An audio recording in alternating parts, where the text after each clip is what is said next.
Now we gotta go help people customize and save.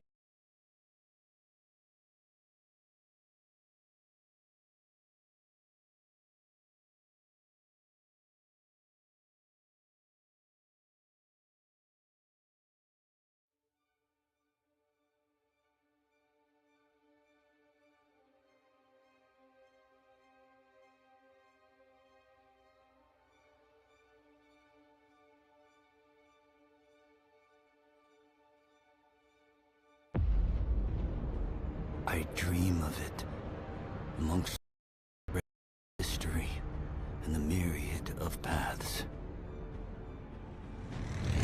My path saw the Imperium rise from the ashes left in the wake of the Great Revolt. Thou shalt not make a machine in the likeness of the human mind. With that commandment, new avenues of human potential were explored. Mentats, Suk Doctors, Sword Masters, and the mystical Bene Gesserit Sisterhood. But it was the Navigators and their monopoly on space travel that set the conditions for the Imperium. But I am telling you of the universe you already know. Let me describe the one you do not. In this other universe, my mother, Lady Jessica, consort to Duke Leto Atreides, gave birth to a daughter, a girl they named Ariste.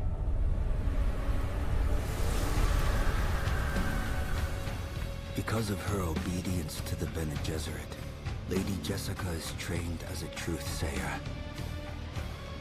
Because of that training, Lady Jessica was able to detect Dr. Yue's deception. Because of the forewarning of his betrayal, House Atreides survived the Battle of Arrakeen. Because of their survival, the Emperor declared a full-scale war of assassins. Because of the war, the Sardaukar were deployed to ensure spice shipments continued without interruption. Because of the Sardaukar, the Fremen were eradicated. There was no Muad'Dib, no Lisan al-Gaib, no Kwisatz Haderach. I see a universe where I, Paul Atreides, was never born. All my visions lead to horror, except this one. This one leads to you.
Hello.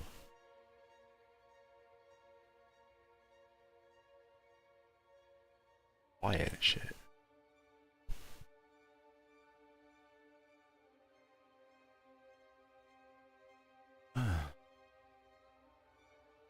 Profit.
Damn.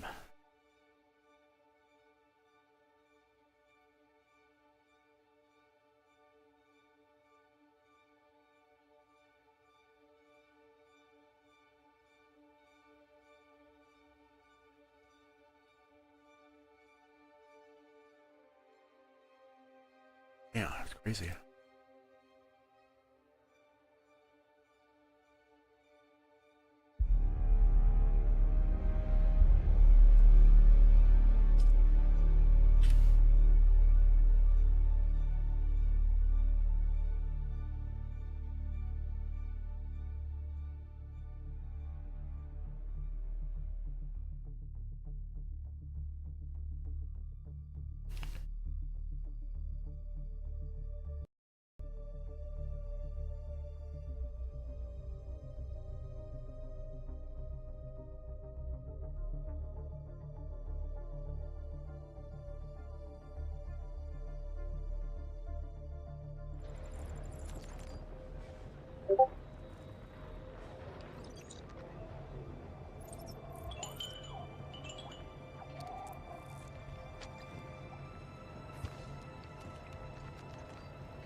Why am I running so fast?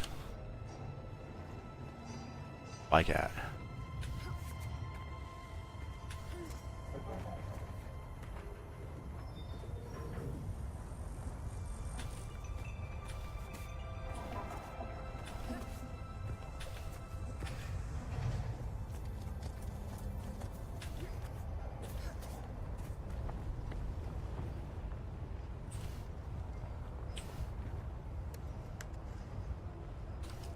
Toki doki? Threads. Treads, I mean. Let's see, what do I have on me? Do I have the pieces in a rock? I need how many ore? 100 of those things? Back.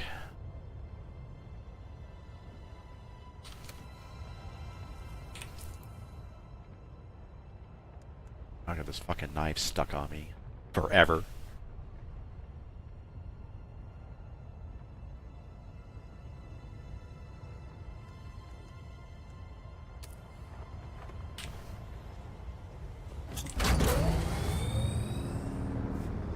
It's my home.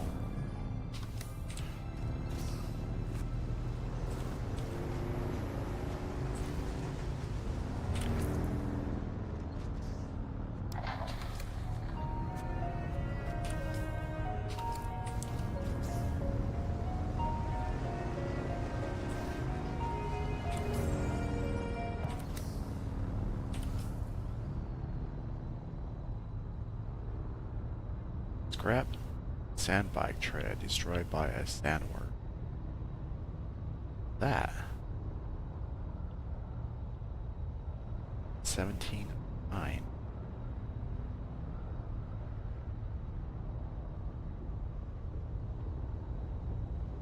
The hell? Where was that at?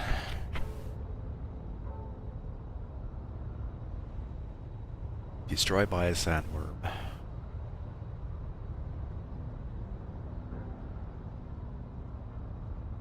Lucky is at risk.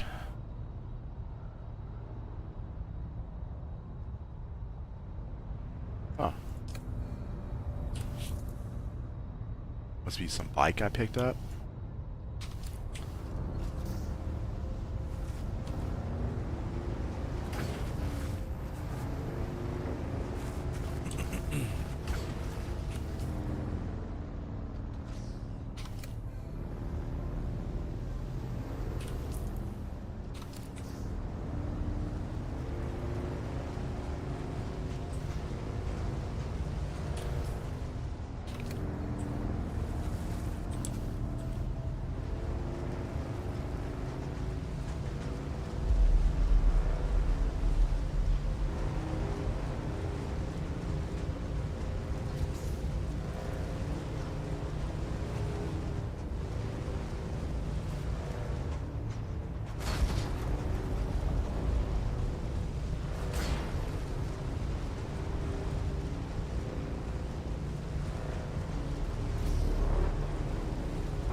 Again. Have it just like that. Have this as a door. Can you even get in the door with the bike?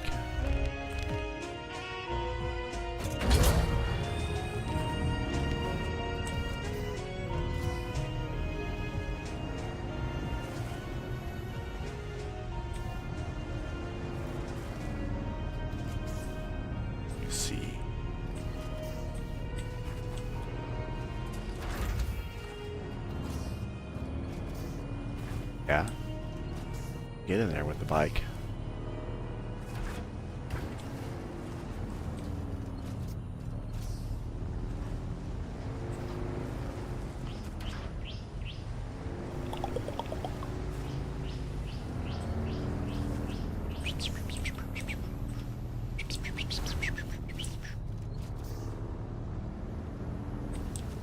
I don't know if I can with that door though, like that.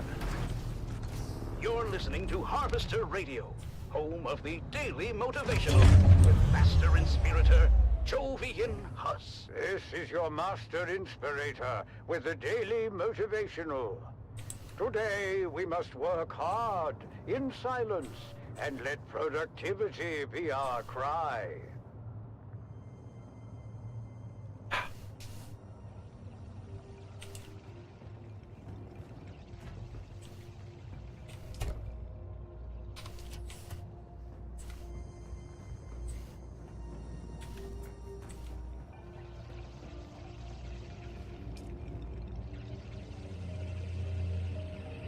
This thing's still making blood.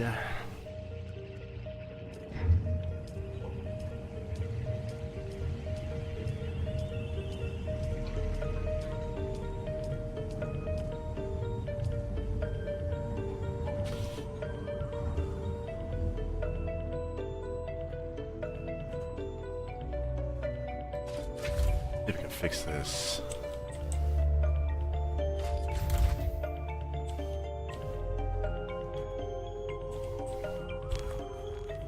Let's make it one door.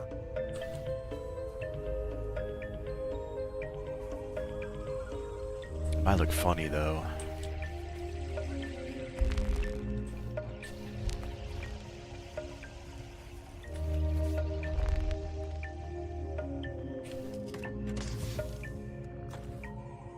Let's find out.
Facility door.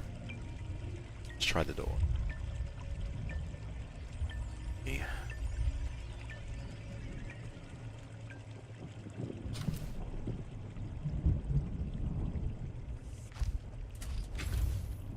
Like a wider door.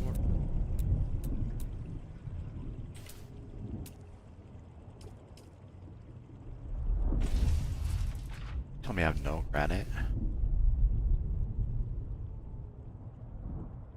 Say, guys are smoking crack.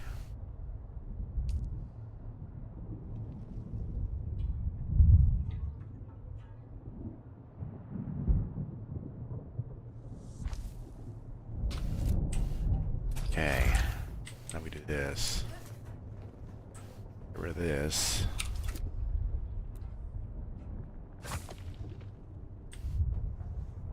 Build an these. The mystery deepens aboard the Sand Titan, as Crew Chief Jarek Thorne's death remains unsolved, and the flies begin to circle. It's Death on the Titan, Episode 3, The Visitor. We need to That doesn't talk look about right. where you were, Jeb, the night Crew Chief Thorne died. I don't remember exactly. I might have stepped out for some air. I just needed a break. The work gets stressful, you know. You were running dark that night, but the weather hooks were engaged on Pad 1. Why do you think that is? I don't know. Malfunction? What do we know about weather hooks? They're used to secure ornithopters in bad weather. But isn't it true that weather hooks can only be engaged from the cockpit of a thopter? I don't know. I'm a comms guy. Do you recall seeing an ornithopter? No, I don't recall seeing a thopter or anything, really. You sure about that? A thopter's hard to miss, even in a storm. Especially if it engaged the weather hooks. Well, I honestly can't recall anything like that. Maybe the hooks malfunctioned. I'm sure it's happened. Everything else malfunctions before long on this tub. Of course, we could find no evidence of any unscheduled thopter landing on the Titan. But maybe someone else knows something. Maybe someone knows exactly who landed on the flight deck that night. I told you already. I don't know anything. Am I free to go? With Jeb's memory failing to provide any clarity, I turned my attention to Shift Supervisor Lena Orlov. Several things she let slip hinted at a closer relationship with Crew Chief Thorne. There had to be more to their connection than she was letting on. There was nothing going on between us. We were just colleagues. Tessa mentioned that you and Thorne had a close relationship. Well, Tessa's wrong. There was nothing romantic between us. Why would she lie about something like that? Maybe she's trying to deflect suspicion from herself. You know what? That's exactly what I thought too. But then, she played me this. I'm glad we've had these moments together, Lena. Me too, Jarek. I don't think I could survive another day in this barren wasteland without you. What a bitch.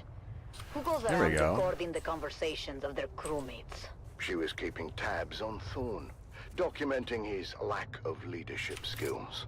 Oh, she wouldn't shut up about that. I should have just transferred her to another rotation. Tell me about you and Thorn. All right. We were involved. But we were happy. I had no reason to harm him. If you had nothing to hide, why keep it a secret? Because it's personal. It had nothing to do with his death. Did anyone else know about your relationship? No, we kept it private. It was nobody's business. Tessa has always had it out for Thorn. She's just trying to stir up trouble. Tell me about Jeb. Not about him. His alibi is weak, I wish you could as just. is his assertion that he received Sure. secret messages, but had no interest or capacity to decode them. He had the capacity, if he wanted to. We both had the same signals training. Does that mean you could decode the message too? Yes, I could. Then tell me, what did the secret messages say? Stay tuned for our next exciting episode, where secrets unravel and the truth comes to light on Death on the Titan.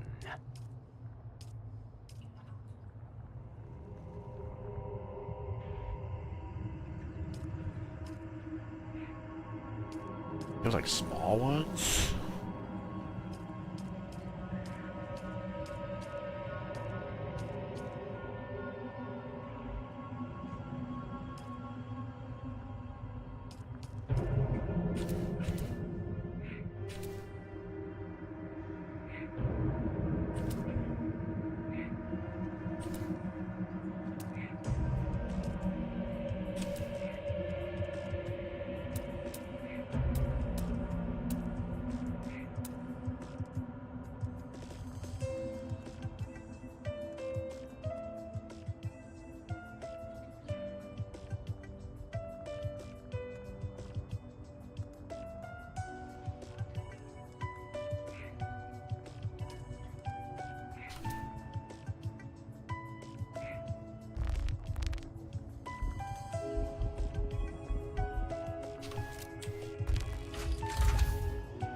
Well, I could make the come out more. Just enough to place a ramp.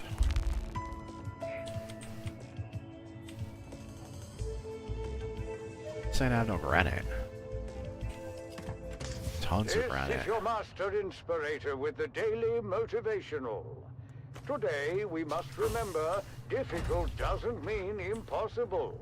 It simply means we must work harder. Can I?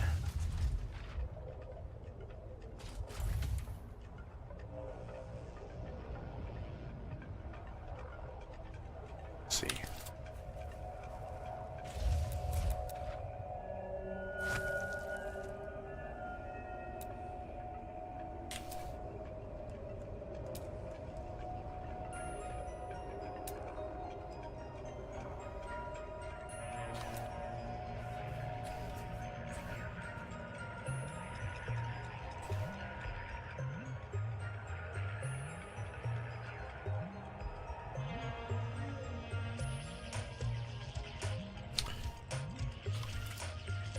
Tell me I know cobalt paste.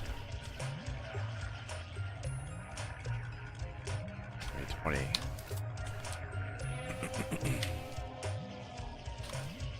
Where's that at?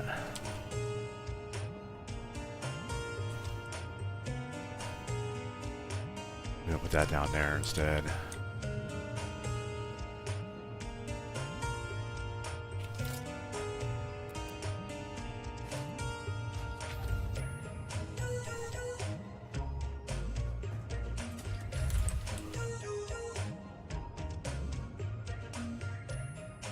not.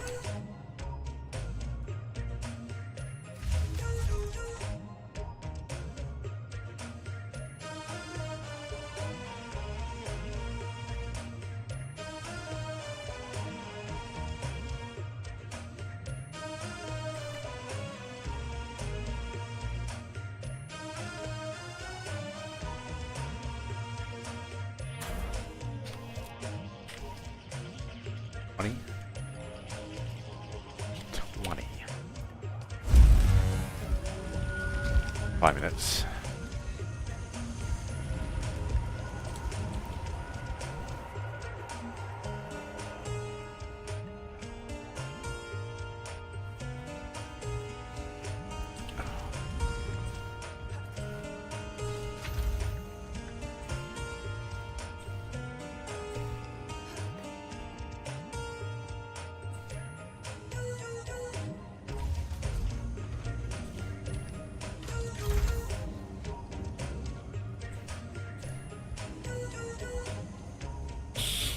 We can move that.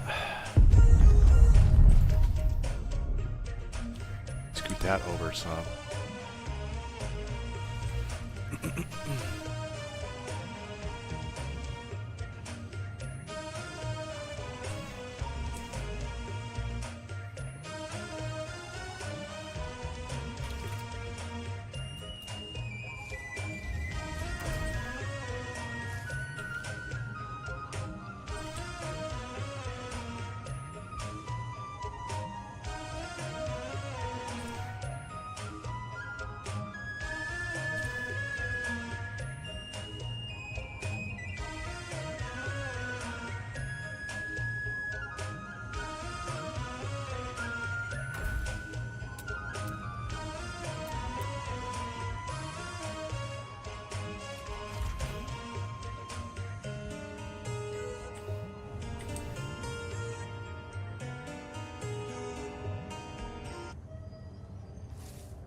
That. With this.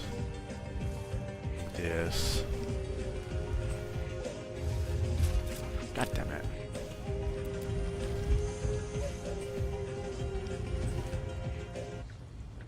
This is your Master Inspirator with the Daily Motivational. Master. Today we must remember, no matter Motivator. how hard we work, someone else is working harder.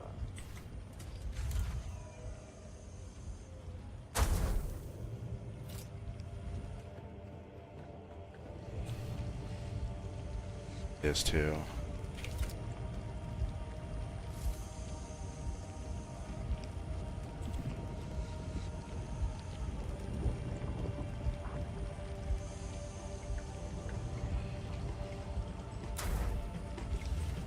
Take that.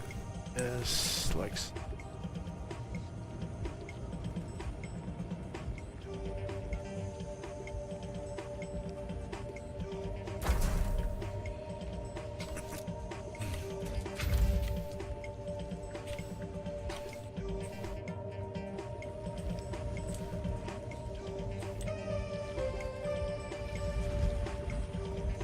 How about big storage?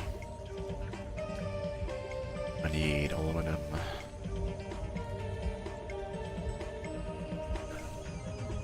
$45.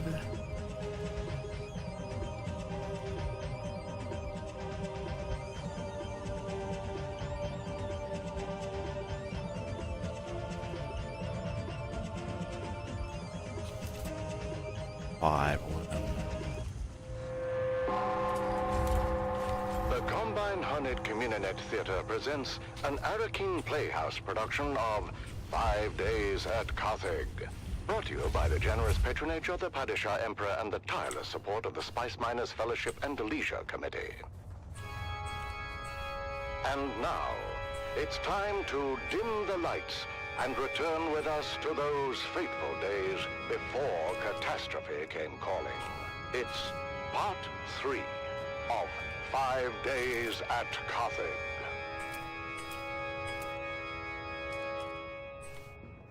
The Imperial Scenarist Guild has been provided unfettered access to the sealed records and testimonies of those who survived the Carthage incident. The following dramatization represents the official truth, as judged and signed by the Imperial Chamber Court and Aulic Council. There you go. Looks nice. I like that. So let us journey then to the burning sands of Arrakis, a desert planet in a far-flung corner of the known universe. The year is 10-1-94, and the war of assassins between House Atreides and their ancient enemy I should like House rearrange all Harkonnen this. is well underway. We join our story alongside a capacity crowd at the Great Carthage Amphitheater. As the Battle of Windsack is reenacted for the enthusiastic crowd, anticipation continues to build for the main event. The history-making return of the legendary gladiator, Argus Fear.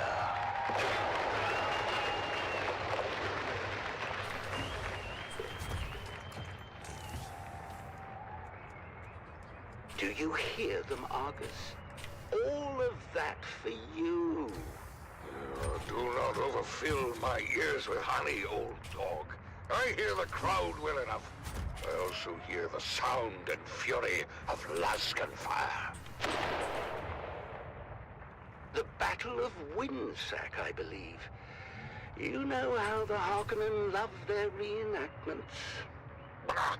Never heard of any bloody Windsack. A local engagement of some import. The exact details elude me, but I gather it didn't end well for the Harkonnens. Why celebrate it then? I'm told there is some disagreement on the specifics of how the battle concluded, and who, in fact, was responsible for the rather costly destruction of a Spice Guild facility situated there. The Harkonnens, no doubt. I believe the Baron would claim otherwise. He would, wouldn't he? Where is my damned spice? The skin on my legs feel as if it's both swelling and tightening at the same time. The pressure's building. Oh, where's my damned spice? That Harkonnen bootlick should be here by now. There he is. Control yourself, Argus.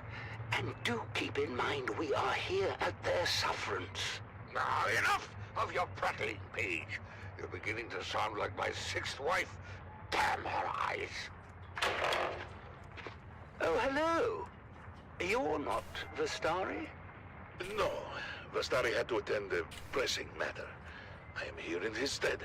What could be more pressing than my bloody spice? My legs feel as if they're about to burst and shower the room with gore. I have your spice. As requested, a 7% solution of melange, elaka oil, and Karana brandy. Did you mix it yourself? Who the devil cares? Give it here! No,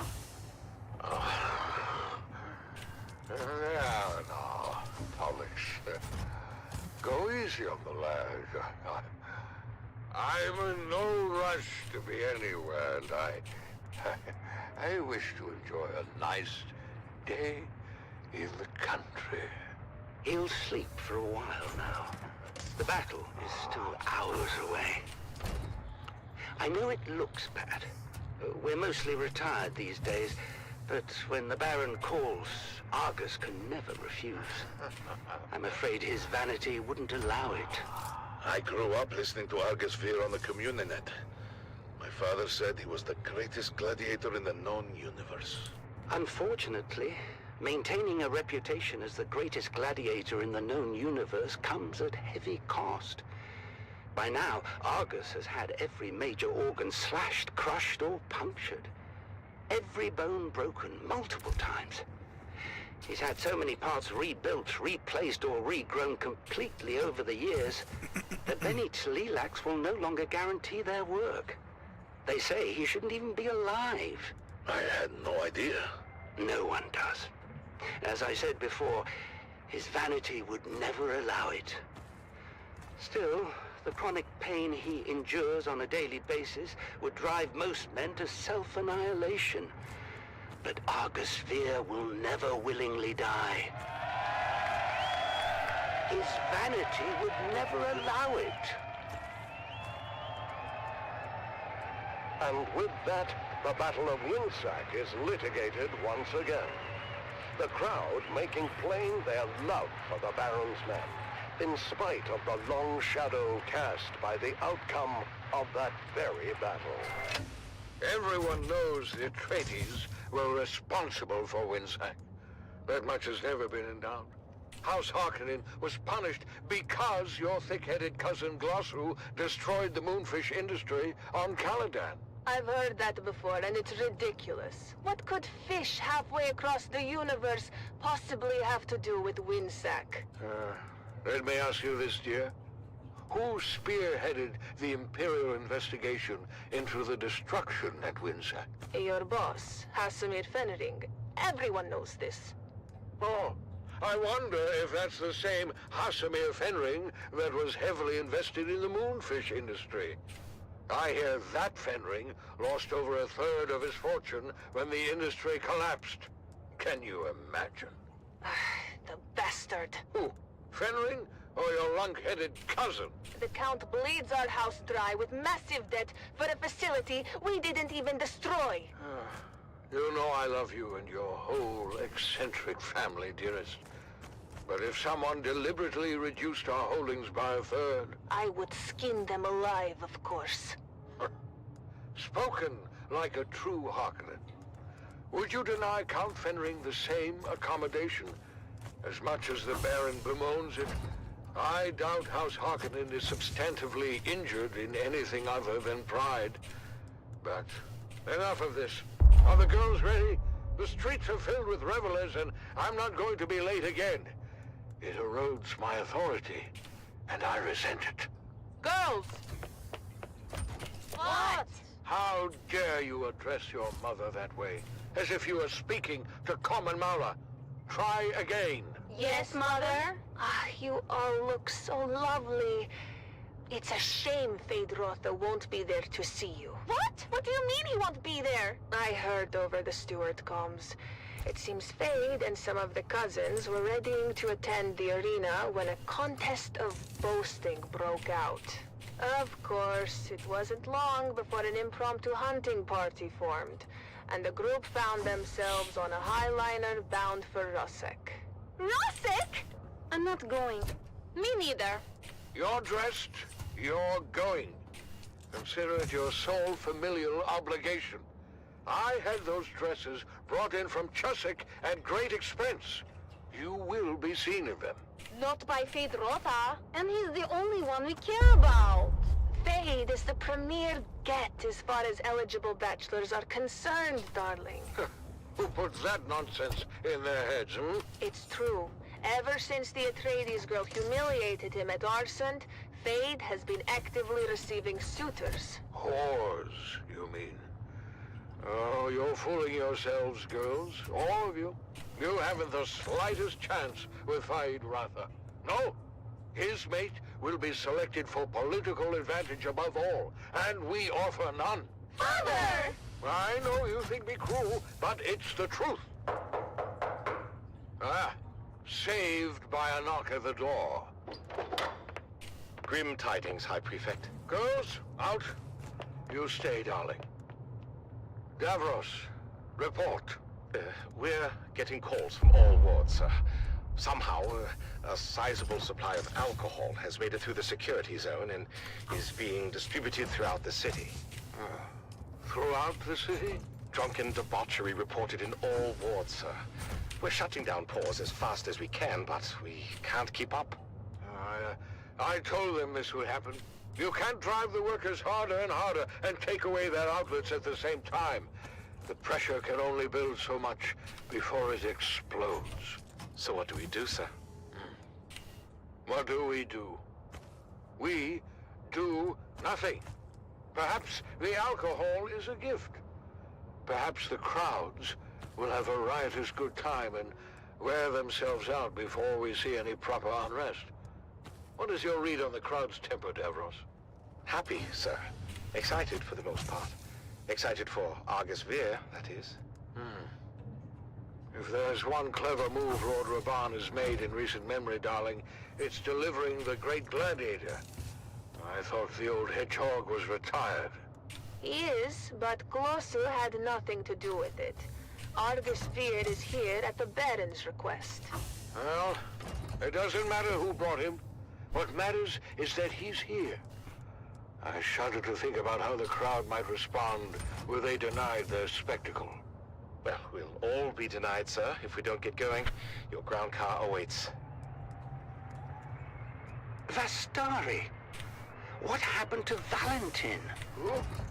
I know I'm late with your spies, but it's been insane up top. The crowd's worked up as I have never seen. Oh my. Argus.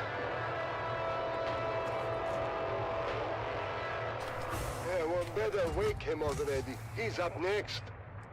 I think that might be a problem. I can get a bucket of water or something. We're going to need more than a bucket of water, I'm afraid. Argus Veer is dead.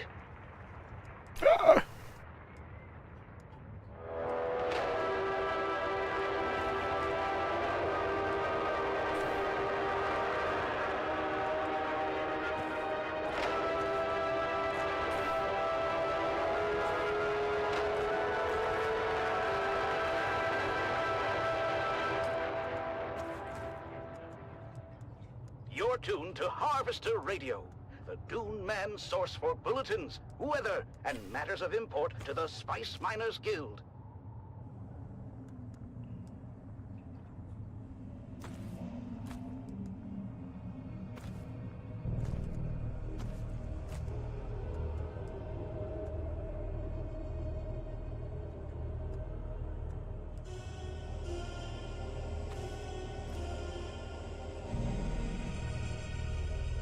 Put it like that.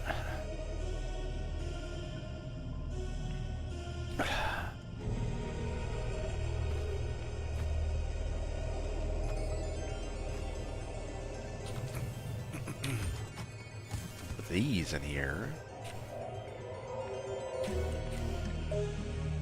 There we go.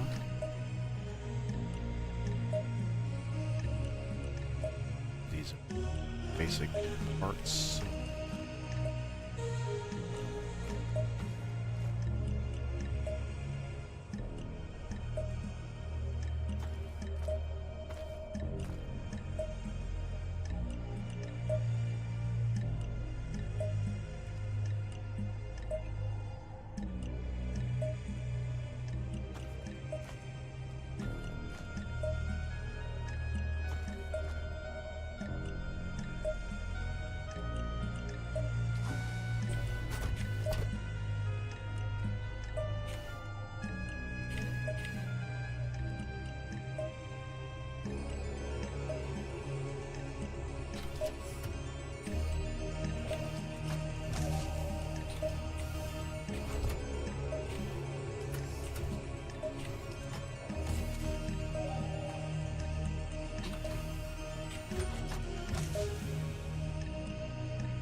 Okay.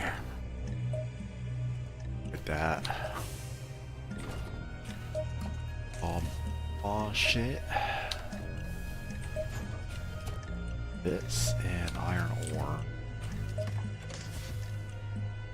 Not iron ore. Give me this.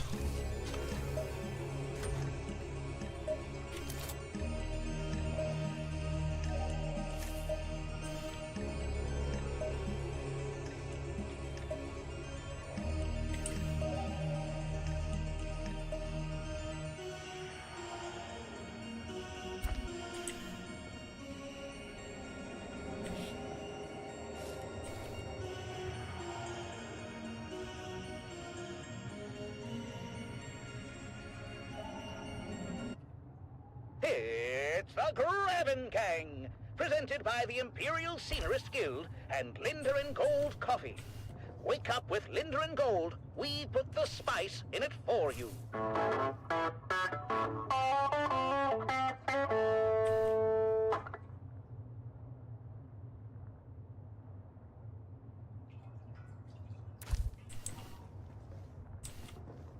Make another one of those. What is that? Storage? The Grabbin' Gang was recorded before a live studio audience. Another day, another Solari. Breakfast is ready. Well, then, so am I. Good morning, love. It's a great morning, sunshine, especially since we're starting the day with Lindarin Gold Coffee. You know, they put the spice in it for us. Thank you, Lindarin Gold. Morning, Mom and Dad. Canute asked me to go to the festival with him. Wait, Canute? which one is Canute? The one who dresses like a Kirab? No, that's Faisal.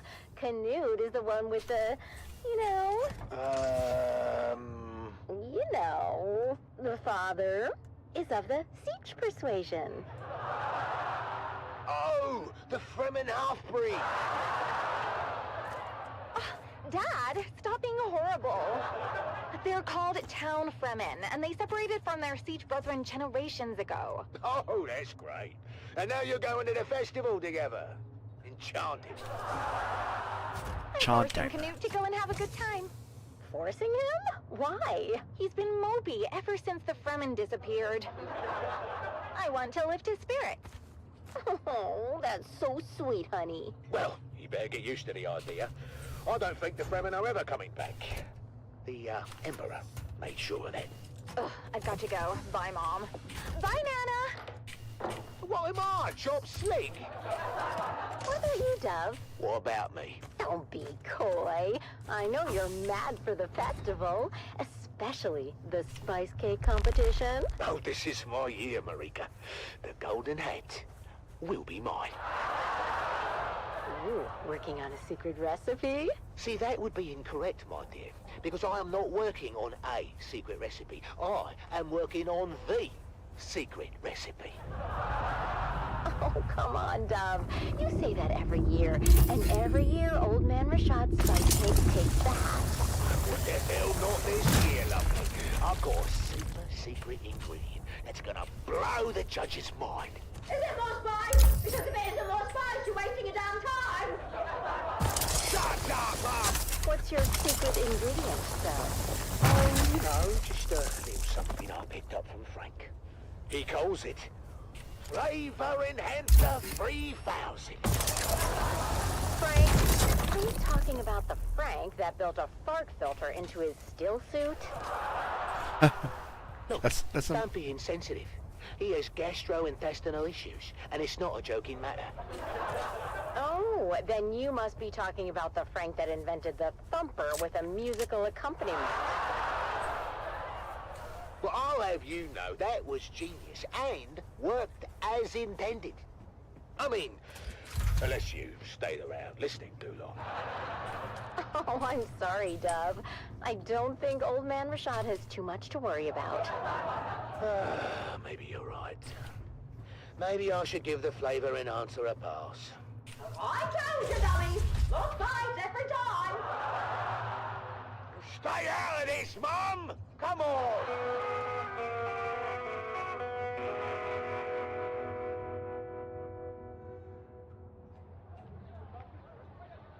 The tarot sees all, but what does it see for you?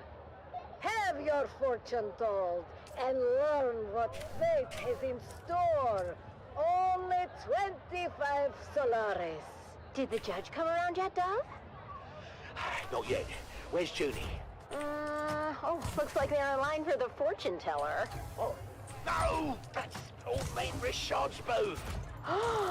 Look at that line. He must be giving out free samples again. Well, that's not fair. Oh, want me to go over there as a spy and size up the competition? You just want to try his cake, don't you? Is that so wrong? What about me?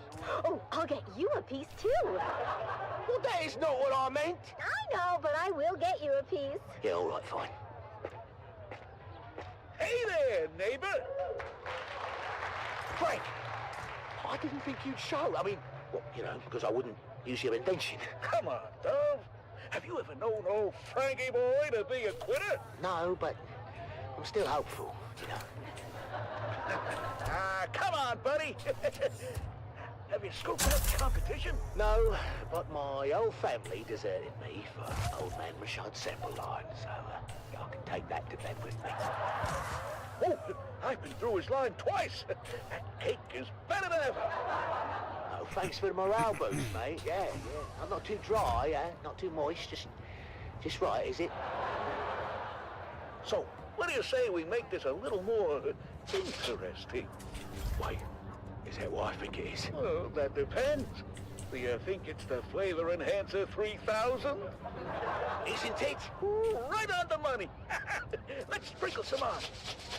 I'm not sure about this, Frank. That's why you got me around, Dove. I'm sure for the both of us.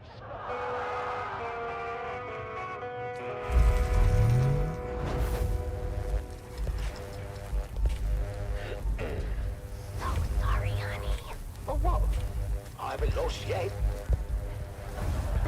It's so cute that you think that. Ladies and gentlemen, it's time to announce the Golden Hat winner for this year's Spice Cake competition. And the winner is Dove Denick of Depot 12. Did he just say Dove Denick of Depot 12? He said Dove Denick of Depot 12. Oh, we did it! We actually bloody did it! Dad, you won! Congratulations, Dove. We're just as shocked as you are. Come around, all. There's enough for everyone to have a taste.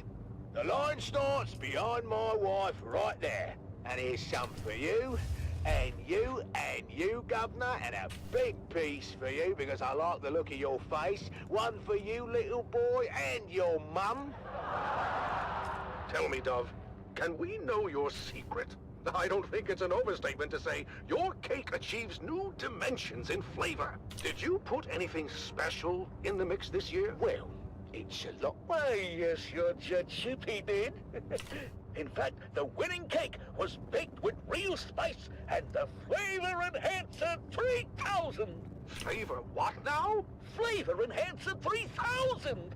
A new dimension in flavor, discovered and refined by yours truly, Franklin Munt. I can't believe I'm saying this, Frank, but one of your harebrained inventions finally paid off. Oh my! What was that? You okay, Mr. Judge? Sorry, I don't know what came over me. I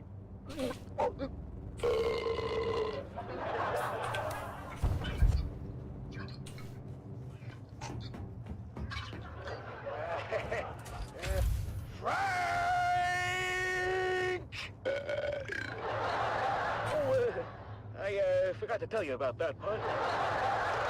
Oh, I need more crystals. Shit. What part, Frank?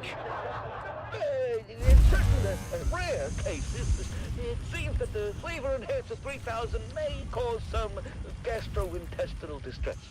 Certain rare cases, eh? Almost all the time. In light of this new information, Dove, I'm afraid we cannot award you the Golden Hat.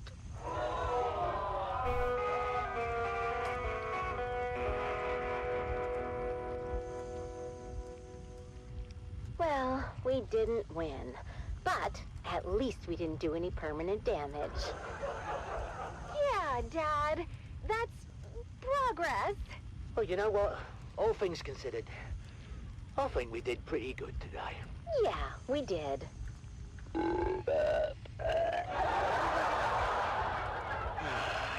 Another day, another Solari.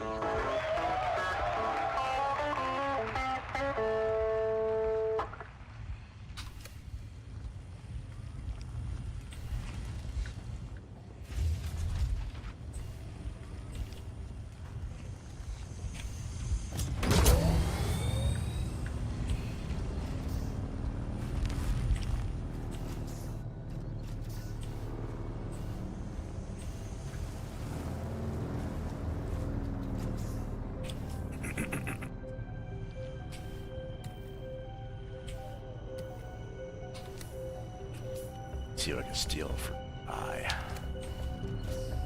crystals.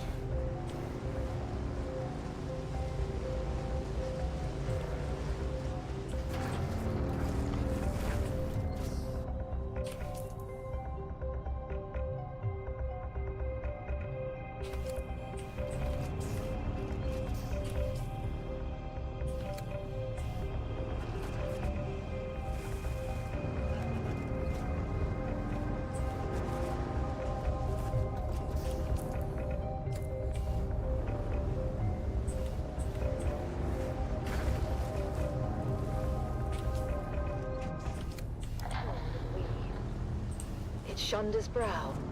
'Twas weak and poor, that much all of us knew.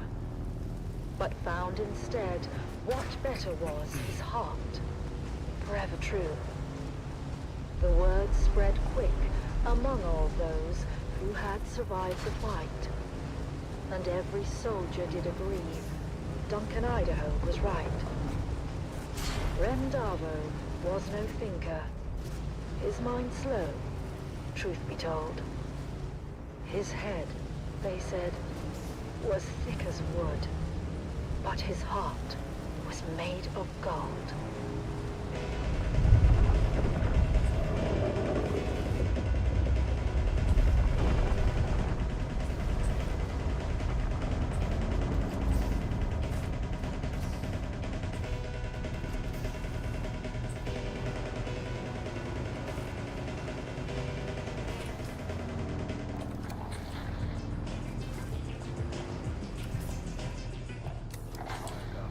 To the guild. Be profitable. Be safe.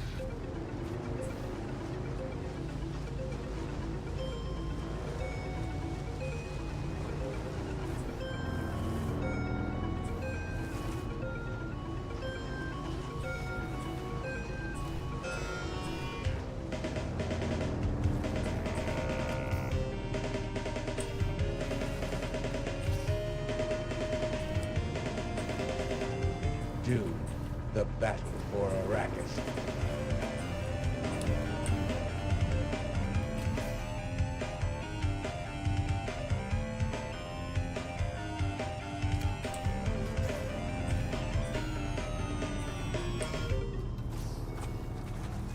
Batch.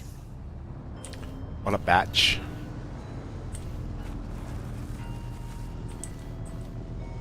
Check your DMS. For what? I need your opinions.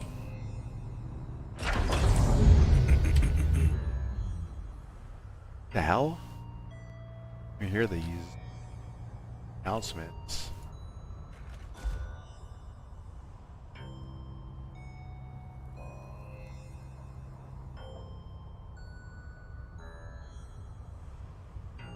What you think? I made that.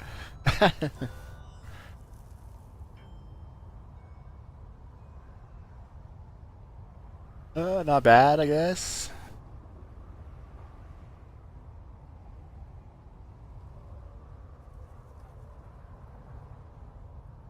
Now every time I see you playing that game, this is what I think you're doing. Combined Hunted Communinet Theater presents an Arakin Playhouse production of 5 Days Try to make it at look like Carthage. Little Story Brought to XD. you by the generous patronage of the Padishah Emperor and the tireless support of the Spice Miners Fellowship and Leisure Committee.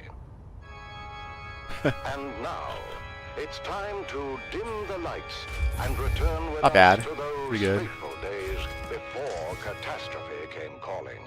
It's part 4 of 5 Days at Carthage.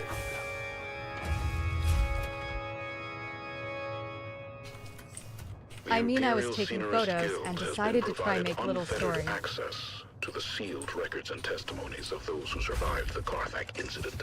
The following dramatization represents the official truth, as judged and signed by the Imperial Chamber Court and Aulic Council.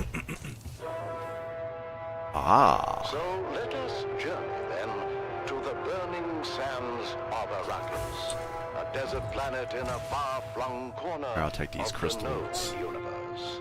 The year is 10-1-94, and the war of assassins between House Atreides and their ancient enemy House Harkonnen is well underway. Once again, we join our story. Just taking photos and in decided the to try to tunnels make a little below story. the Yeah, great that's not bad. Carthage Amphitheater. After months of being I think you need overworked like and forbidden from all more vice, action in it. a massive cargo load of illicit You know? alcohol has found its way into the city and Like there's flasks of it's the missing anxious some capacity lewdness. crowd. Or you can make it, you What know, happened, Val? different You've been gone layers. I don't know. forever. More importantly, is it done? It's done. I poisoned my boyhood idol, my father's boyhood idol. An old man at the end of his rope, just hanging on for one last time in the spotlight. One last bow. Something bad happened. Mama, my path back here took me through the main concourse, where I came face to face with a 20-meter hologram of you, Stisk. Then you, Zoe, Jingo, Max, and finally me. No way. How can they be looking for us, Stisk? Not just the Harkonnens, the Imperials as well. There's an alert on both communities. Go back this way. That fucking worm is chilling over Shit, here. you've got it covered. They know we're here. It's a miracle none of them followed me back. I said don't worry about it. In about 10 minutes, we're all gonna walk out of here together right through the main concourse. You drinking your own supplies, Stisk? Our faces are probably spinning on every corner in the city by now. There's security everywhere. In 10 minutes, the authorities are gonna be too busy to even care about us. What are you talking about? Too busy with what? Too busy with the poor people of Carthage.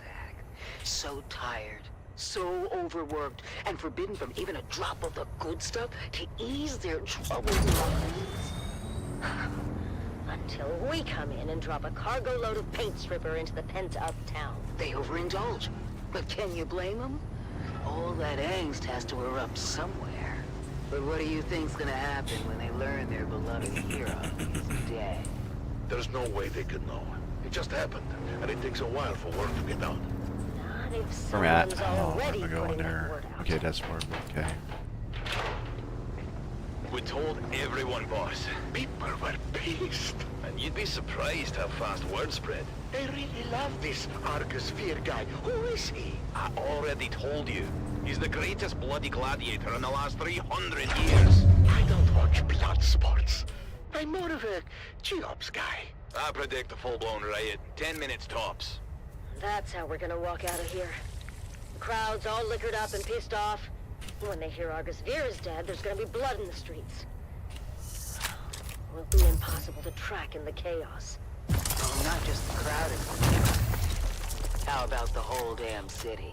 But how do they know it's us, Stisk? The vault we hit with the containers of booze? I reported it all destroyed with the rest of Simbo. But it wasn't destroyed.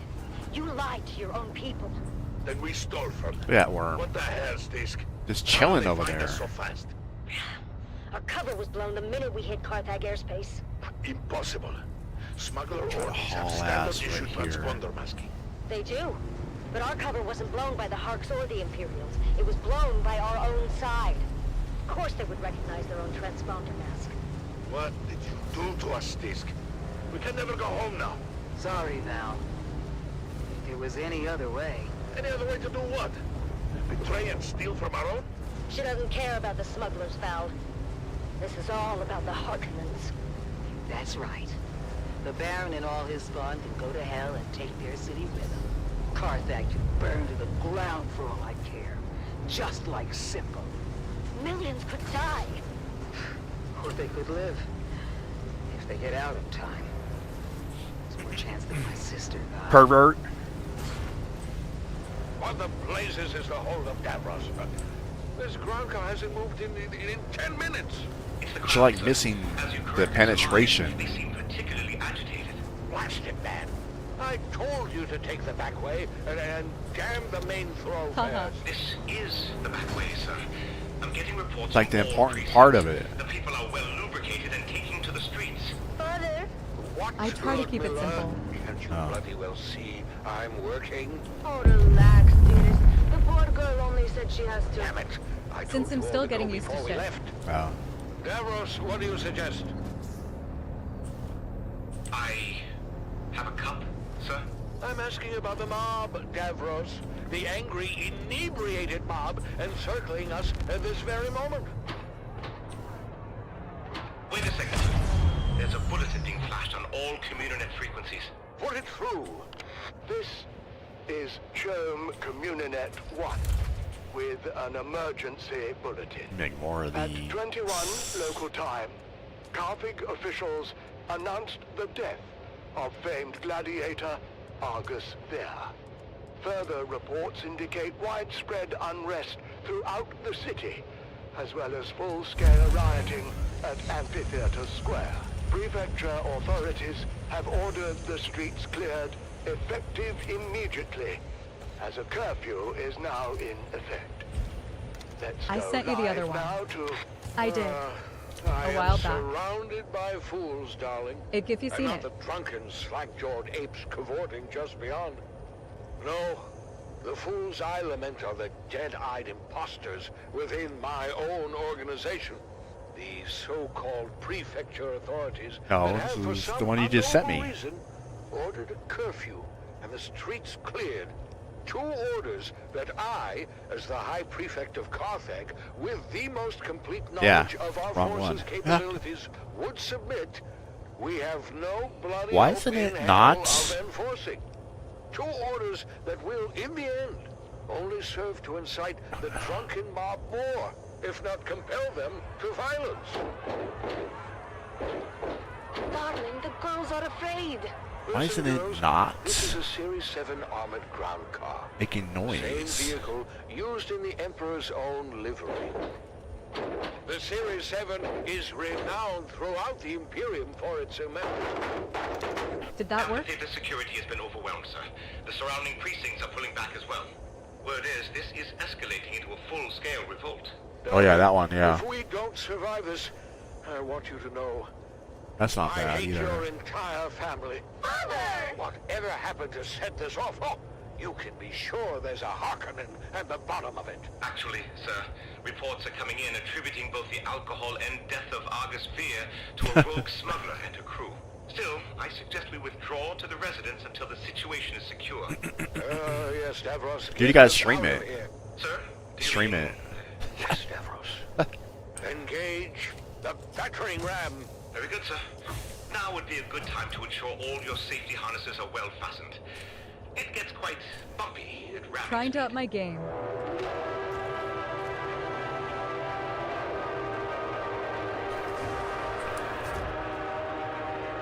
Practice makes perfect.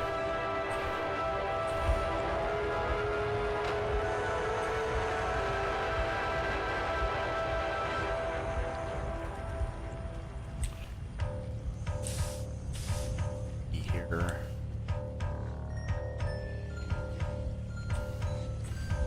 Why wish I could do better with these stairs. I don't like these stairs. Does it have like half walls? Half walls. Like short walls. No. Not that. It's rounded.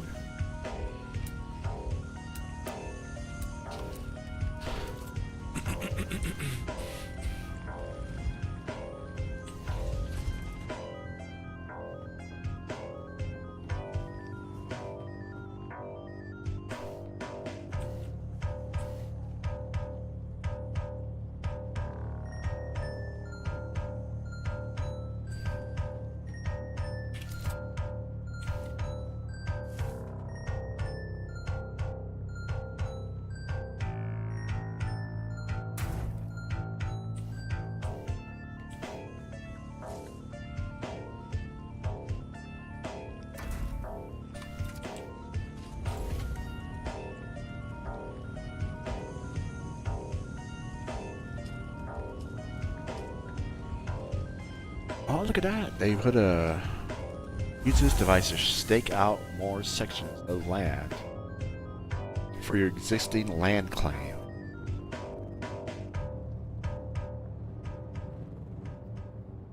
Huh.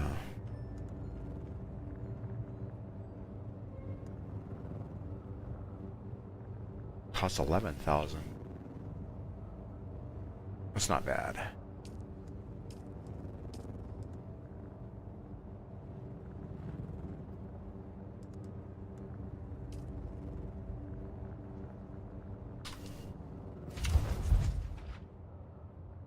You're back.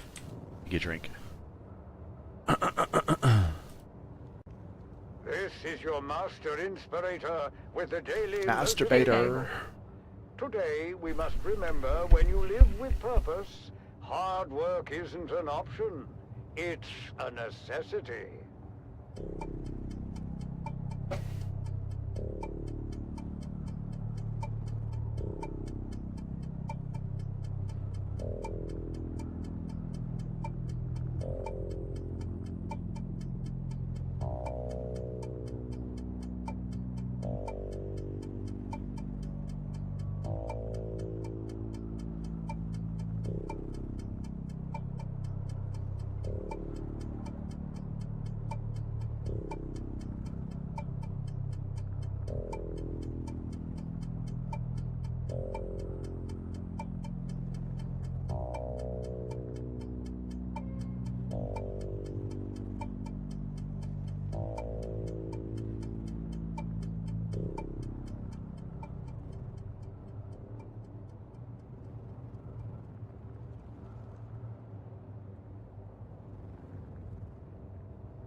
A seasoned crew chief goes missing from an iconic harvester, and nothing is as it seems.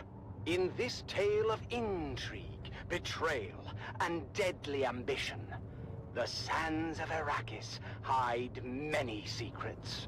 Join us now as we begin to unravel the dark and mysterious truth behind the disappearance of crew chief Jarek Thorne. It's Death on the Titan, Episode 1, Eye of the Storm. It was my first time on the Sand Titan, but I knew it well. Everyone did. It was the last of the old Venport Demeter 4 super harvesters. A 6-deck factory harvester with a rebuilt Dyrmidium centrifuge. A rust-hued colossus that had become more than its well-worn constituent parts. The Sand Titan had become a symbol of the Spice Miners Guild itself. Its silhouette was a well-known and comforting sight upon the dunes. But I wasn't there for the tour. I'd followed a long and circuitous route from Transport Thopter to Transport Thopter as I worked my way into the deep desert where the Sand Titan roamed. As a senior ombudsman for the Spice Miners Guild, it was my job to solve problems and make sure that the spice kept flowing. The spice wasn't flowing, though. The Sand Titan had been pinned down between two storm fronts and had gone dark for almost a week. That, in itself, wasn't unusual. The deep desert was known to be a chaotic and violent wasteland with rapidly shifting weather patterns, amongst other palpable dangers. Now, the unusual part was the content of a secure transmission from the Titan's command deck. It turns out there'd been a suspicious death on the Great Harvester, and the crew was paralyzed with anger and fear.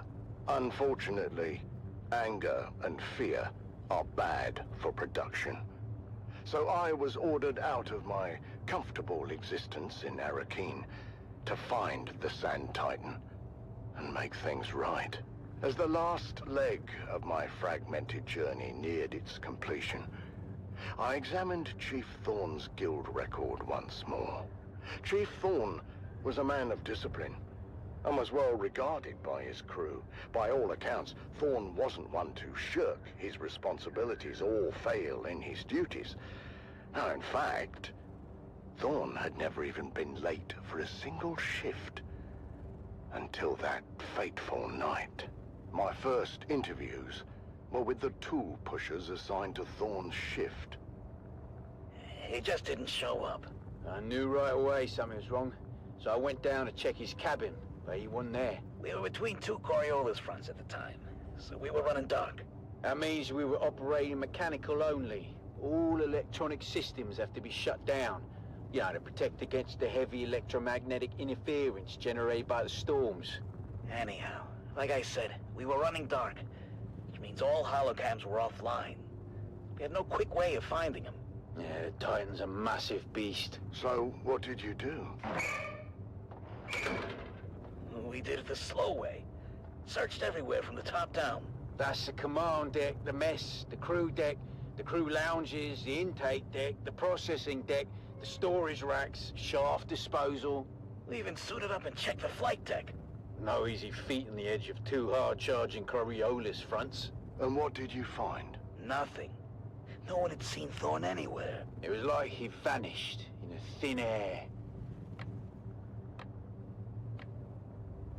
Hours passed as the crew's anxiety grew with each tick of the clock. Then, in the early morning light, shift supervisor Lena Orlov made a gruesome discovery.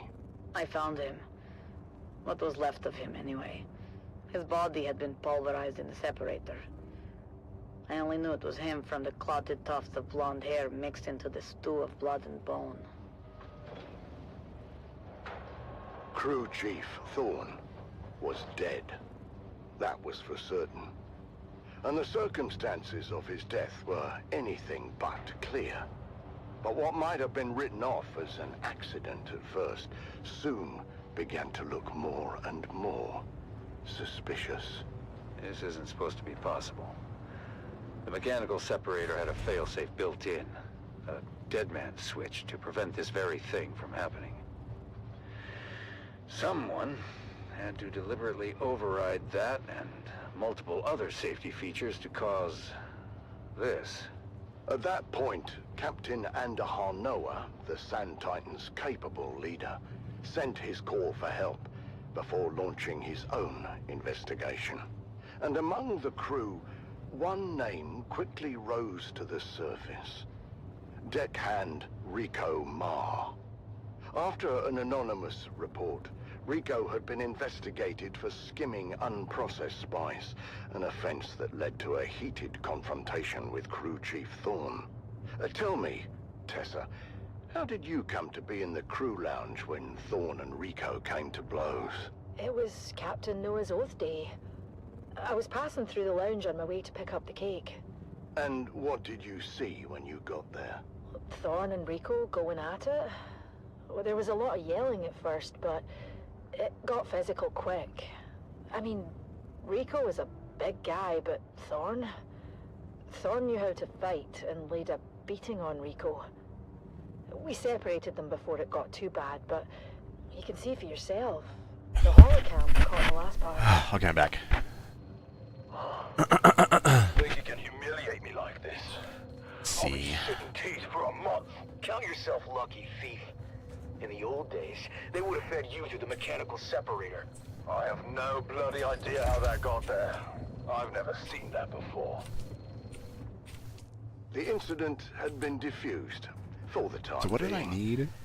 but the tension The between cobalt Thorn and paste Rico for. was palpable. Oh, the bike. Was it enough to drive Rico Ma to murder? That's what I was working to find out.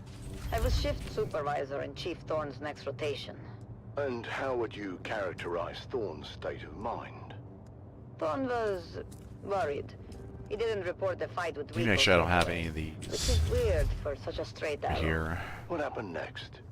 We don't know all the details, but holocam coverage tracked Rico to Thorn's cabin later the same night. There was some kind of second altercation. Did Rico have an alibi for the time of Thorn's disappearance? No, he didn't. He claimed he was in his quarters the whole time. But the stormfront had closed in and we were running dark. There was no way to confirm his location with the holocams.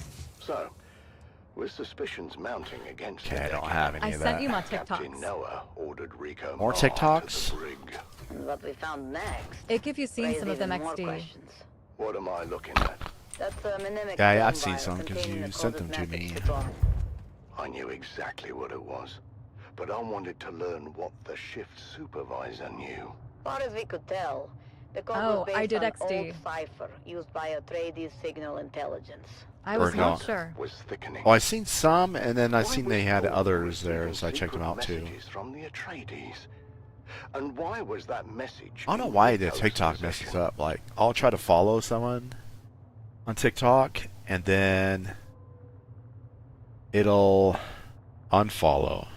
I hadn't decided yet whether Rico was lying or not, but it seemed the crew had made up their minds.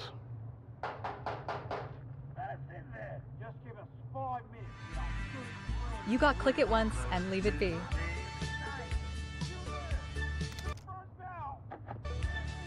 If you spam, click it unfollows. I'll be your mommy. Communications specialist Jeb Dolan was tasked with deciphering the secret message, and I tried to impress upon him the importance of doing a quick but thorough job.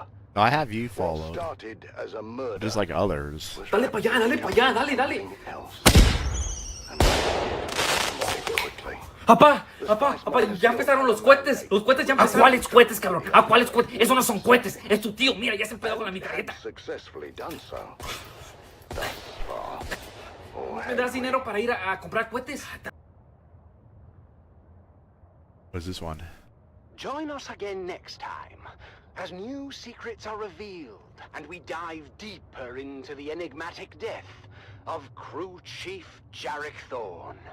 But until then, stay vigilant and watch the sands until death on the Titan returns. So there's like models that are built into the mod.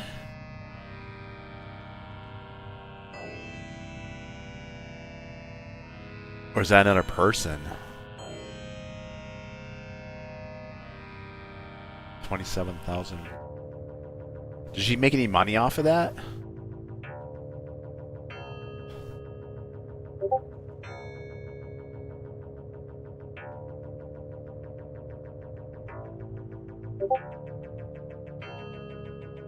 Why is this allowed on TikTok?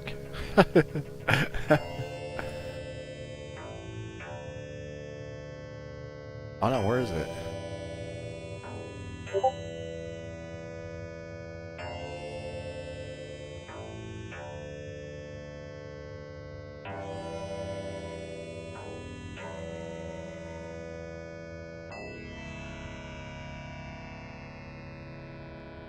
Was this video not available? Age restricted. I thought I was logged in. It says I'm logged in.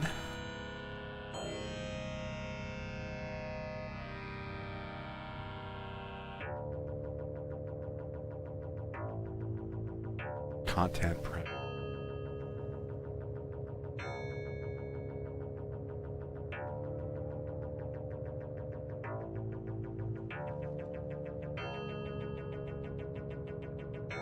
Huh, weird.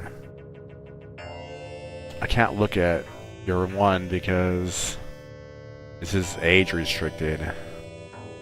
I don't know how to do that. Yeah, that's what it says.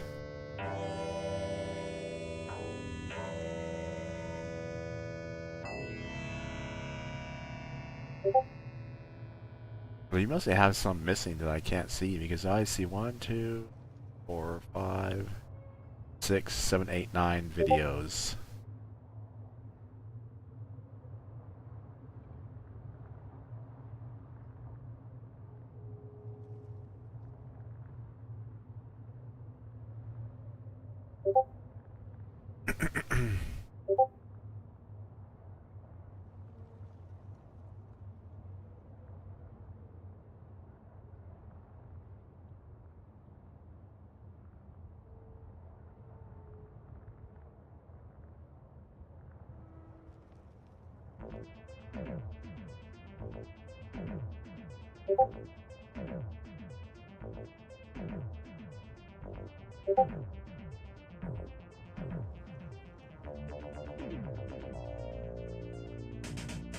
Oh yeah, I remember that one.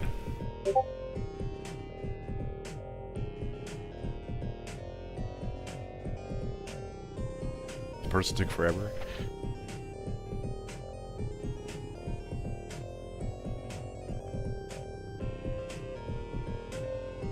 I don't know why it does that. I can't see that.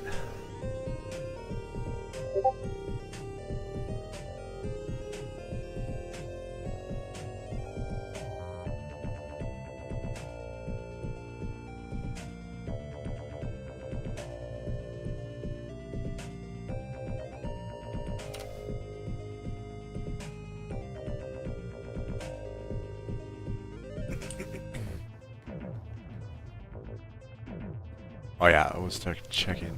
Sure. I could make my bike a better bike.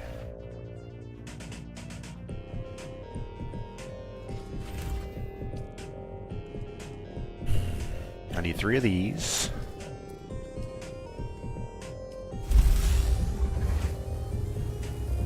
The engine.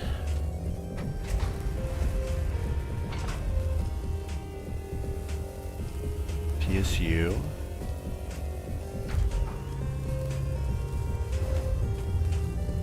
I don't know if I need the chassis though. But well, yeah, I hope you've been well, man. Has 120 on I it. lurk from time to time. When I can. This is your master Oh, you do? inspirator with the daily motivational. Today we must remember we don't work for recognition, but to work I've been doing bad worthy of health-wise. recognition. Oh yeah, did you move? You were saying you're gonna move or something. So I am not even really streaming ATM. Because my health is so bad. Oh really? I did.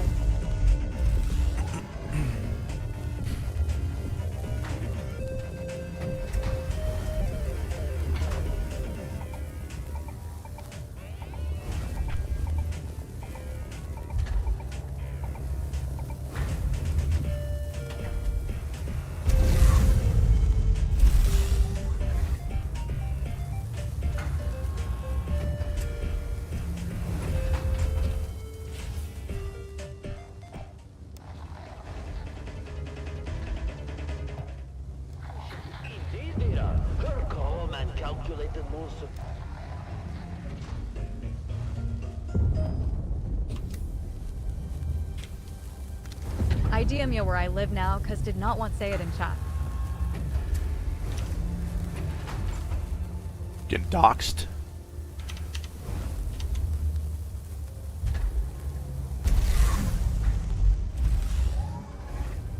Oh yeah. Isn't that where your parents live? Haha.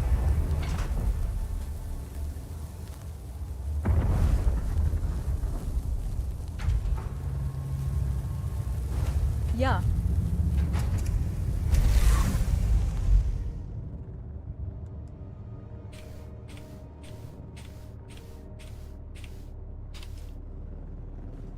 Can you untold this bike? Have the better bike on up.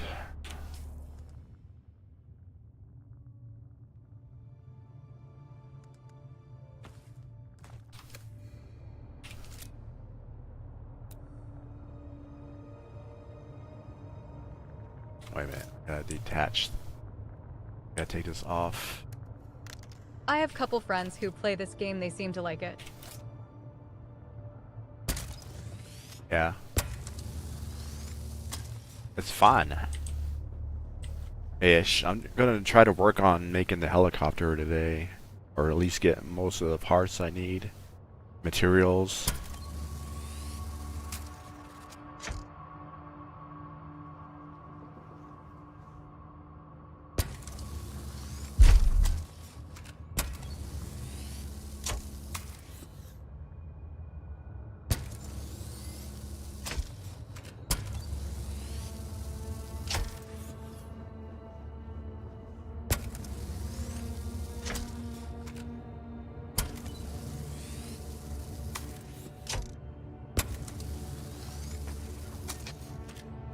My neighbor's out there shooting people. There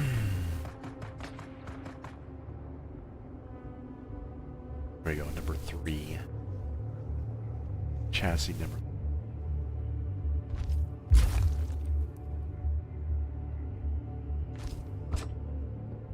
Killing players? No.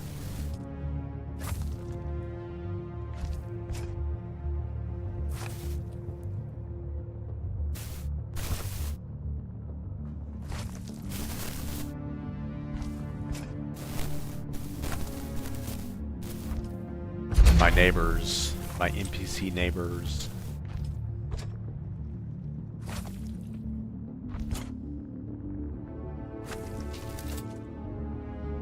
Change the color. Ah, no variant skins, just colors.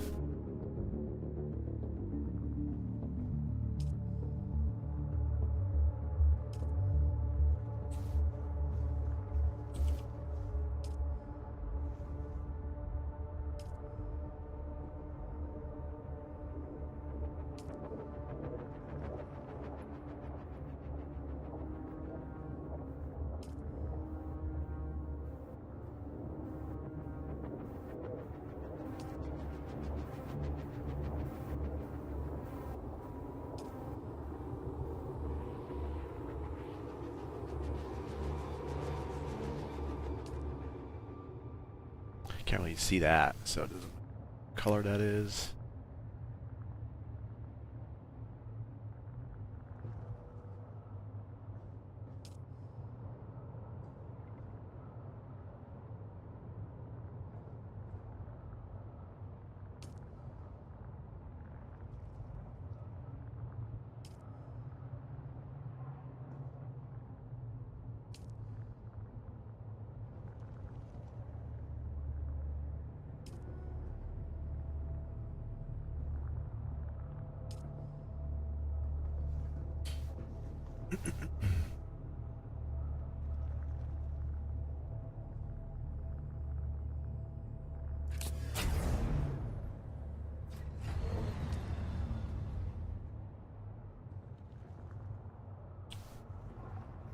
Want this.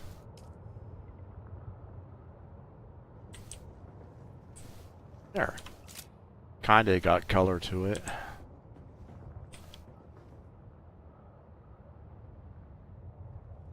dismantle the rest.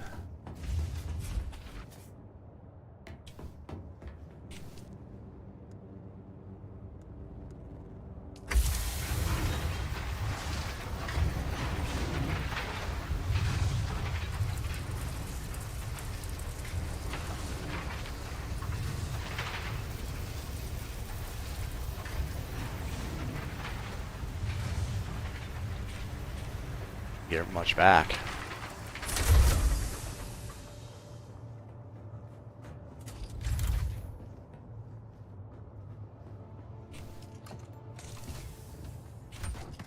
Now I rearranged everything. I don't know where the hell it is.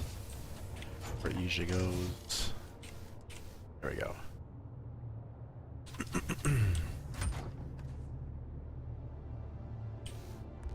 This glowing dude.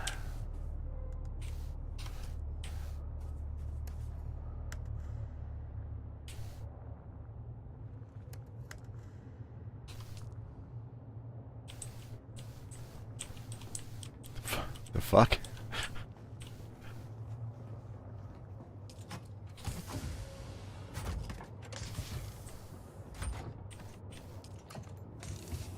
Grab this.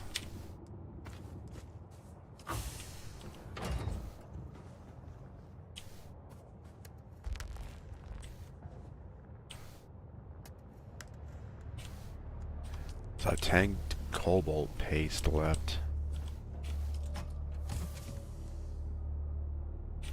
Go down there.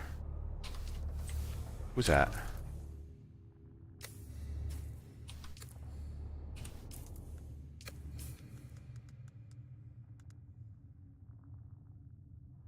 Online, same server.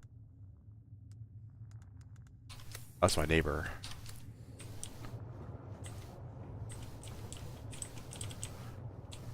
Could you do like emotes in this game?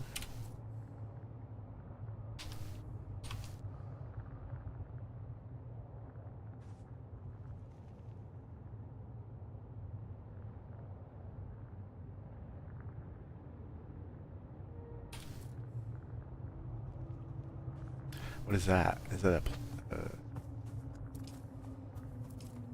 proximity?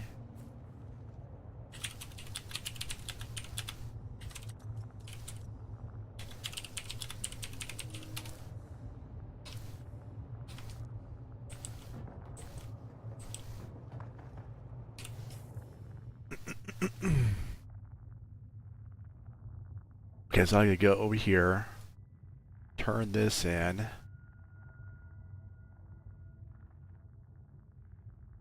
I'm gonna survey this area too. I gotta survey this shit.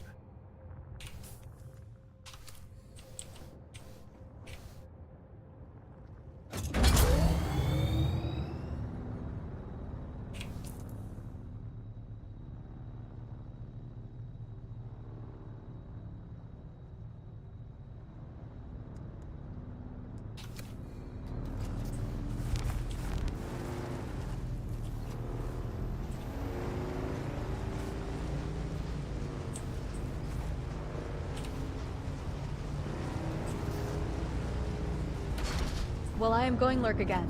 3 might fall asleep, but glad to hear from you, man. Alright, man, take it easy. Make sure to hit me up from time to time. Sure, man. Take care, love.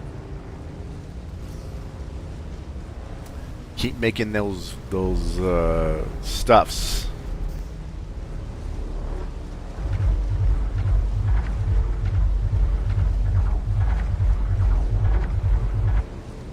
Haha. I will XP.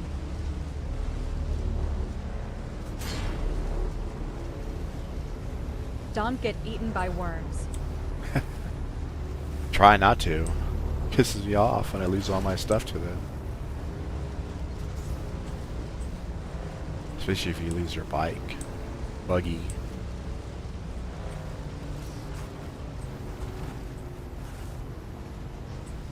Oh, fucking big ass ship over there. Gel ship.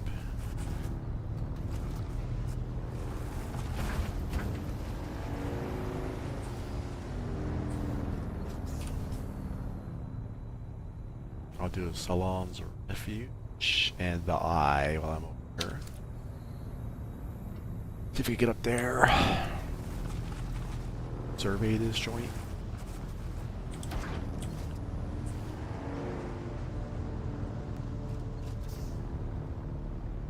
Park in here.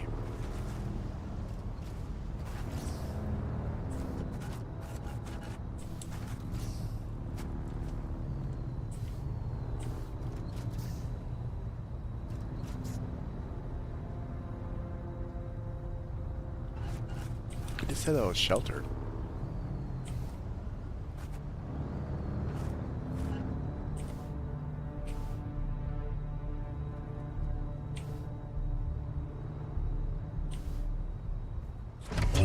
There we go.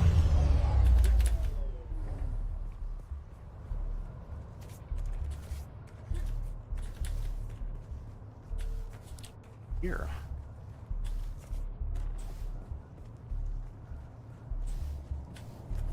Oh.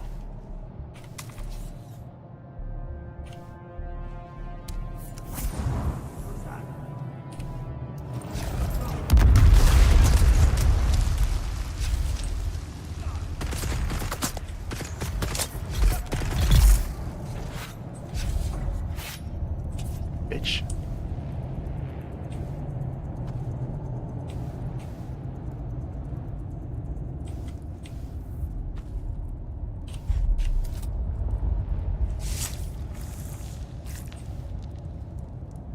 Take their blood.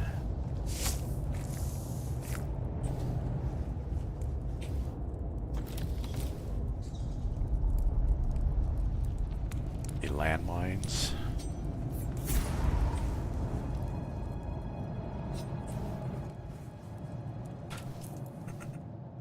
That house never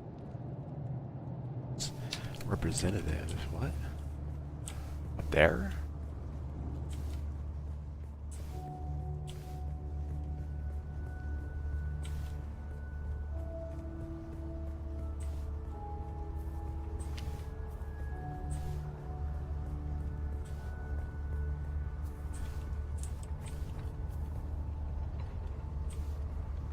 What's this?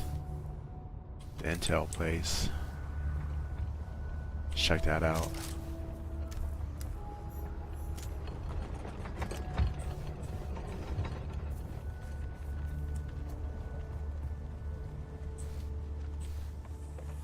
Reveal yourself. Shields up, huh? I need help. I'd feel someone.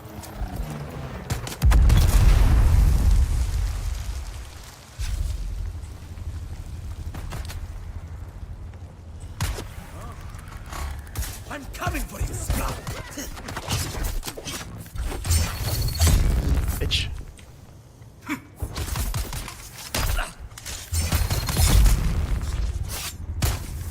I've got your back!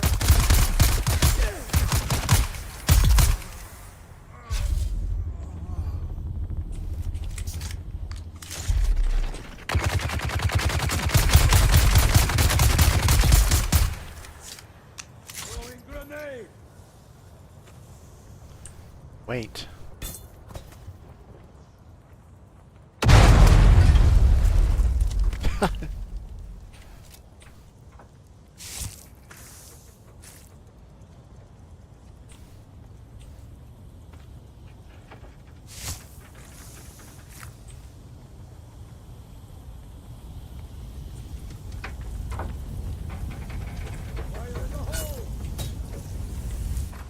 Bitch.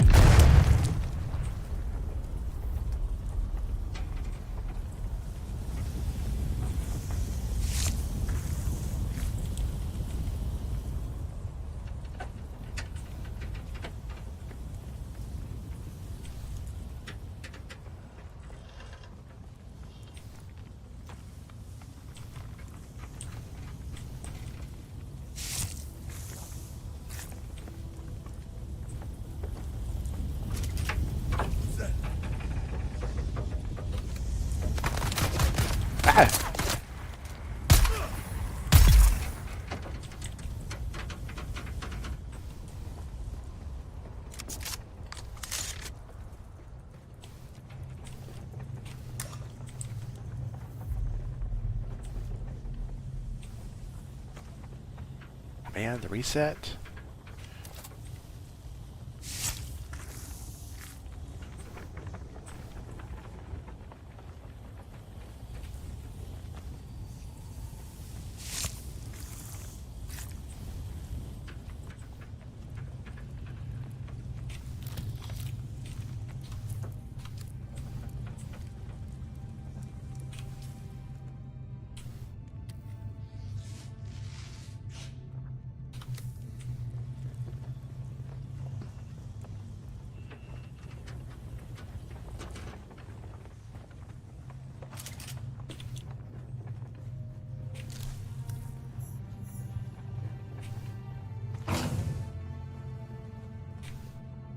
Salan, we should leave this spot. Salan. There's something in all that old wreckage that is not healthy. I know. It's fine. You say it keeps outsiders away. But if everything is fine, why is my hair falling out in handfuls? Why are my finger and toenails falling off? Another week up here and we'll pass as Harkonnen.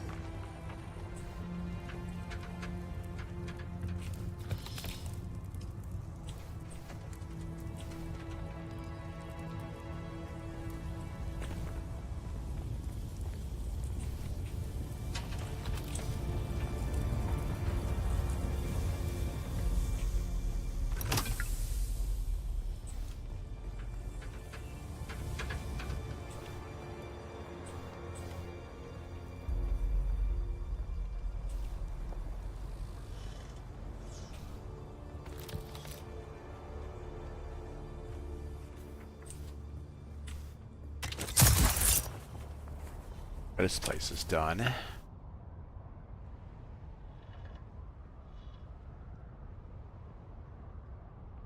Go up north. A bike.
I don't know you.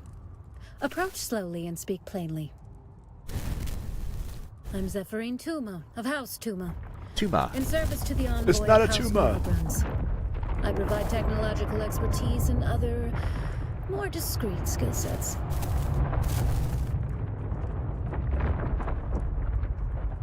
House Tuma specializes in the industrial manufacturing of ore-hauling spaceships and control systems for mining vehicles. All of this serves House Novagrun's domination of the mining industry of the Imperium. No. Okay. My house has an interest in that nearby wreck. No. I'm Zephyrine Tuma. House Tuma specialized. All of this, sir. No. My house has an interest in that nearby wreck. No. No. No. Zephyrine. No. Tuma.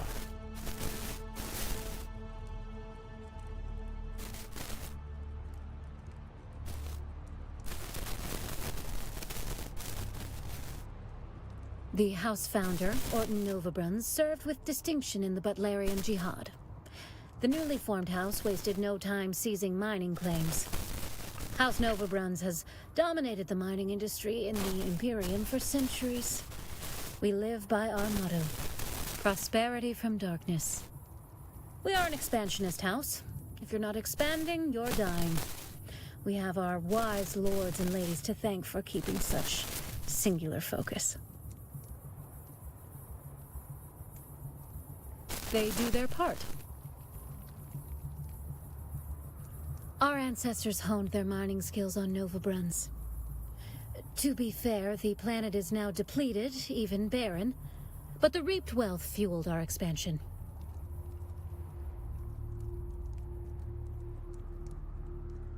Such is the price of progress. The House Nova Bruns has... We are an expansionist house. If you're not expanding, you're dying. Not only in minerals. We also mine ice and water for populations that do not have enough. It's our machinery that mines the North Pole of Arrakis. Our ancestors honed their mining skills on Nova Bruns. Such is the price of progress.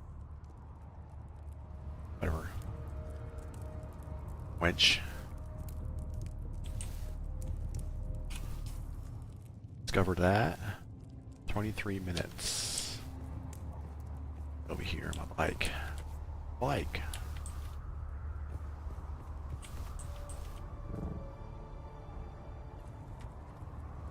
Where is it?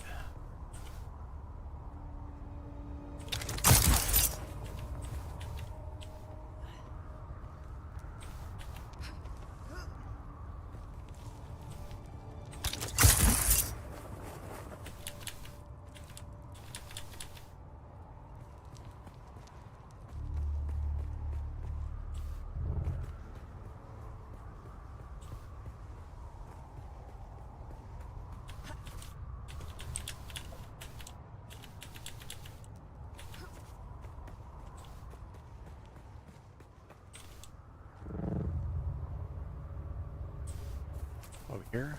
There it is.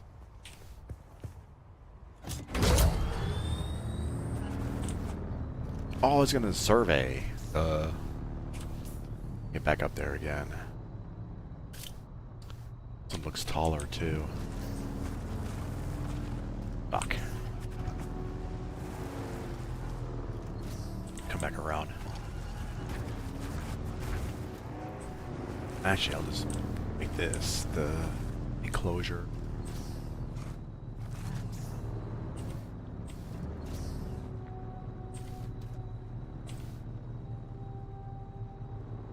Okay, back up here.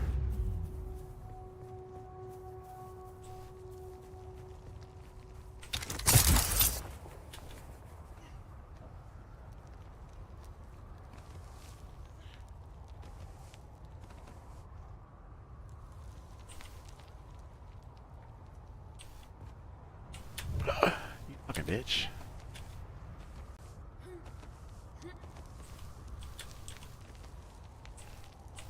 God fucking damn it. There.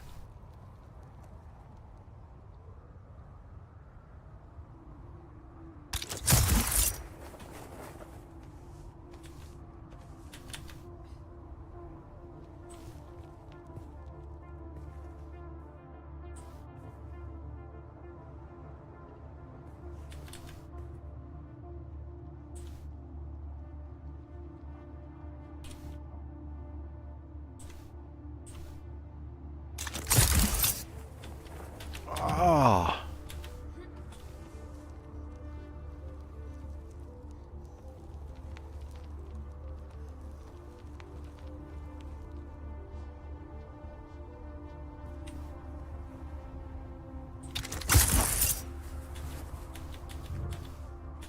God damn it. Up there.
Shit.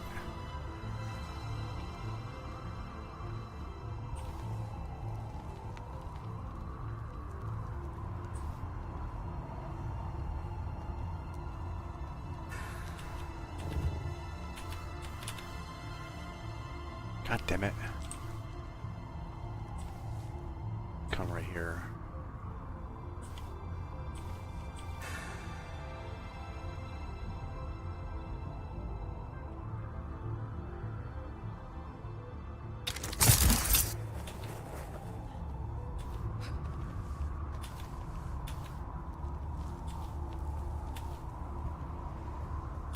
Very top now. See if this works. Doesn't. Swear to God.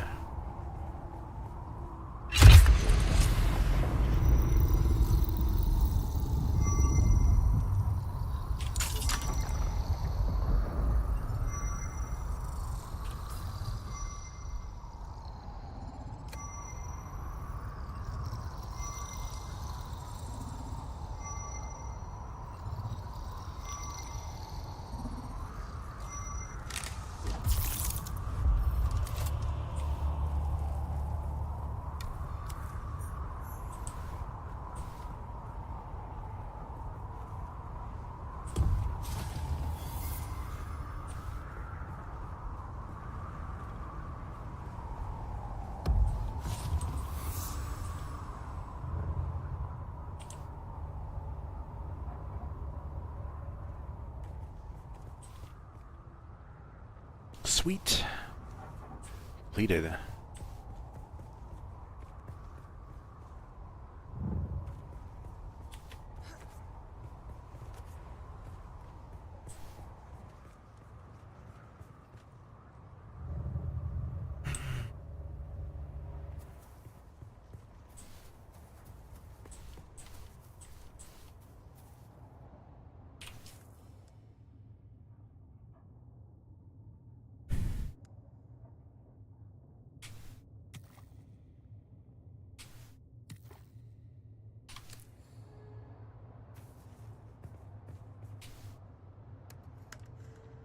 There's some junk in here.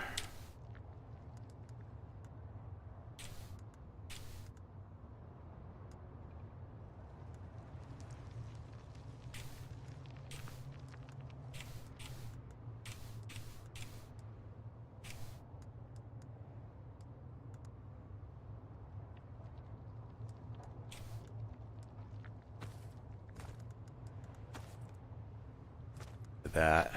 Just drop that.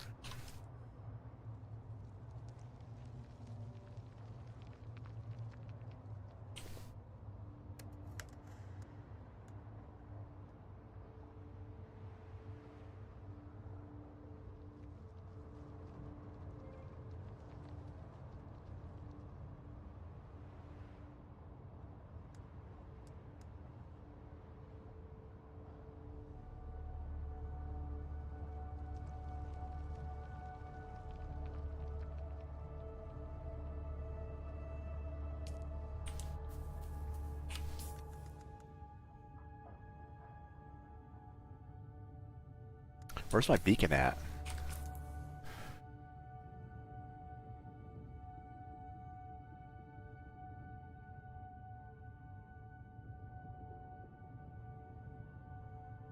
I see how that shit works. Oh.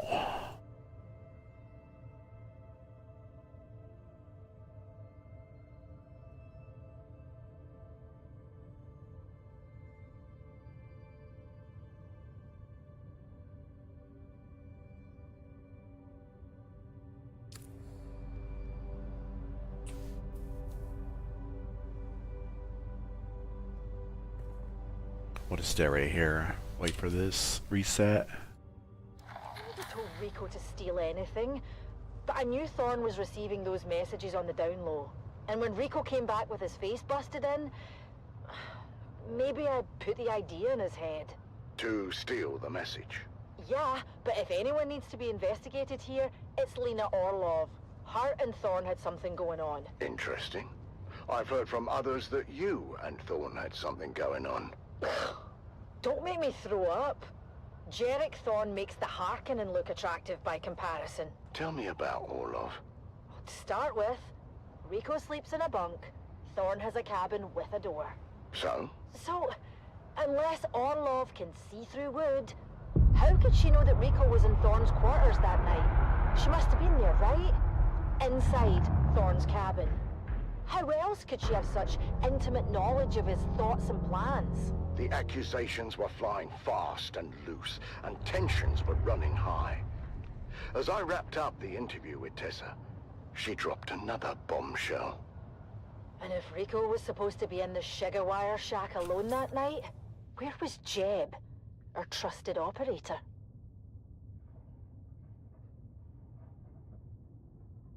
The mystery deepens on the Sand Titan as the web of deception grows. What is the truth about the relationship between Thorne and his shift supervisor? And what was Sugarwire operator Jeb really up to at the time of the murder?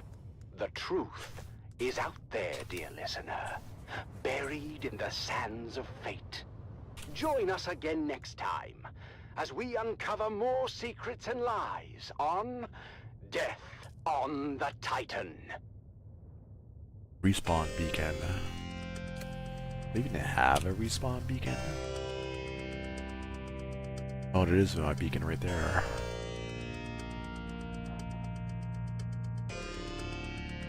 How do you delete that? Sector weather alert. A large sandstorm is approaching.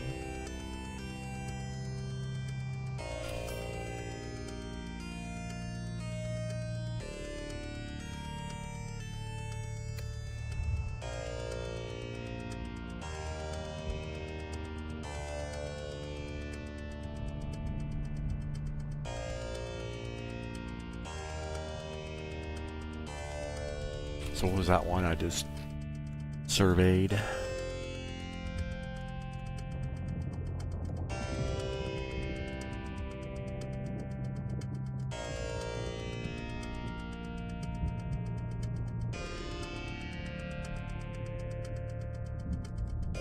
Turning the gap. That's what I just did. Buried treasure. See if we can get that done.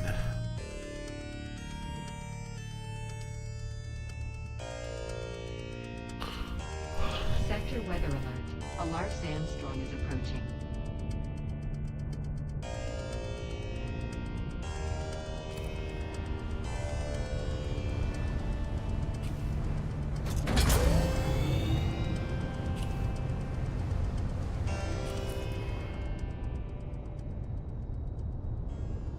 That storm eye is right there.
Alrighty.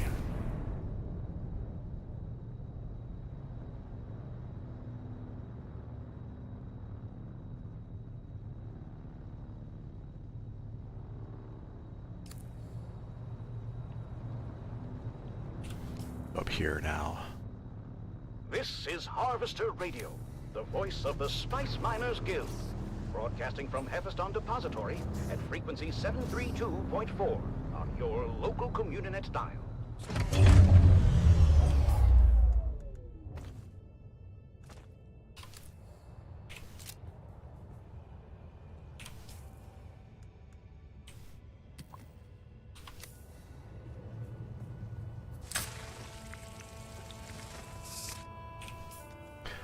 pretty damn quick.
See if I get over there real quick.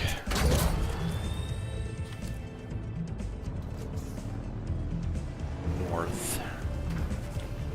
This way. See if we can make it into a little safe area.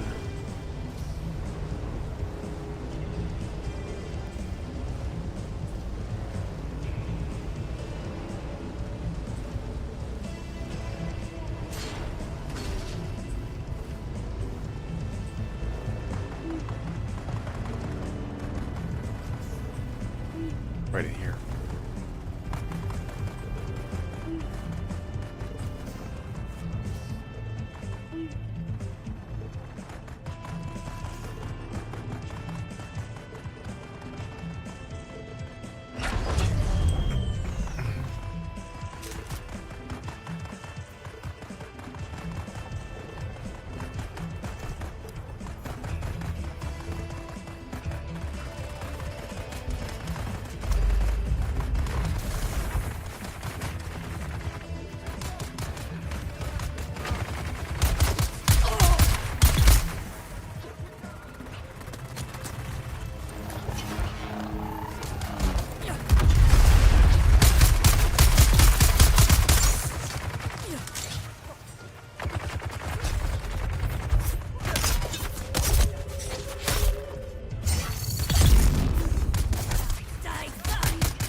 But I saved you.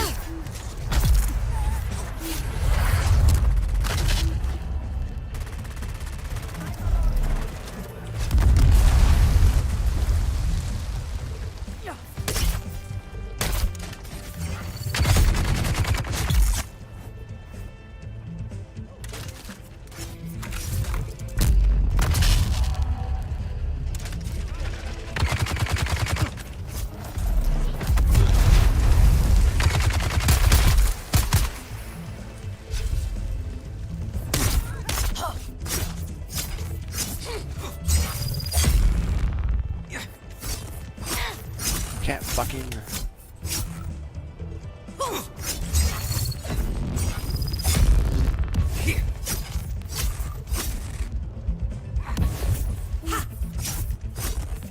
Why can't I fucking hit? What the fuck? Presented by the Imperial Scenerist Guild and Linder and Gold Coffee. What's up with Linder and Gold? We put the spice in it for you.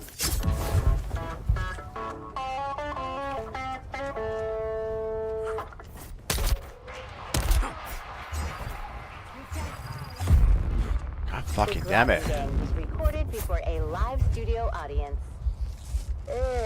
Another day.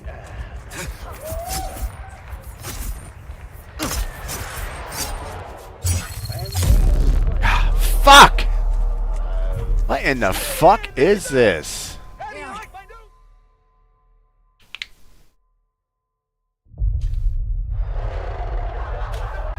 Oi, you okay, Frank? Fucking cocksuckers. Yeah, not to worry, love. He missed our property entirely. And the fucking grenades never break through those fucking shields, but they break through mine. No fucking problem. For the faint of heart, but at least we keep What it in. gay ass shit is this? Now, if I can just get this old water recycler working. Right mind. Oh, fucking come on! Oh, come on. Oh, fantastic. Oh, screws and meat switch. You are mine. Quality work here, boys. Yeah. Lovely, lovely. And I hurt myself! That thing's older than your jokes. Give it up already. Don't you listen to her, Betty. Who's Betty? Oh, recycler, of course. At least we know who we're burying when she conks out for the last time. Yeah, right. Stray cat looking. She got it. Fucking damn it. Needs a little coaxing. She'll start burning. Shield on. R.I.P. then. Gone, but not forgotten. Maybe you should get Frank to help. Do you remember the last time you got breakthrough? You were visiting your sister and Alaki. And Fuck you both this. were on top with that Cocksucking brass motherfuckers. Oh, you don't remember? The man said my hair was 3 centimeters of a guild rex. Oh, now I remember. You were kinda shaggy, Dove. I had no choice. And I told you to wait until I got home. I don't know why you would ever go to Frank. I looked like I've been arguing for weeks, love.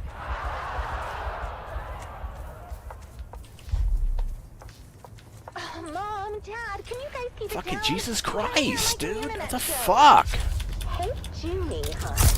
Maybe you can do that outside. Up and here, keep you it fucking open for one cocksuckers. You know, sandworm activity's up 9,000% since that bastard Zantara took out the shield wall. How did Zentara take out the shield wall in one day, and it took you 6 months to build a shed? Don't you compare me to that outlaw. No, trust me. I've seen his hollow. You don't compare at all. Oi, now, that's seditious talk, that is. He's an enemy of the Imperium. Oh, that sounds like a good game for frisky time. Enemy of the Imperium. Ew, you two are gross. Fucking wait.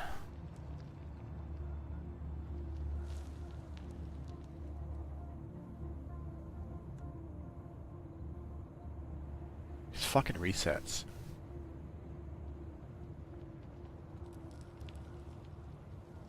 I don't want to get this fucking ridiculous fucking freezing that happens.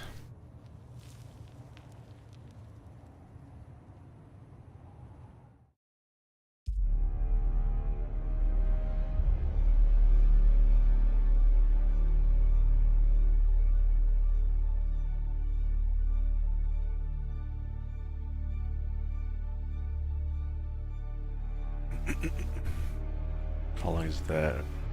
Like 10 minutes?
fuck?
Where's my server?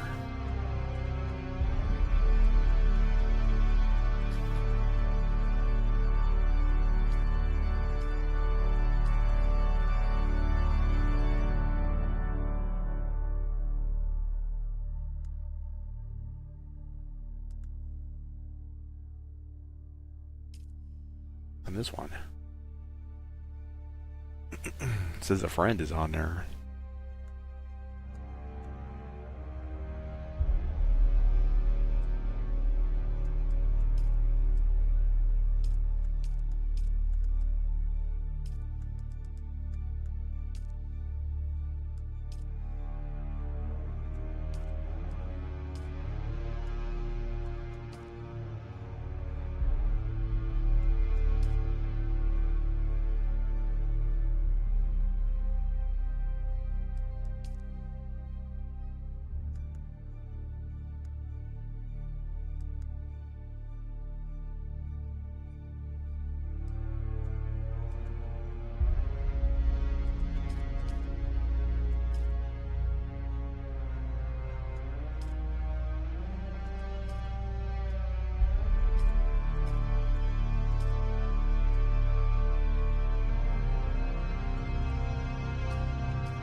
Come on, baby.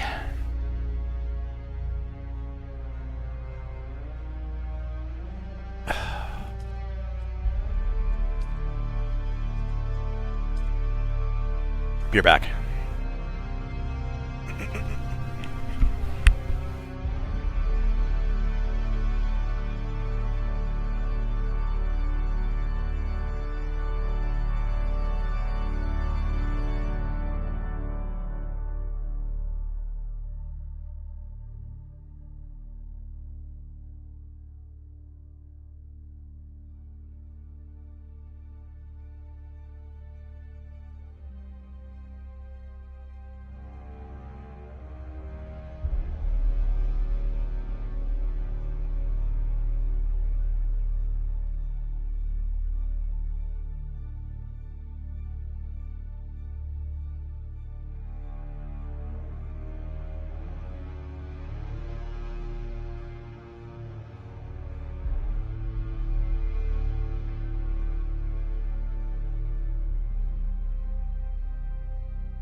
Let's see.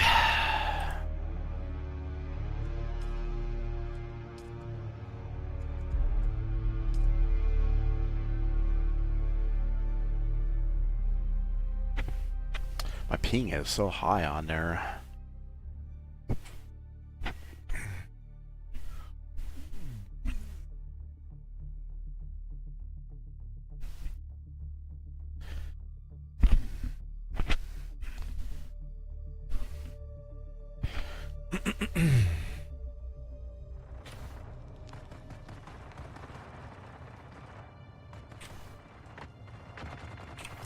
All right. What is about to break?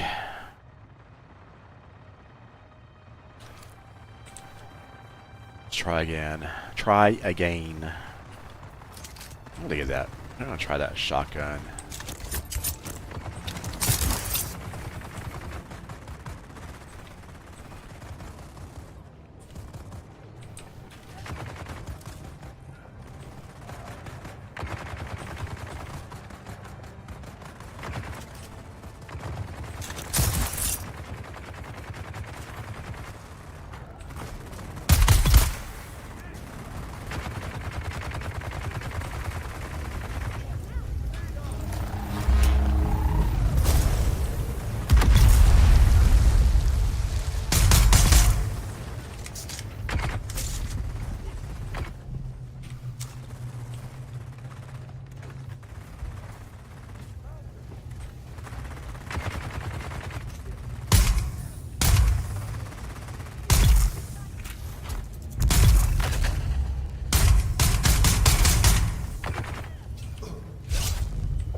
On. Both of them? Come on again.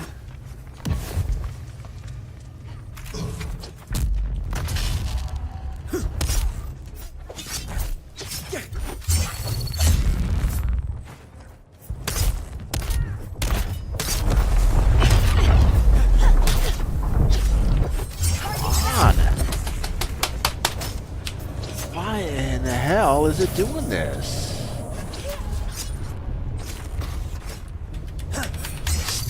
I can't do shit. What the fuck? Fucking cocksuckers. Fuck off.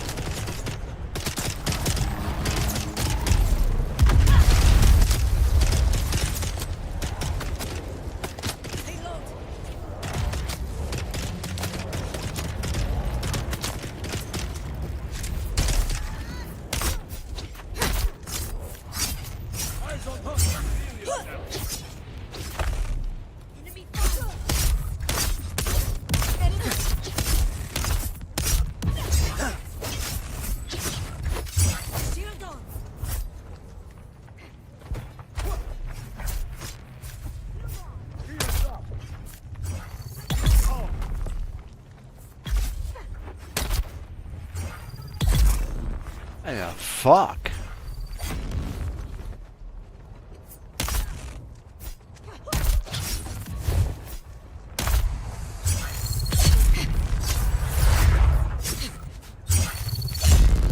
Found you.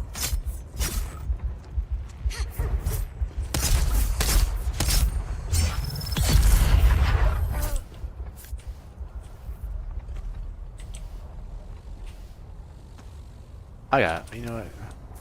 I think it's this fucking NVIDIA bullshit. This reflex shit.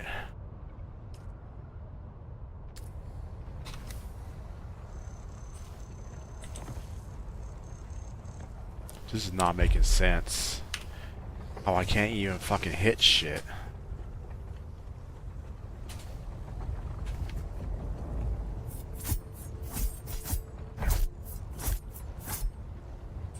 It's so fucking stupid.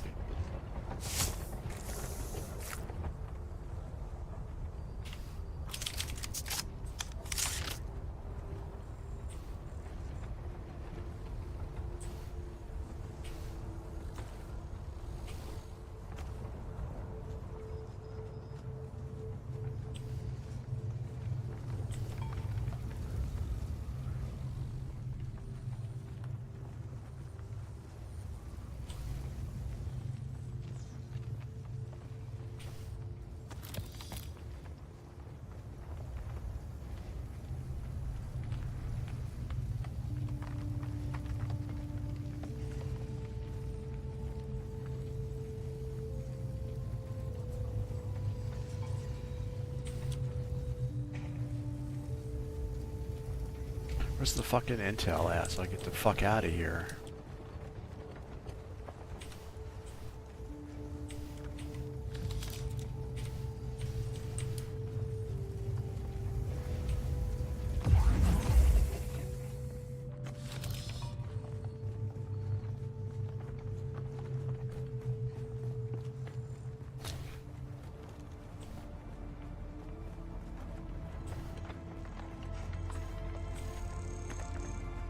I'm missing it? Did we already get it?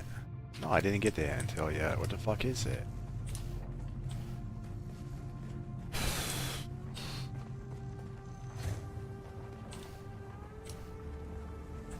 Here? What the fuck is up with this? Input lag and shit. This game.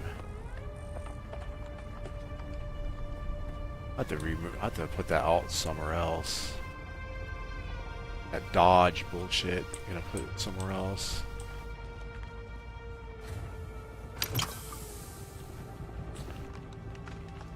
Dude, where the fuck is the intel?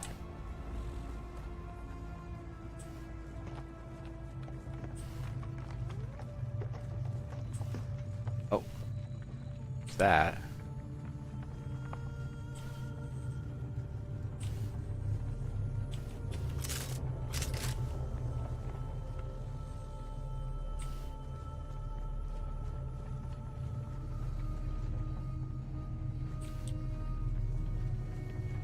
Totally blind?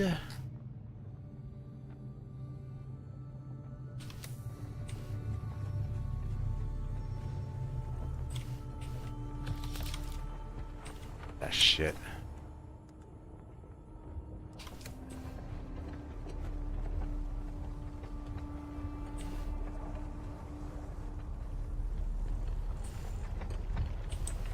Here? Oh. Oh, there it is.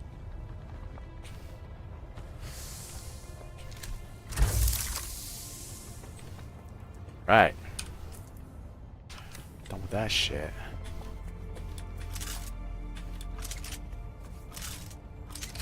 Identify yourself.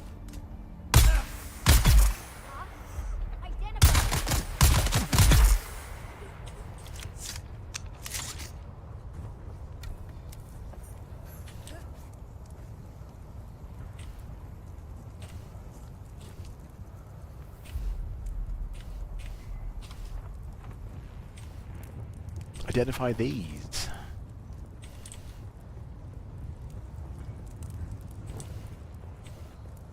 Ah! Caught on fire.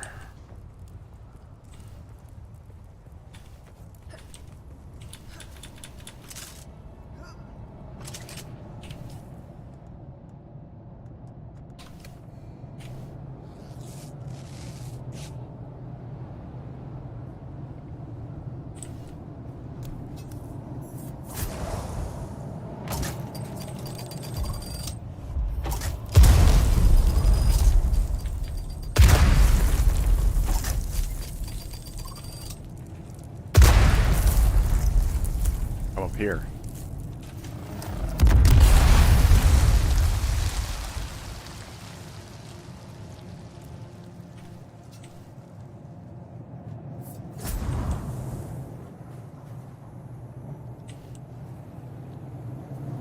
But you do.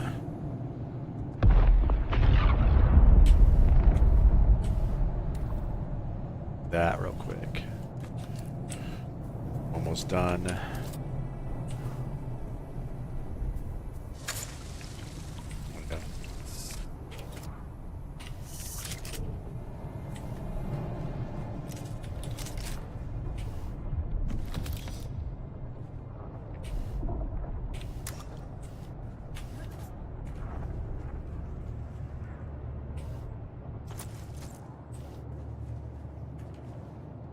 What else? Good for this little joint, huh?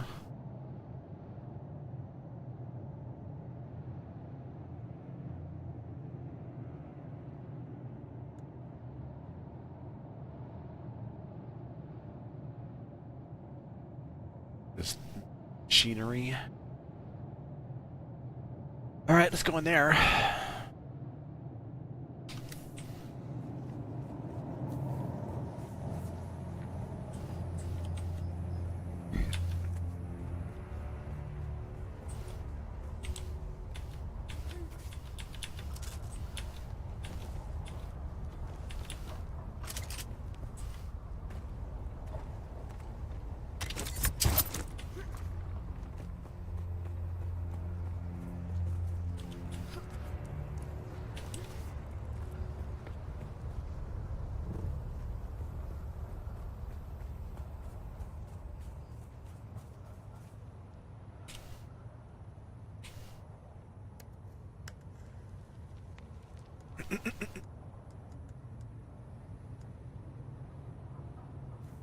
Don't need that. I'll take that though.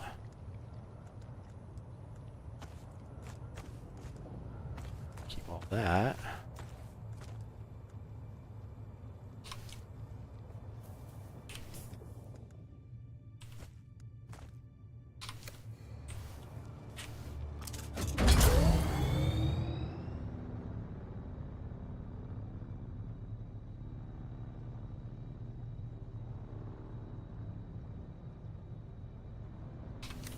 I'll go to my house.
Holy crowds. Hauling ass.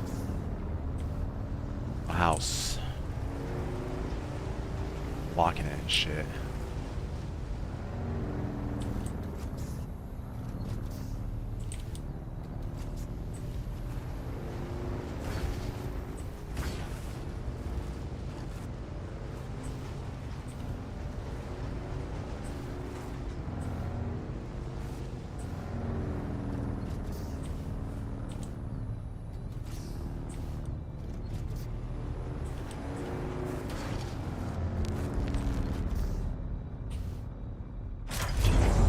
There we are.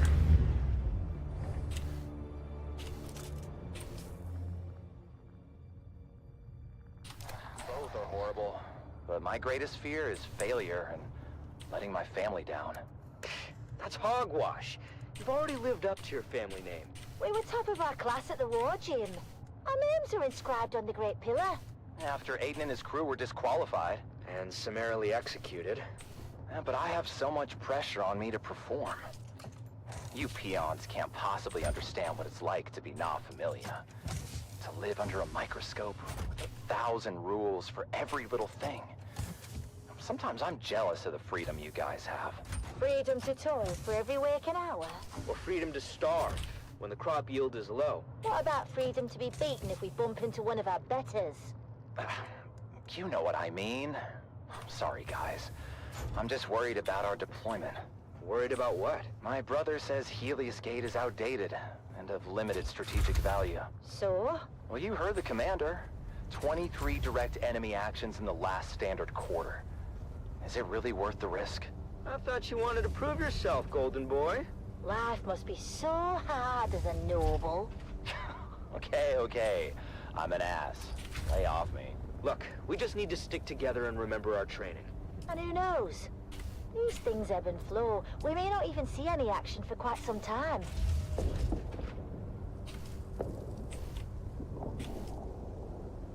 as their dropship navigated the flak-filled descent corridor.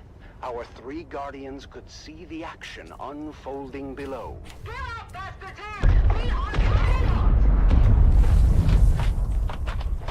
We are entering a live combat zone! Do not, repeat, do not linger at the dropship once we are touched down! We need marksmen to observation decks, and the rest of you, reinforcing access points. Helios Gate must hold.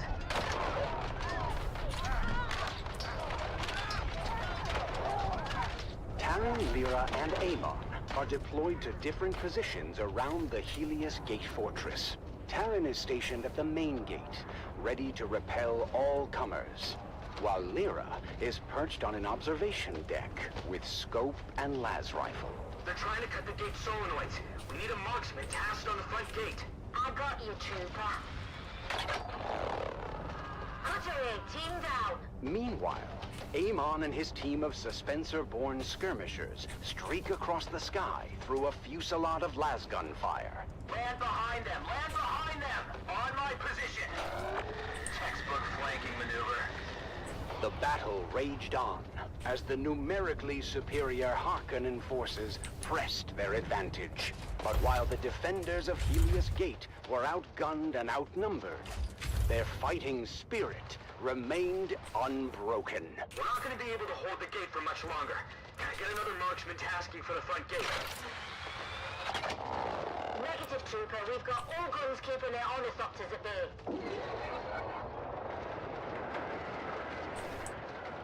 Look out, Burrow! That squashed some odds. As day turns to night, the Harkonnen forces prepare for a final desperate assault. The defenders, exhausted but resolute, ready themselves once again for the coming battle. This is it, troopers! Helios Gate stands tall once again! We have gunships coming in on an assault vector from Para East. We just need to hang on until they get here. For the Duke!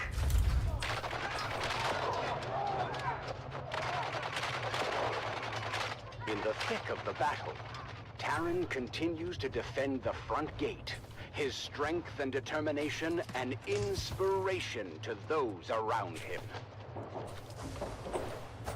They're trying to break through the old-fashioned way. Lyra's precision fire thins the ranks of the oncoming enemy as Amon is redeployed to the battlement. I've been hit! The front gate isn't gonna hold!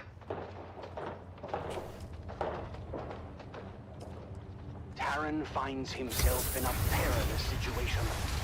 He is injured, and the position he holds is about to be overrun by the enemy.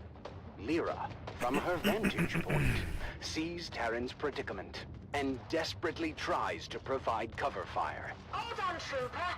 I'm trying to cover you. Oh, they just took down many. But then, just as hope seems lost, Amon streaks, Suspensor-born, across the sky and fights his way to his fellow young Guardian. Come on, Terran, let's move! It's too late. The gate won't hold. We're gonna be overrun. Are you sure about that, Terran?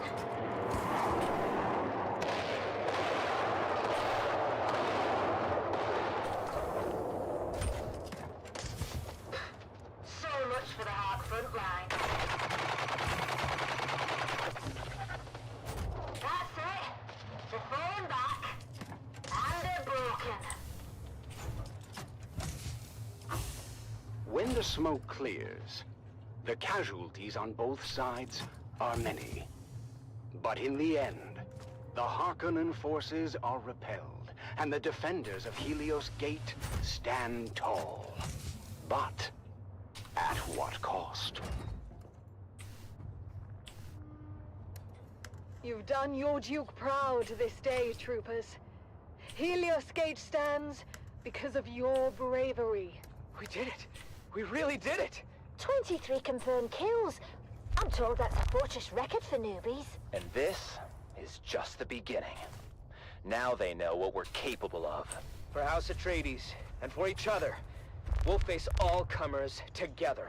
And so, the siege of Helios Gate comes to an end, marking the first of many trials our young guardians will face. Their journey of honor and courage has truly begun.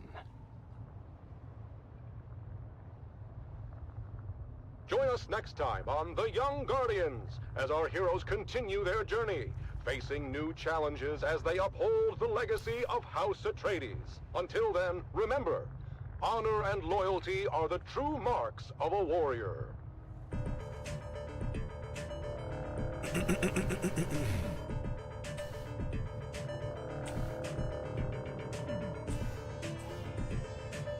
Try it different.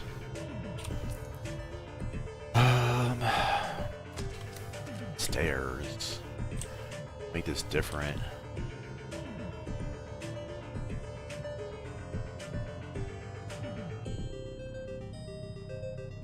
How? What about this? Let's see.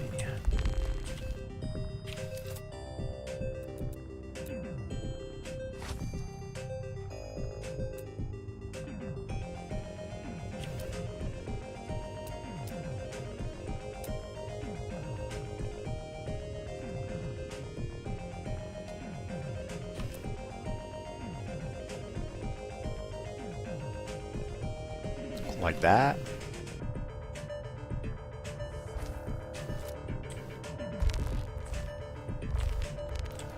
It'll work.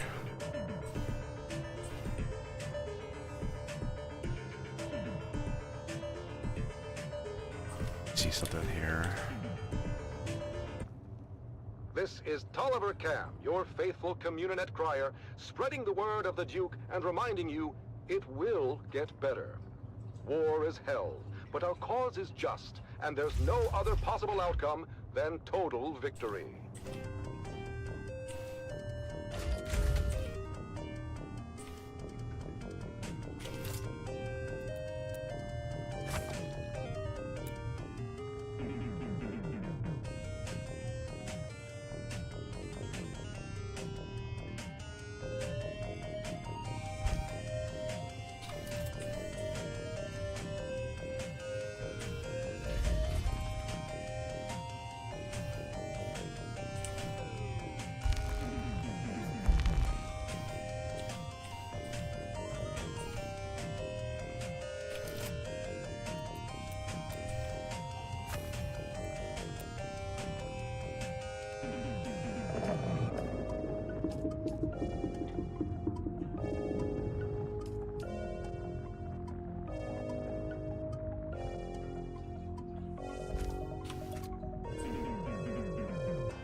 Into the jaws of death. One more June. One more June. One more June onward. I guess Into like the that. That'll desert work, storm flew the brave soldiers. Forward the shield brigade. The las guns must down, he said. Into the desert storm flew the brave soldiers. Forward the shield brigade. No one to hesitate, despite their reckless hate. Harkonnen, villainy. The troops not to ask what's right. They carry our sacred light, theirs, but to stand and fight. Into the desert storm blew the brave soldiers. Las guns to right of them. Las guns to left of them. Las guns in front of them. Lightning and fire beam. Try one of Forward these. to final breath. Boldly they flew and Just to well see into the jaws of death. what it does. Into the mouth of hell flew the brave soldiers. Flashed all their crisp knives bare, flashed as they turned in air, slicing the gunners there, charging an army. while Arrakis all wondered. Plunged in the battle smoke, right through the line they broke. Harkonnen and What if I Sardaukar reeled from recycle the that? What do I Grisnight's get back stroke, out of it? Shattered and sundered. Then they flew back, but not all of the soldiers. Just can't. Lasguns to right of them, lasguns to left of them, lasguns behind them. Lightning and firebeam forward to final breath. They that had fought so well came through the jaws of death. Oh, only From the advanced mouth of ones hell, can be. all that was left of them, left of the soldiers. Ne'er will their glory Damn. fade. Oh, the wild charge they made. Atreides, in debt to them, honor the charge they made. Honor the shield Bitch. brigade. Oh, noble soldiers.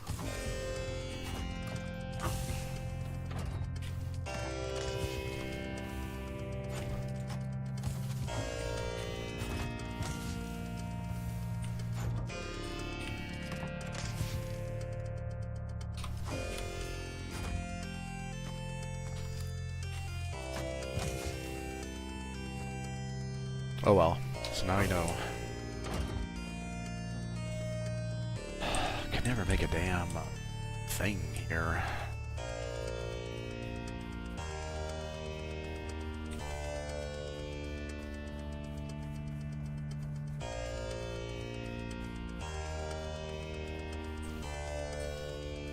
Kinda wish it had like a special thing. It'll let me lower and raise shit in this thing all at once.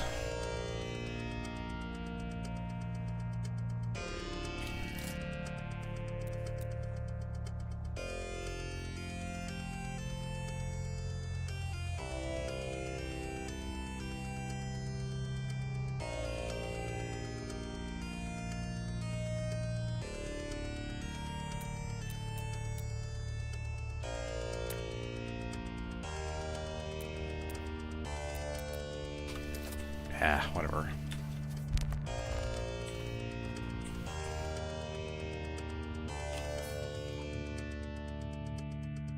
Can I make that advanced chemical thing? Utilities.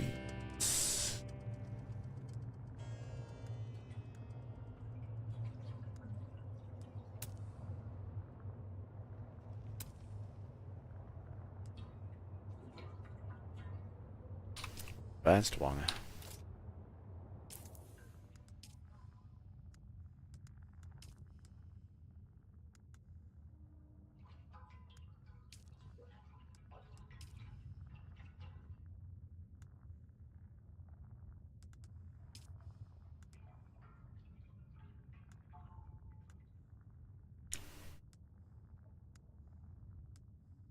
Medium storage container? That will give you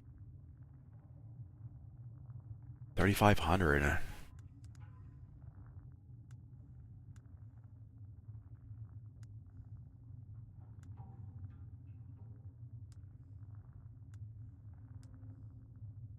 Oh, medium one in here. Here it is.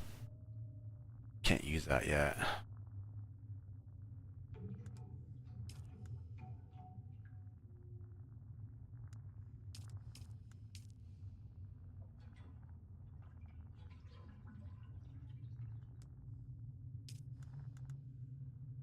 I need bits for that.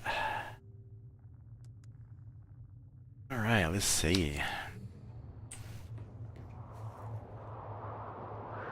It's the Wastelander Chronicles, brought to you by O'Gary's Imports. O'Gary's Imports. If you want it, we have it. And if we don't have it, we'll get it.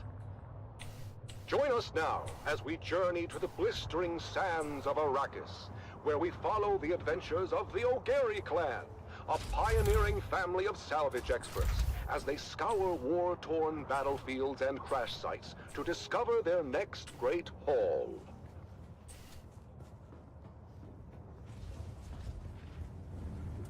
Hey there, everyone! Welcome back to the Wastelander Chronicles. I'm your Badlands Scout, Sally O'Gary. back with another wild adventure from the Wastelander Chronicles. Today's story is a real nail-biter. We were out in the Haga Basin, tracking an off-course freighter when we had the most incredible and terrifying encounter. Let me tell you all about it. We were cruising along in Clovis, our trusty 68 Chom Landmaster. It was supposed to be a routine trip, nothing special. But then, out of nowhere, a rock slide showered down from above and blocked our way. And when the sand and dust settled, we were surrounded. Over a dozen of the fearsome desert warriors, known as the Fremen, materialized from the gloom. At least we thought they were Fremen, but their faces were hidden behind weird iron helmets. But Fremen or no, these guys were all business. The one with the biggest helmet stepped forward. He seemed to be in charge and didn't waste any time accusing us of trespassing on Masquerade territory. Masquerade? I've heard of these clouds. Maybe not a good time for name-calling, huh? We tried to explain that we were just friendly explorers, but they weren't having any of it. The one in the big helmet said we were infidels, defiling the Electra Urn's domain. Whatever the heck that meant. A cargo cult. Fremen wannabes. Dude Shaz warned me about them. When were you talking to Dude Shaz? Not now. Well, was he talking to you, or were you talking to him? Here we go. I'm just asking. Don't I have a right to know why my wife is always chatting up the handsome sheriff? He gives good intel. Is that what you call it? By that point, I guess Big Helmet had enough of Mom and Dad's bickering, because he got real mad and ordered us buried up to our necks in the sand. But just as they were gonna drop us into chin-deep pits, something incredible happened. The Masquerade started yelling about something they call Shai Halud and lit out of there like their tails Shai were on fire. LaBeouf. Turns out, Shai Halud is the local name for the big sandworms. Well, I don't have to tell you what happened next. The ground started rumbling and rumbling like never before. I swear it must have been one of those super granddaddy sandworms you hear about living in the deepest desert. I figured it must have took a wrong turn at the shield wall and ended up on our heels. But I'll tell you what, when it comes to worms, Mom and Dad know their business. The worm was gone, and there was no sign of the Masquerade. Or was there? I've got their trail. Good job, son. Follow it. And why are we following it again? They threatened my babies. The trail led to a depression in the rocks where the Masquerade had made camp. They posted guards, You make that but they were shotgun. no match for us. Stop dicking around and The make that best part is, shotgun. after we killed them all, I found an old handwritten map tucked in the Big Helmet's boot. It smelled like farts and old cheese, but I slipped it into my bag anyhow. I know, stealing isn't right. But Dad always says that if they're dead, then it really isn't stealing. Anyhow, we took the helmets and left their gross corpses to the scavengers before finding our way back to Clovis. As we headed back home, I couldn't wait to show Mom and Dad the map. It could be the start of our next big adventure. Back at our shop, we spend days spit shining the helmets to a mirror polish as we get them ready for you, dear listeners. That's right, Sally. At O'Gary's Imports, it's Masquerade Mask Mayhem, and we won't be undersold. We have big helmets, we have ugly helmets, we have big and ugly helmets. Come find us on the Agora Concourse of the Grand Souk in Arakeen, because at O'Gary's Imports, if you want it, we have it. And if we don't have it, we'll get it. Thanks, Dad. Until next time, this is your faithful Badland Scout, Sally O'Gary, signing off and reminding you to always check your six. And come back next time for another episode of the Wastelander Chronicles. How about that, folks? The deep desert holds more than just spice and sand. It holds stories of resilience, of daring, and of discovery.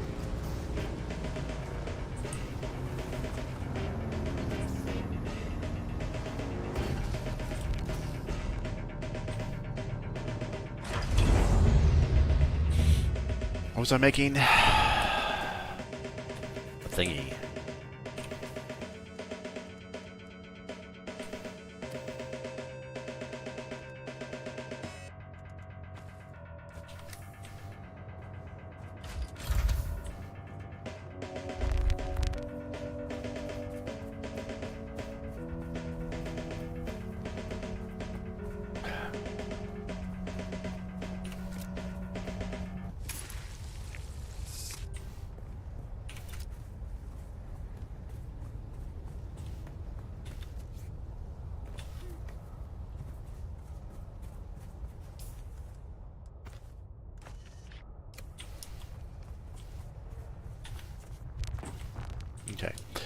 shotgun. That's what I was gonna take.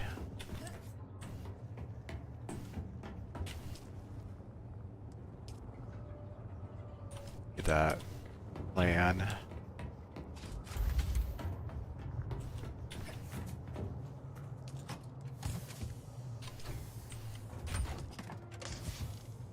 This one, the house burst. Shot. Does it actually penetrate the fucking shields though?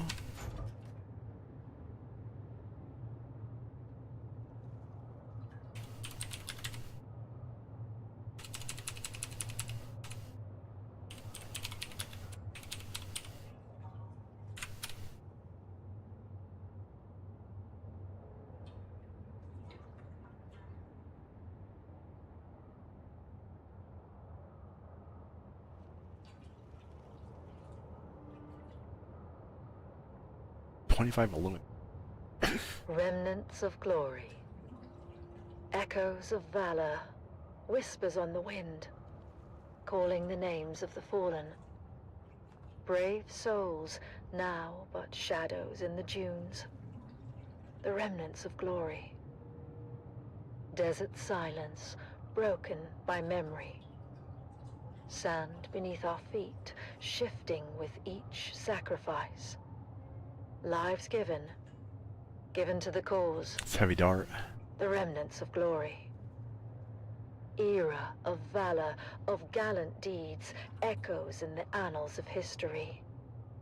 History, written in blood and sweat. The remnants of glory. In the silence, we remember names and faces faded. Faded but not forgotten, their legacy a flame undying. Glory may fade, but honor remains. A guiding star, eternal, the remnants of glory. In the stillness, whispers linger, ghosts of battles fought. Won or lost, but not forgotten, their echoes. Echoes of valor.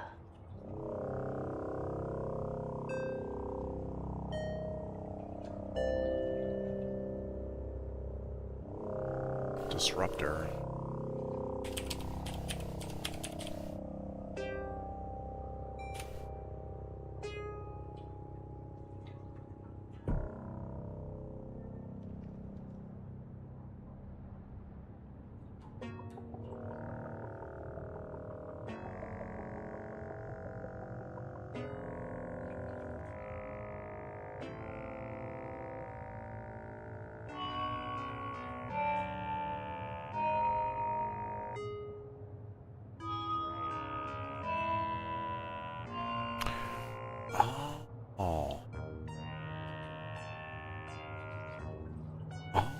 You try it anyways, fuck it.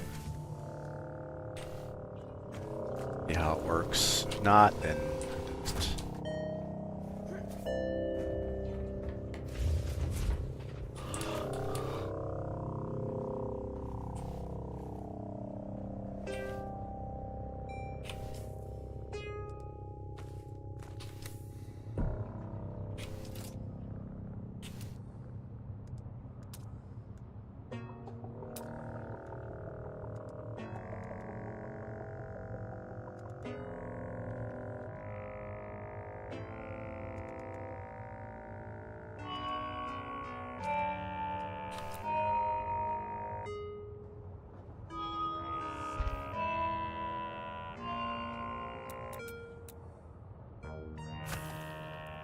Welcome, noble listeners of House Atreides, to another poignant episode of Through Their Eyes.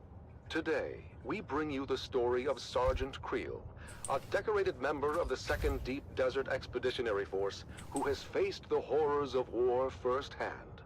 As we delve into his experiences, we honor the bravery and sacrifices of our troops. Sergeant Creel, thank you for joining us today. Can you start by telling us about your involvement in the operation at Dejumwadi? Of course, we're operational in the deep desert, so when scouting came back with reports of a Hark emplacement at Dejumwadi, well, That was a serious Oh man, I provocation. need one more. What happened at Dejumwadi? Like I said, we own the deep desert, so when word got back to us of a Harkonnen bastion being raised, our commanders knew what to do. 7 different cohorts, including the 5th Mesa Infantry and Gurney Zone, were simultaneously deployed in a coordinated attack. The whole operation was brutal. The Hark defenders much more vicious than we were used to. And yet, you and your fellow soldiers managed to execute the mission with surgical precision. Can you share a specific moment from that operation? I have to that go stands steal out in that your just to memory? get this built. There was this one moment, I guess. Fuck. The Hark bastion was still only half built, and we'd taken out a group of engineers, but we were spotted by a fortified lasgun position from the finished part of the bastion and pinned down. They were really tearing us apart. But somehow, we managed to get behind them through the half-built works. I remember crawling through the blood-stained sand and rubble. The smell of death and fried ozone thick on the air. When we finally took out that position, at least, it felt like a small victory in this ceaseless ocean of despair. Your bravery is truly inspiring. As the operation continued, what kept you and your fellow soldiers going? Duty, honor, the things they drill into you from day one. The example set by the fearless men of Gurney's own. But honestly, in the end, it's all about the man next to you. It's him you fight for, to keep him alive. It wasn't about grand ideals anymore. It was about survival. House Atreides prides itself on its moral high ground and honorable conduct. How did the principles of Canley and the Great Convention hold up under the extreme conditions of battle? Canley? That's for fancy folks with sashes and pressed uniforms. For us, the reality of war changes people. These missions, you do things that you never thought you would. I remember one night, after we took out a Hark listening station, seeing my comrades picking through the carnage off of Harkonnen survivors. They seemed different somehow.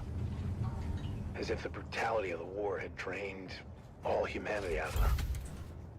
I even remember... Sergeant Creel, it's clear that the emotional toll is heavy. Perhaps we can focus more on the moments of camaraderie and hope that you experienced during these dark times. The what? Well, yeah, I mean, there are moments, sure, but... like between missions, people share stories, laugh about the little things. Anything to keep the darkness at bay. But those moments are fleeting. The reality of what we have to do is always there, lurking in the background. And during the Shield Wall operation, what was the state of your unit at that point? It was pretty chaotic. At that point, we were exhausted, just barely holding on. More than half the unit was replacements by then. Young, inexperienced kids, really. Just hanging on by the skin of their teeth. The Harkonnens had good intel. They somehow knew about most of our operations beforehand. Lost more friends in those days than I can count. I mean, we were just trying to stay alive, you know? Mission by mission, but... really, what was the point of it all? Sergeant Creel, I'm sure at least you find some solace in knowing that your courage and sacrifice will never be forgotten. Can you share with us the impact your involvement in these operations has had on you personally? I mostly just remember the faces, the screams, the loss. I mean, I try to recall the good we did, the successes and the victories, but it's hard. So damn hard.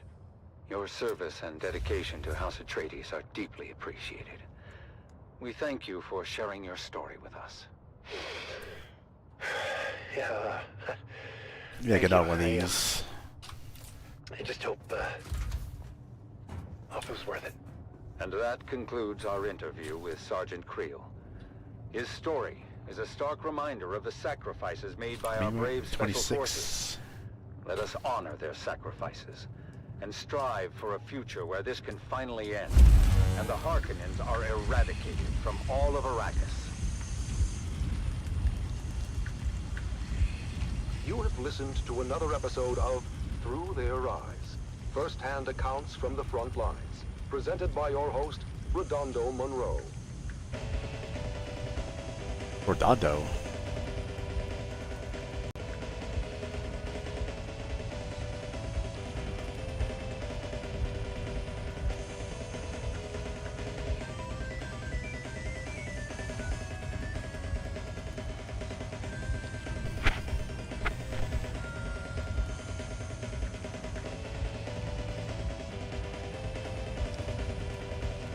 This thing takes forever.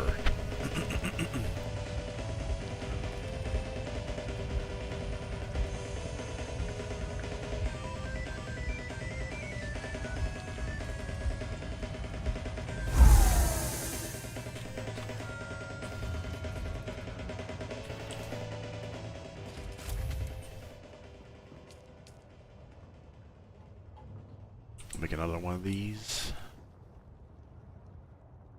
Put it.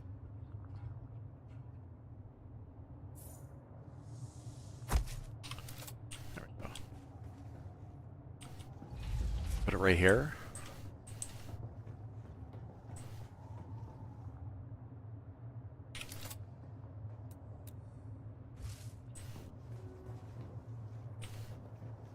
Right here.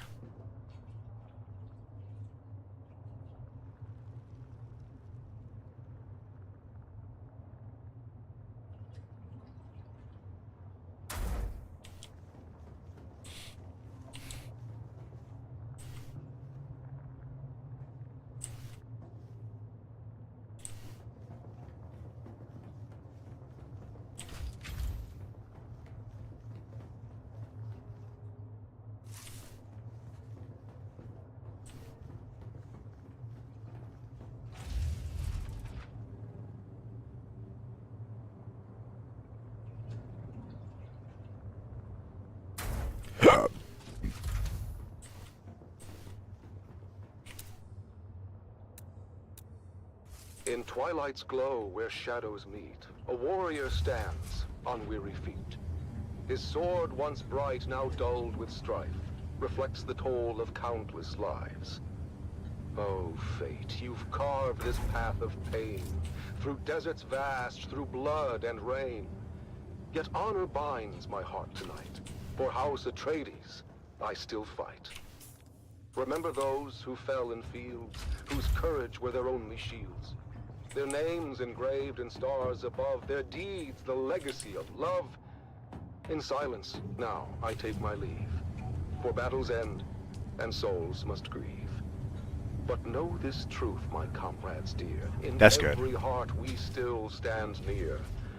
Oh, house of just and noble name, Have a we've drink. lit the stars with honor's flame. And though my journey's end is near, House Atreides, shed no tear. For in the halls where heroes rest, where valor shines, where hearts are blessed, we'll meet again in timeless peace, where all our pains and trials cease. In twilight's glow where shadows meet, a warrior stands on weary feet. His sword, once bright, now dulled with strife, reflects the toll of countless lives. Oh, fate, you've carved this path of pain, through deserts vast, through blood and We'll rain. steal this guy. Yet honor binds my heart. For House Atreides, I still fight. Remember those who fell in fields, whose courage were their only shields. Their names engraved in stars above, their deeds the legacy of love. In silence, now, I take my leave. For battles end, and souls must grieve. But know this truth, my comrades dear, in every heart we still stand near. Oh, house of just and noble name, we've lit the stars with honor's flame. And though my journey's end is near, House Atreides, shed no tear. For in the halls where heroes rest, where valor shines, where hearts are blessed, we'll meet again in timeless peace, where all our pains and trials cease. Powerful words that remind us of the courage and resolve that lives in every Atreides heart.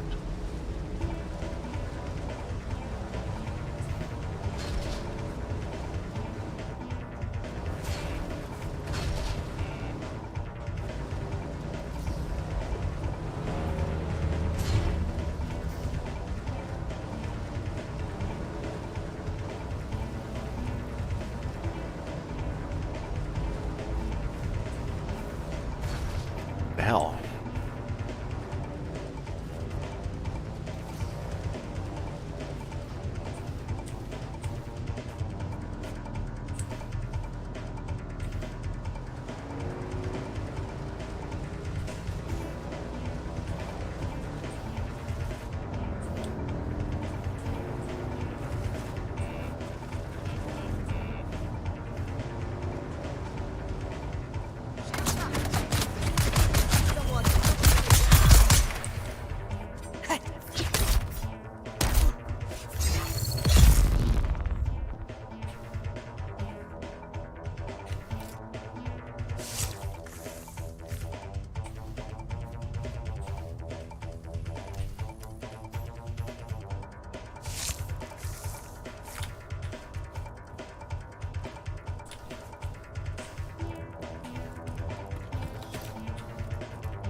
Wrong way. All the way over The here. heart of Rendavo. Rendavo's father was a sergeant, old and bent and grey. He served the Duke in '88, back in a bygone day. He lived out in the desert and scraped his meager fare, with children 9 around him and Ren, the youngest there. The older siblings learned some sense, but Ren was left without. He was tall, but shorter wisely, and grew up broad and stout. Pious, cheerful, willing, yet he seldom did things right. "What will become of you, poor boy?"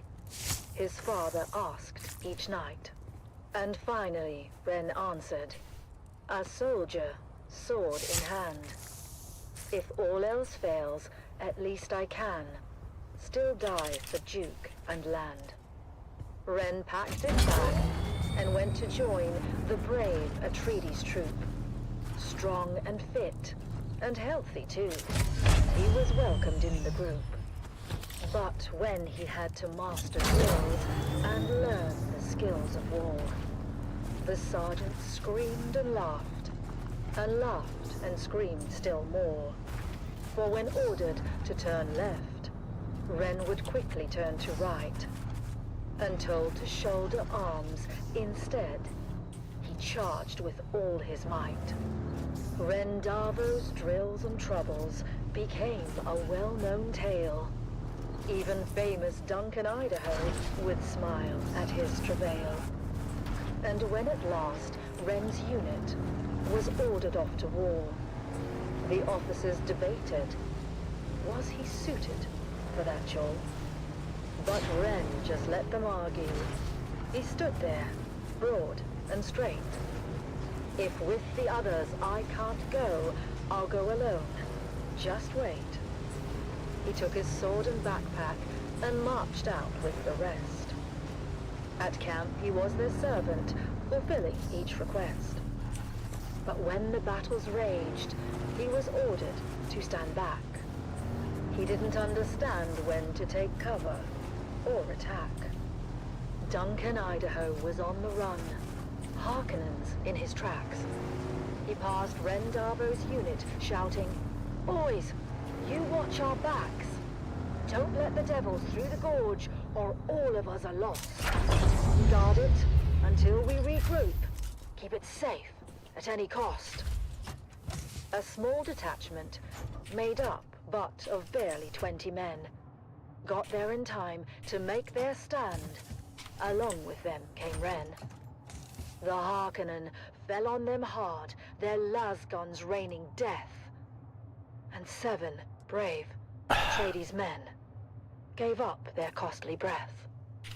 The same disastrous fate would soon befall all those who'd stay. So when ordered to retreat, they all retreated straight away. All but one, who stayed to fight and charged the foes instead. Ren couldn't get the notion of flight through his stubborn head. He just stood there, broad and strong, and ready now to teach a lesson to each Harkonnen who came within his reach. At the choke point in the gully, They all each took a turn, but without lasgun cover.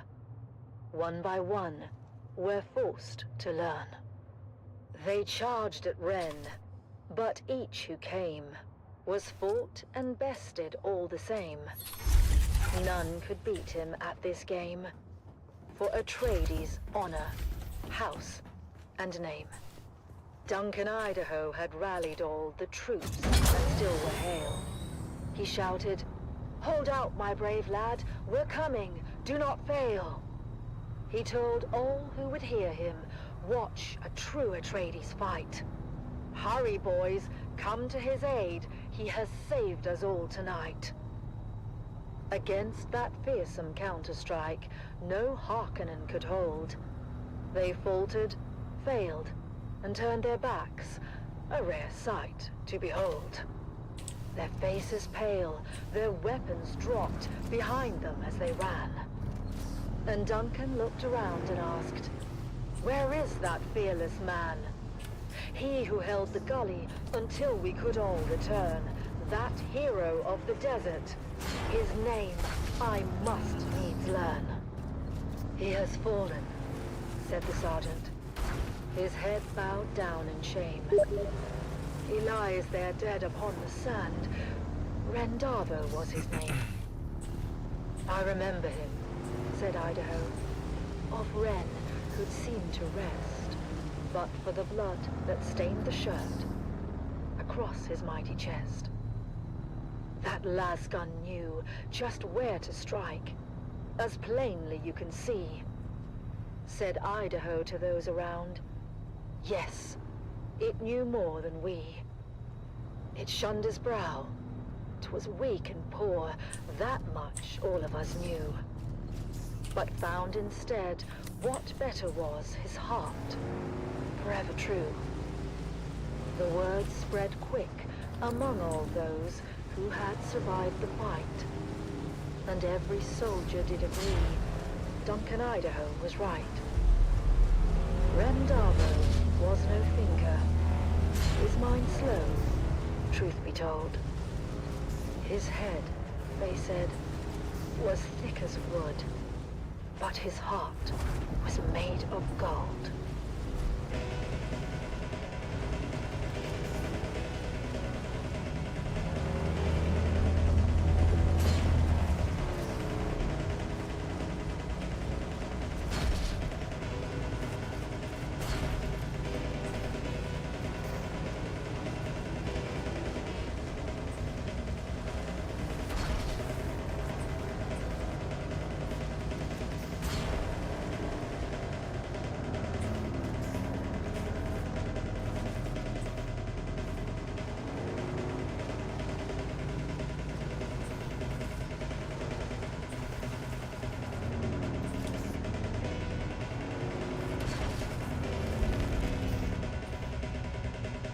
There we go.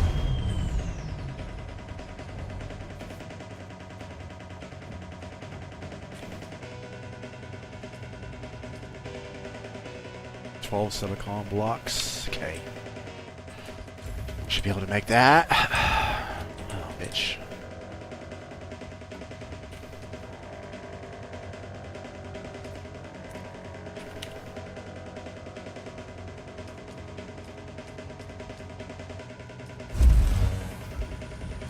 You're back. Let me get a drink.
It's the Wastelander Chronicle, brought to you by O'Gary's Imports. O'Gary's Imports. If you want it, we have it. And if we don't have it, we'll get it. Join us now as we journey to the blistering sands of Arrakis, where we follow the adventures of the O'Gary clan, a pioneering family of salvage experts, as they scour war-torn battlefields and crash sites to discover their next great haul. Hey there, everyone! Welcome back to the Wastelander Chronicles. I'm your Badlands Scout, Sally O'Gary, back with another wild adventure.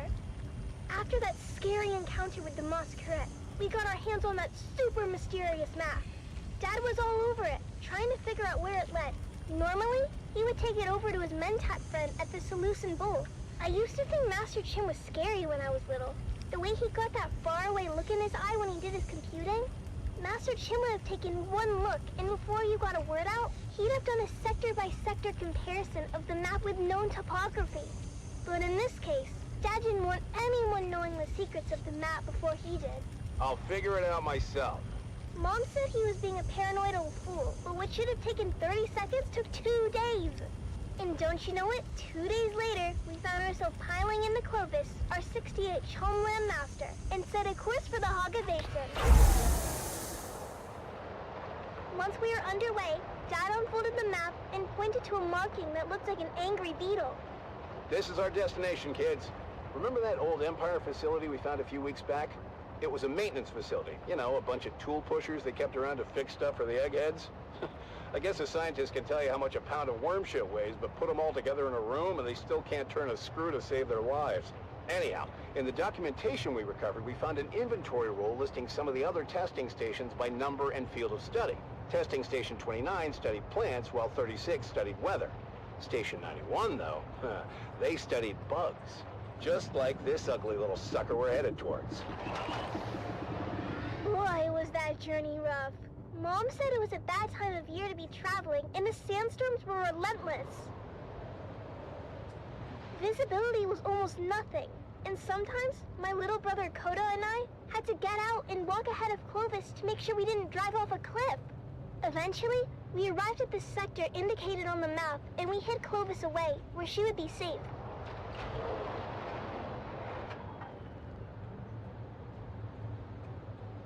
As usual, Kodo and I took the point and went ahead of our group. I won't lie, every step of that mission was a chafing nightmare.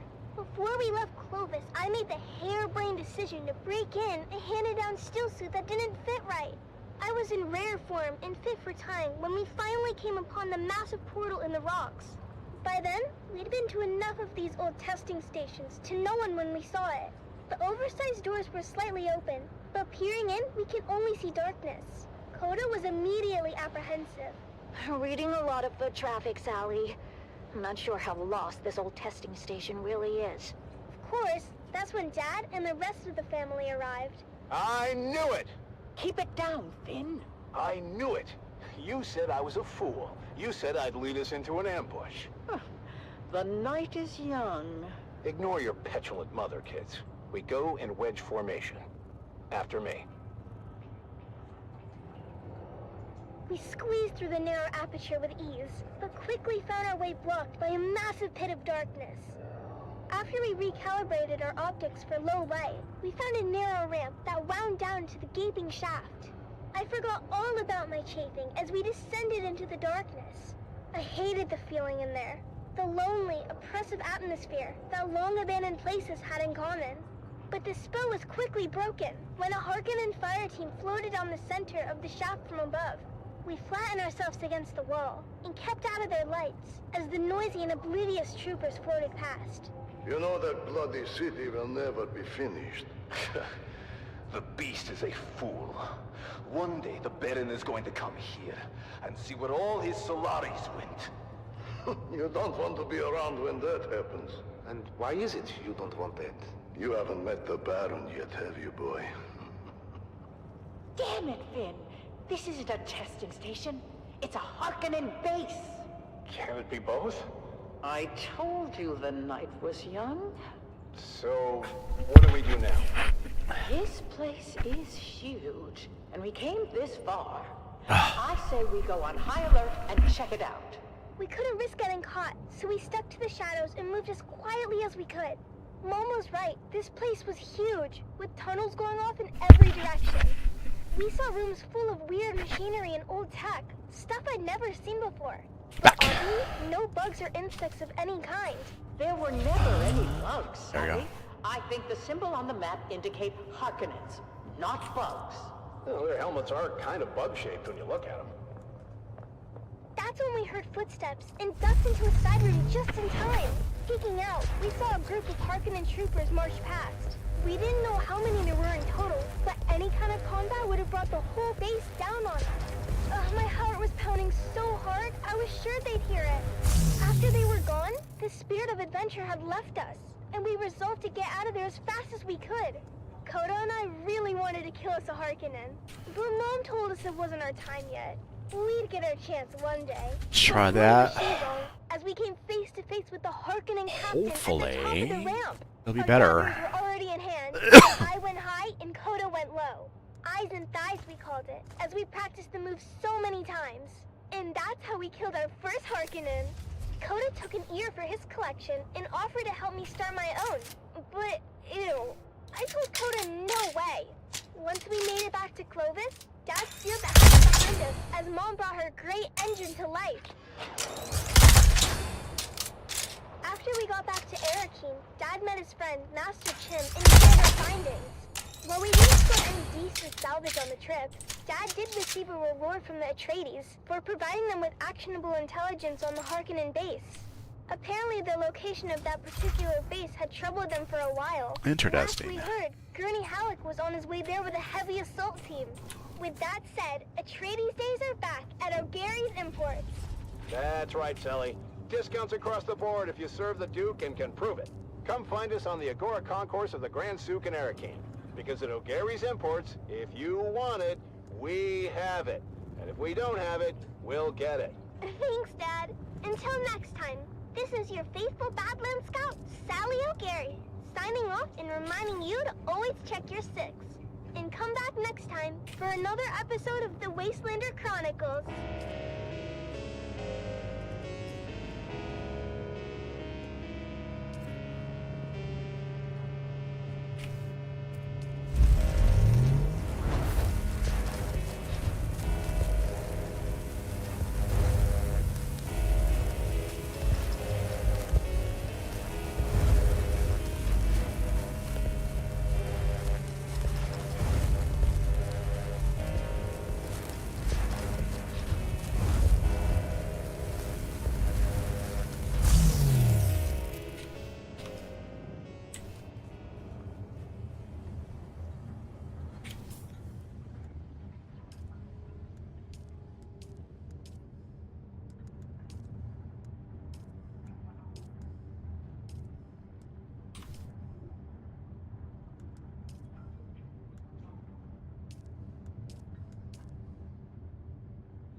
The We've hell? got it all for you today, from inspiring frontline stories to another exciting episode of everyone's favorite wandering swordsman. But first, let's kick things off with some sonorous sounds for your listening pleasure. You're listening to Vox Atreides, the voice of the Duke.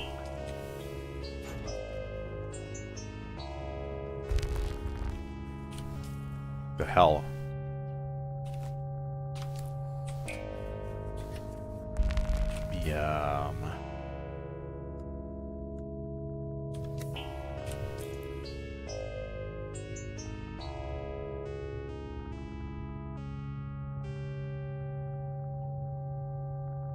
Let me hit up these areas.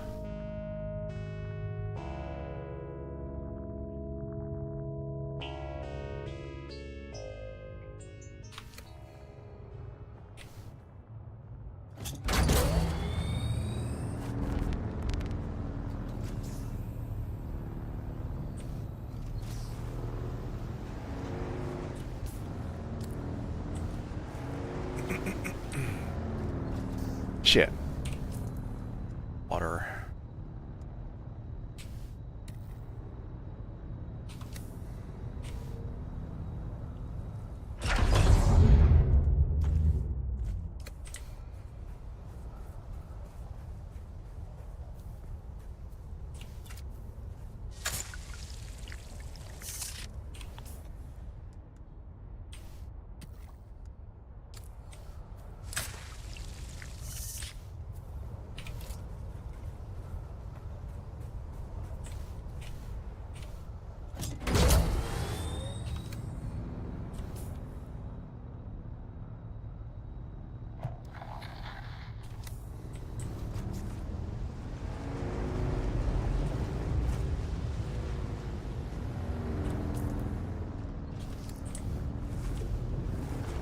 The Harkonnen Network, where every moment is an opportunity to prove your loyalty and strength. Strength through loyalty. You are listening to frequency 152.6, the voice of House Harkonnen. We are Arrakis. Now witness as the dark and tangled truths of House Atreides are revealed by the Convert. Greetings, Truth Seeker. I am the Convert. Once a high-ranking advisor to the Atreides regime, I have since escaped and now live under the protection of the Bearer. I have now received word from my supervisor within House Harkonnen that my dear ones, my family, that they have all been cruelly executed by the Atreides. This is difficult to speak of, but I must continue. Today's question: what is the role of religion in times of turmoil? When I left House Atreides, I also left behind the false faith of my fathers and the lies of the Quranic Zen Christian scripture. Naturally, I recognized these things for what they were: tools of control, an opiate for the masses, a way to keep an oppressed people docile and unquestioning. What comfort does religion offer in the face of loss? Does it provide real solace? Or is it merely an illusion, a false promise of meaning, of reunion in some mythical afterlife? Can we trust the idea of paradise? Or is it just another method to keep us subservient? I remind myself that the promises of religion are hollow. The idea of them being in a better place is just a comforting lie. We must face our fears and not be swayed by these deceitful doctrines. Way to kill these fuckers. What is the true purpose of religion? Is it to guide us, to comfort us, or to bind us in chains of hope and fear? Can we trust in the baseless promises it makes, or should we seek our own truths, free from the shadows of ancient dogmas? These questions have troubled me deeply, as they should trouble you. Follow these questions to their ultimate conclusion, dear listener, and you may just find your truth. You've been listening to The Convert, exclusively on the Harkonnen Network. Harkonnen, we are Arrakis. Remember, Every word spoken in truth brings us closer to victory. Let's continue with some inspiring music. Oh no. You can see for yourself. The holocam caught the last part. You think you can humiliate me like this? I'll be shit for a month. Count yourself lucky, thief. In the old days, they would have fed you through the mechanical separator. I have no bloody idea how that got there. I've never seen that before. The incident had been diffused, for the time being.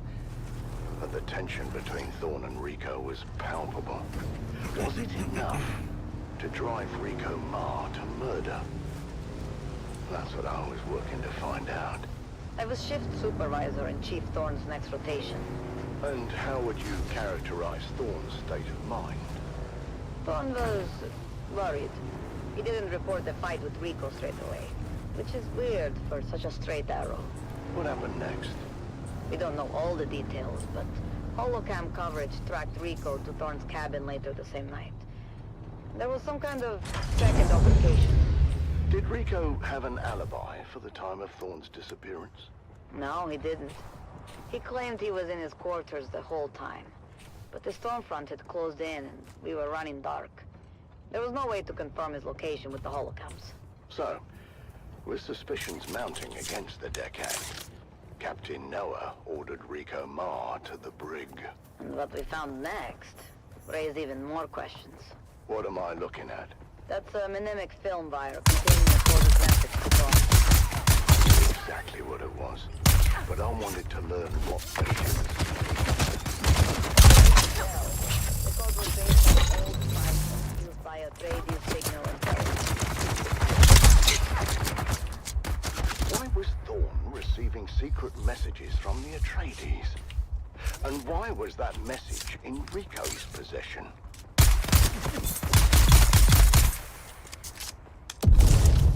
God, what the fuck?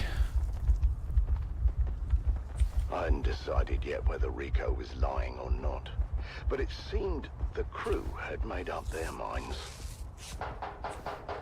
That's in there. Just give us 5 minutes with our good friend Rico. Promise to be nice. You there? The front's out. Communications specialist Jeb Dolan was tasked with deciphering the secret message, and I tried to impress upon him the importance of doing a quick but thorough job. What started as a murder was rapidly becoming something else, and I had to get to the bottom of it quickly. The Spice Miners Guild had a mandate to remain neutral in the ongoing war of assassins, and had successfully done so. Thus far, or had we?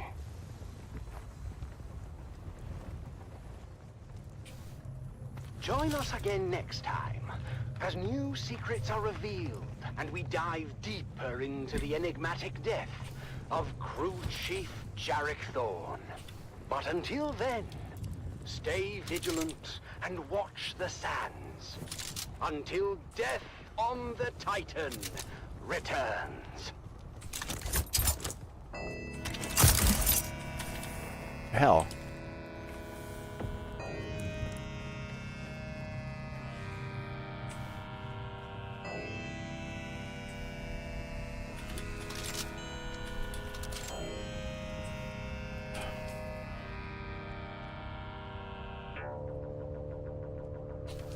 Need to find the intel. In there?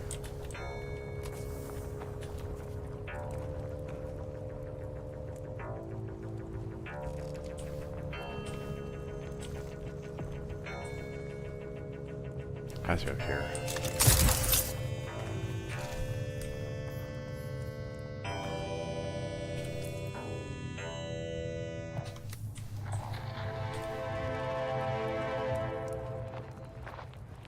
Colonists, you've lived in fear of Varric's rule for too long. He is a vile pretender, and order must be restored. But how can we do this, stranger? We are not an army. Remember yourselves. You are Imperial peons, with all the rights and protections that station implies. But who will stand for us? We've been waiting on the Spacing Guild for over 300 years. I will stand for you. And you will stand for yourselves. But how? I will train you. After I have forged a new sword.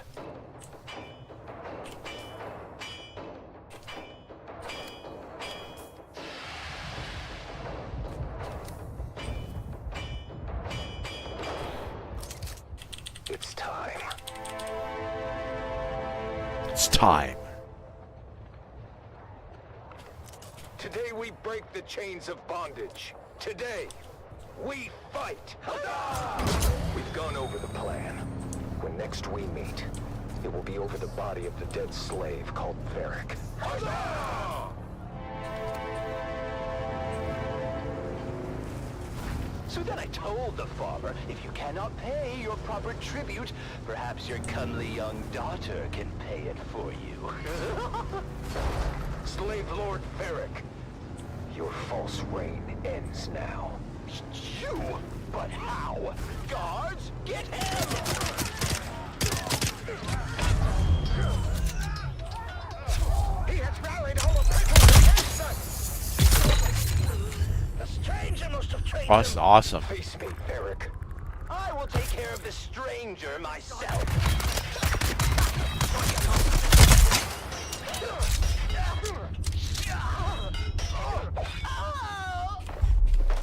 The tyrant has fallen. You have won your freedom. No! Father! Your father fought bravely, Gina. His sacrifice was not in vain. Thank you, swordsman. You've saved us, but I've lost my father in the bargain.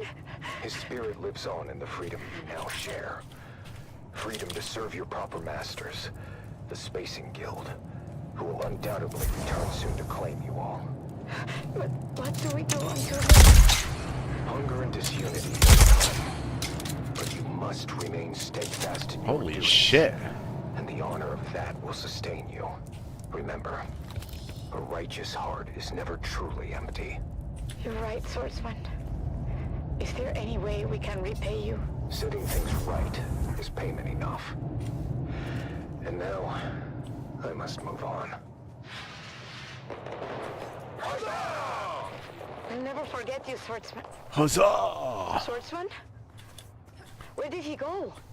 And Batman. so, the swordsman leaves another world better than he found it.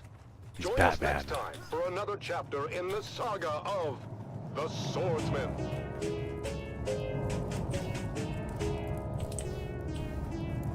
I feel like there should be more there.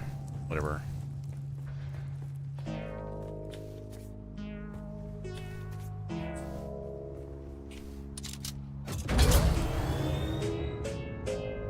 Get that right there. The squat.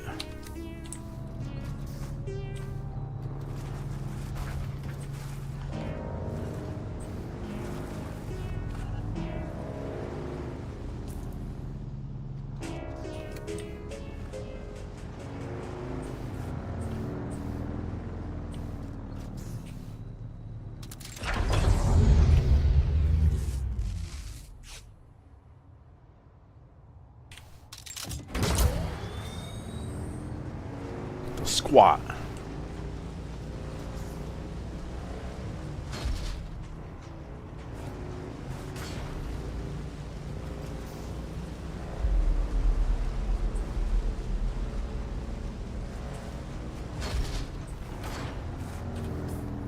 I hit all these up too while I'm at it.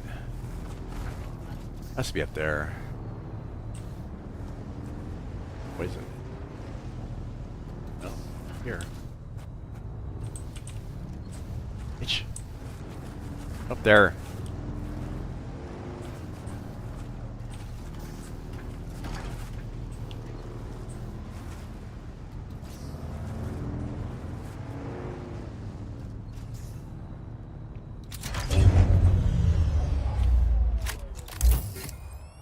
What is this?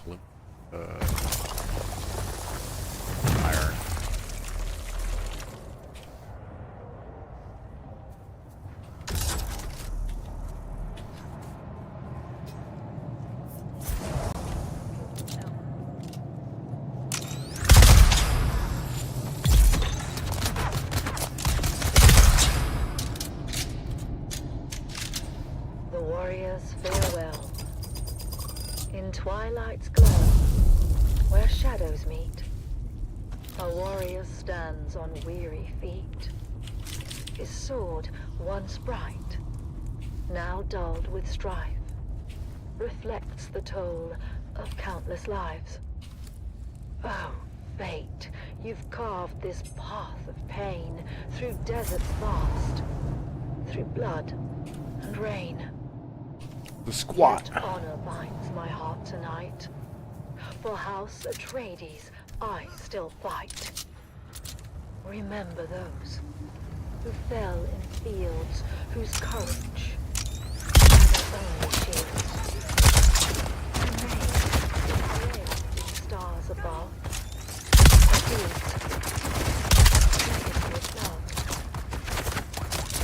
silence now, I take my leave.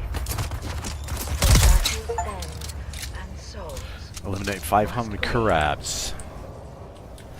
The Karabis. In every heart, we still stand near. Fucking bitch. Oh, house just and noble name, we lit the stars with honor's flame.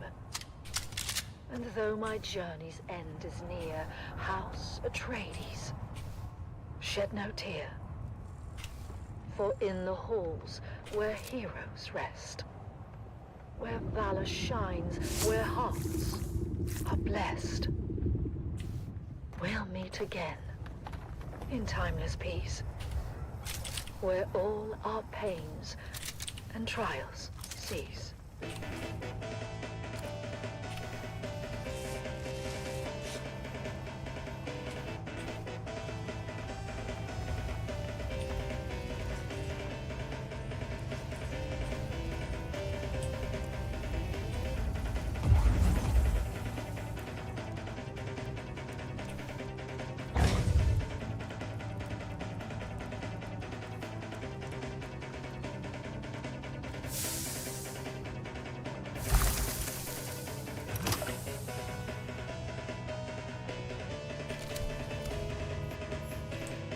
That's it.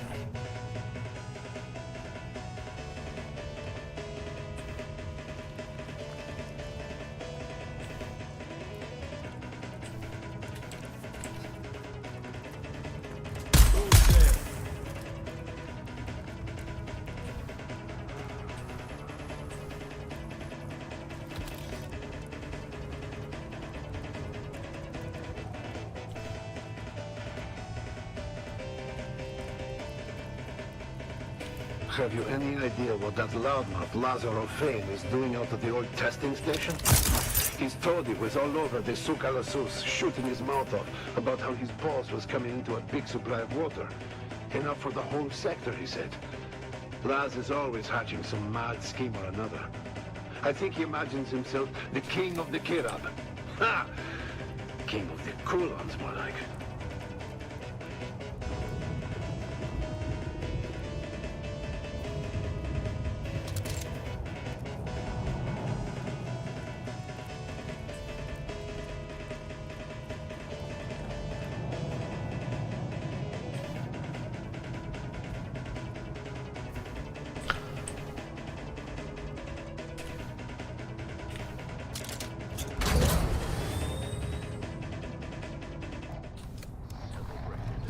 Strength through loyalty. Knowledge is indeed power, dear listeners. And speaking of knowledge, I feel the urge now to share a candid story from my own life. And perhaps it could be a learning opportunity for any young Harkonnen woman pondering their prospects. You see, once I had an intimate acquaintance with a highly ranked officer. He shall remain unnamed, but let's call him Berzag X. He was quite charming, and our nights were filled with passion and whispers. But he was prone to speaking in his sleep, and therein lay his doom. You see, the words the Berzag spoke in his post-coital slumber were, let's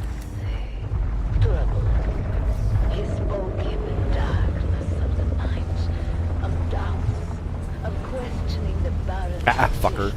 I knew then what I had to do. The very next morning, I reported his treacherous thoughts. The Baron, in his wisdom, had Bersagex removed from his position and taken to a place where such doubts could be corrected. While I was praised and handsomely rewarded, I took a new lover.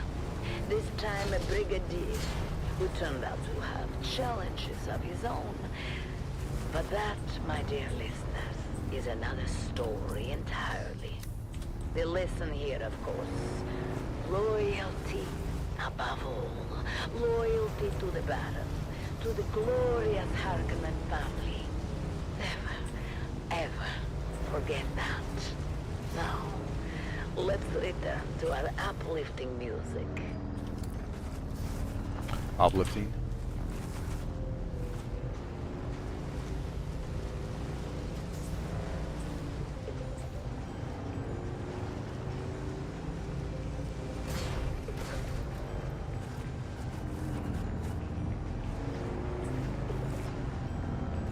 What is this?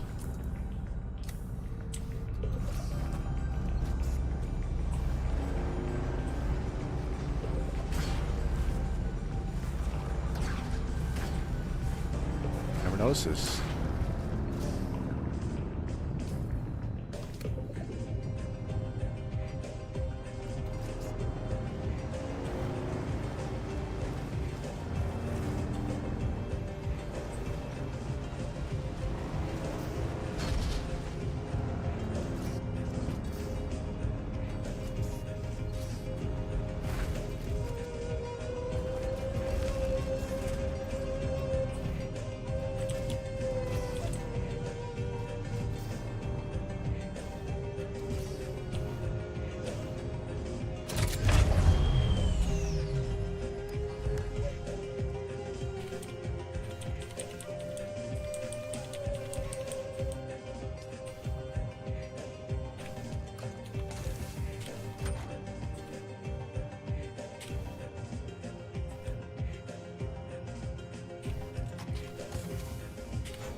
Where's my money?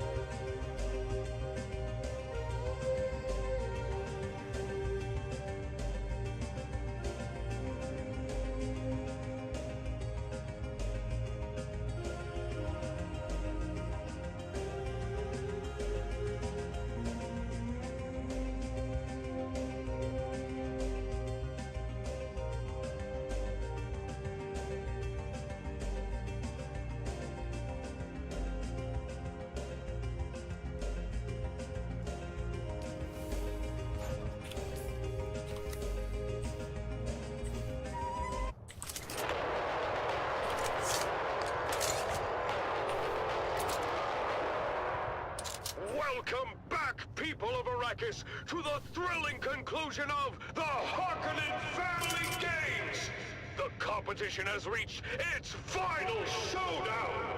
let's join our hosts, Maxim Dubrov and Vera Kotilla, for the ultimate battle of the Man Trap! Thank you and welcome back. Vera, we are about to witness the final confrontation between the Fremen and Sister Lara. Indeed, Maxim. Both contestants are nearing the innermost chamber of the labyrinth, each approaching from different directions. Sister Alara has reached the chamber first. The massive stone door closes behind her, trapping her inside with one of the most fearsome creatures in the Imperium, a Lhasa tiger, its muscles rippling beneath its striped fur, chains rattling as it moves. The Lhasa tiger, known for its immense strength and ferocity, is chained in the center of the room, guarding the seal that the victor must press to win. Sister Alara is attempting to use the voice on the tiger. Listen! Obey. Stand down. The tiger isn't responding. It's immune to her control. She's trying to keep her distance, but the beast lunges at her with claws extended.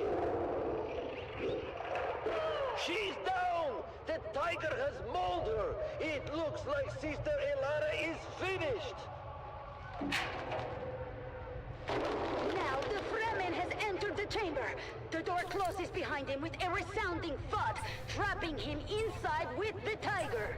The tiger leaves Sister Alara's bleeding body and charges at the Fremen, its roar echoing through the chamber. He's fighting with incredible skill and determination, climbing onto the beast and driving his Chris knife into its neck.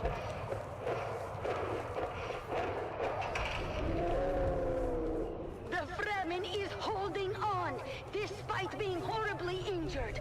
One of his arms has been torn off, blood flowing freely, but he keeps fighting, stabbing the tiger repeatedly. Unbelievable! The tiger is collapsing under his relentless assault. The Fremen has done it. He is the last contestant standing. The crowd is silent as the Fremen struggles to his feet, his body battered and broken, stumbling towards the seal that will end the game. He's almost there. Step by step, he's making his way. But wait, what's that? Stop. Kill yourself.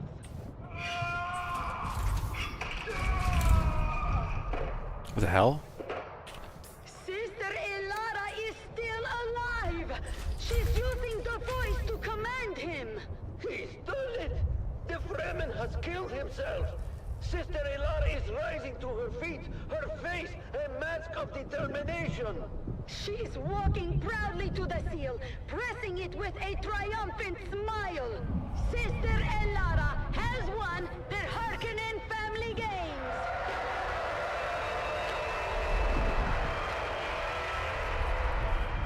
An astonishing victory! But wait!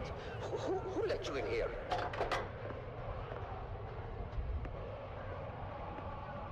What? No, take your clothes from me! You have violated the rules betting on Kanto's victory. You are coming with us. This is bullshit! You can't do this! They cheated! Well, this is unexpected. Maxim is being taken away by the guards. It seems I am alone now. What an incredible ending to this year's games. Sister Alara has emerged victorious, proving her resilience and skill. And as for next year's games, I believe we might already have one contestant lined up, Maxim Dubrov himself. Oh, Maxim.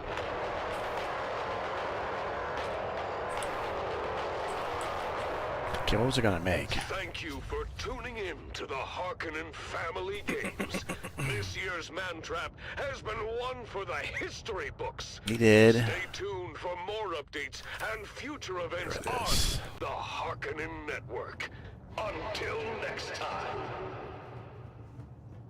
The Harkonnen Network, where every moment is an opportunity to prove your loyalty and strength. Strength through loyalty.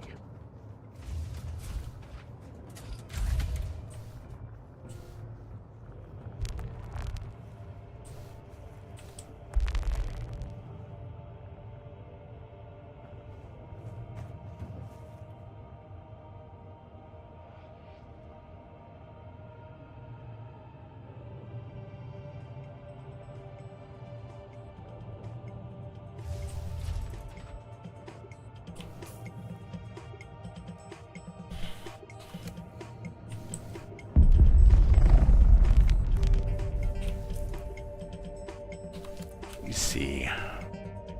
Let's go turn in that stuff over there. And just take the buggy.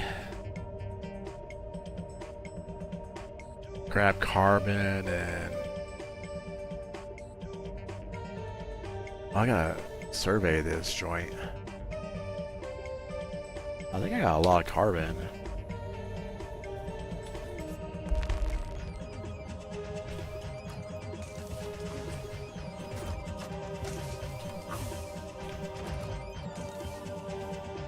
Yeah, pretty much a good amount. You are listening to frequency 152.6, the voice of House Harkonnen. We are Arrakis. Attention, loyal listeners of the Harkonnen Network. Due to unforeseen events, the program The Convert has been temporarily removed from our schedule.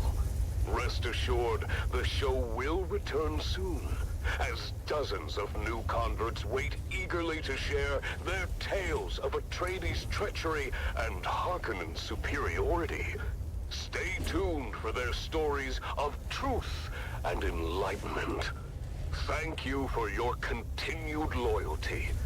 Glory to House Harkonnen. We are Arrakis.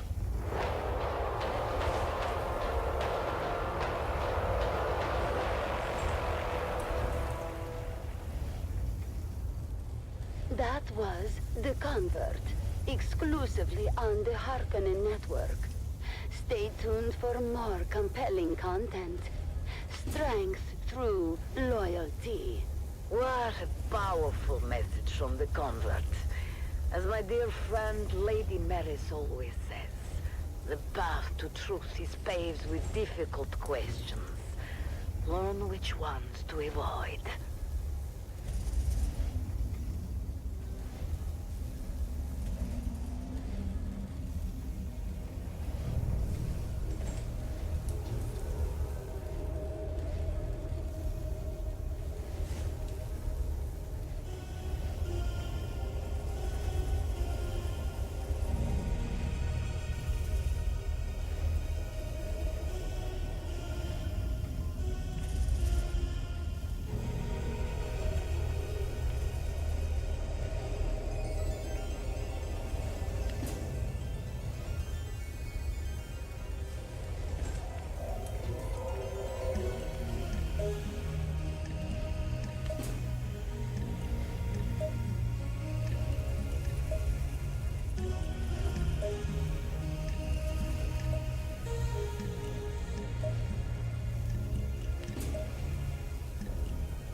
You're listening to the Harkonnen Network, where strength, loyalty, and dominance reign supreme.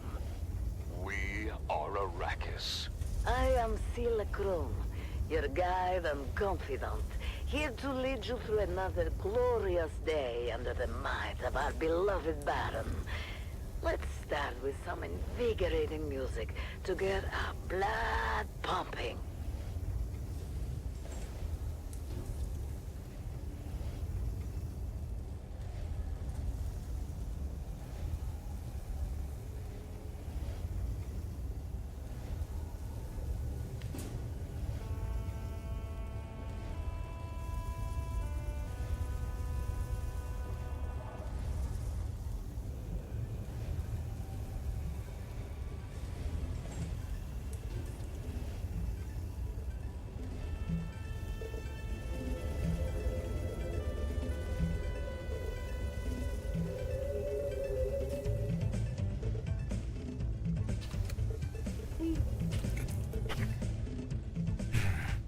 Wee. Wee. Alright, let's see. Let's do this. Got all that. Got out, refuel. Because. Put that back in.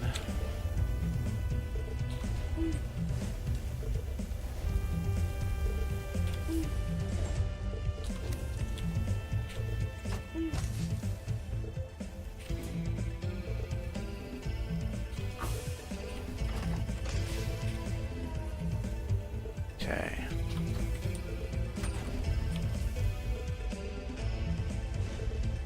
I'll put more of those thingies in the thingy, blood thingy.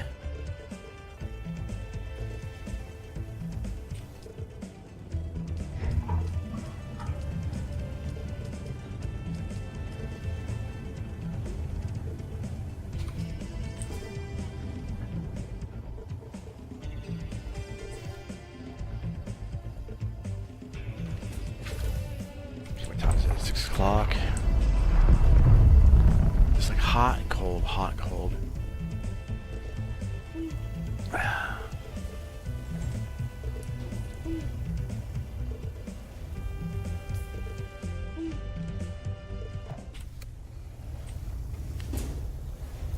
Do I have any abundance of crap? Just could get these actuators and see how much those sell.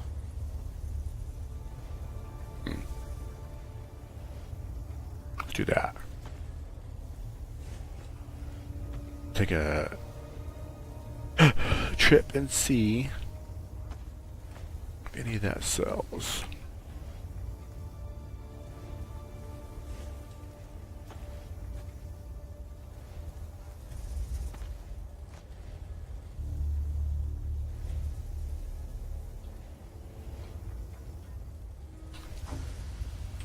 And if not,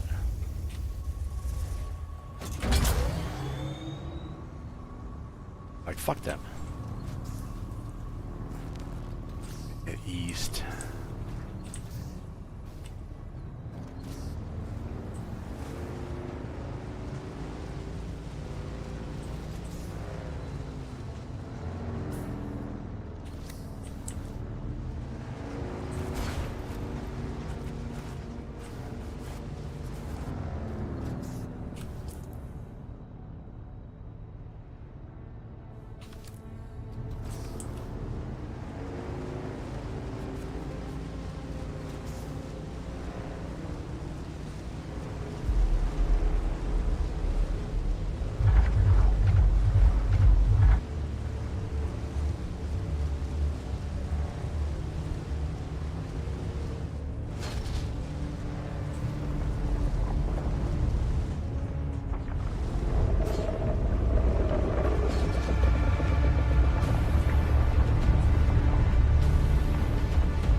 Fuck you, worm. Big worm.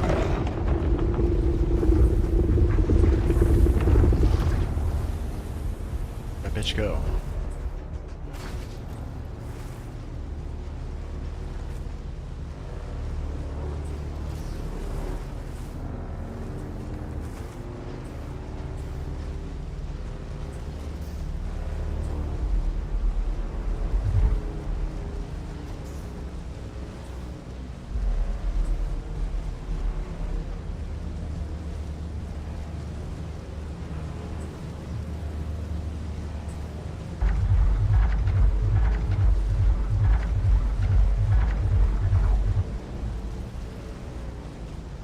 Oh. Oh, there he is.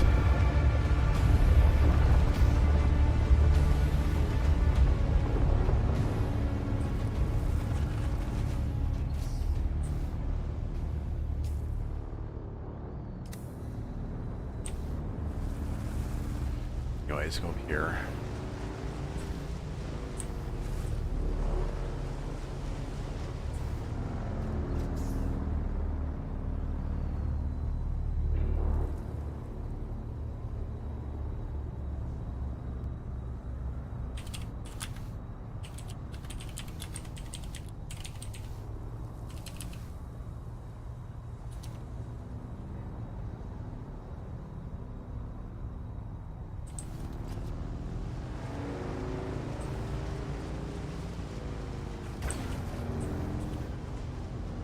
I should just take that money.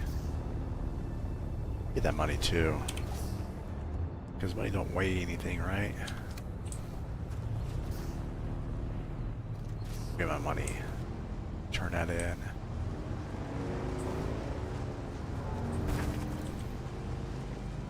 Since I'm a recruit now, I can just buy that shit, right? Working it.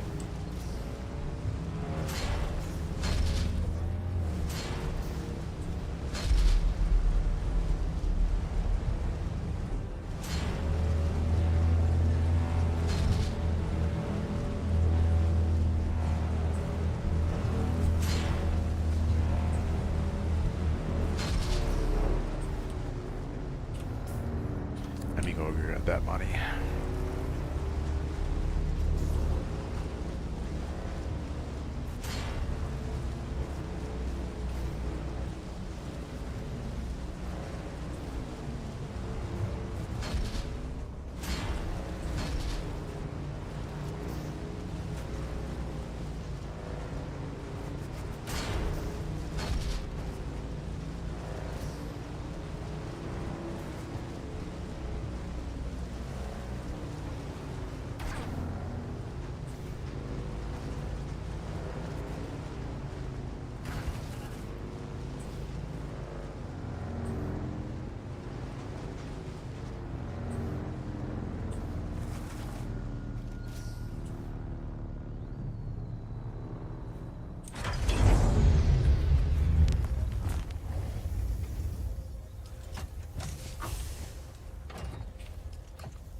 Take all this, deposit it.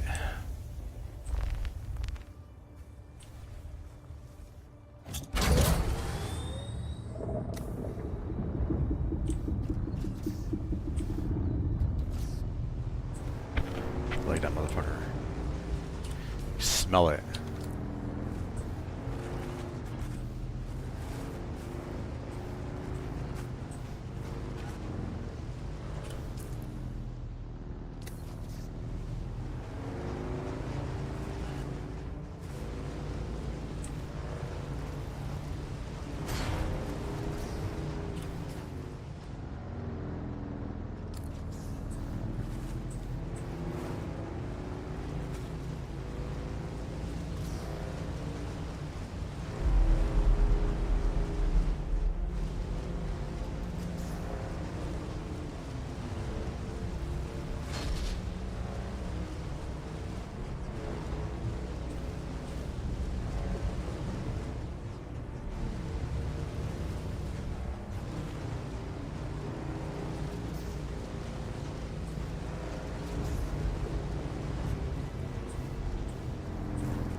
still alive. That's too bad. We had a bet going. Oh, look at that.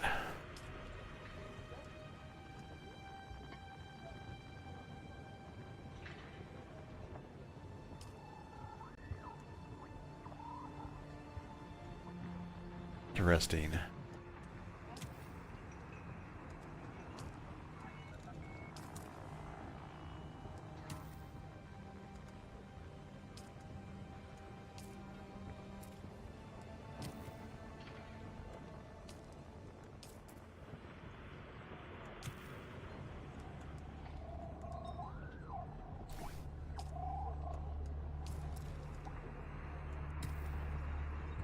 That's it.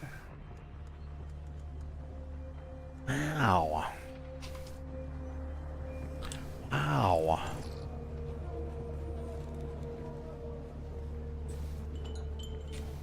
Can I fly you somewhere today? Music to my ears. Where do you want to go? Well, the Harkonnens love their docking fees, so that's going to cost a little extra. Well, all right.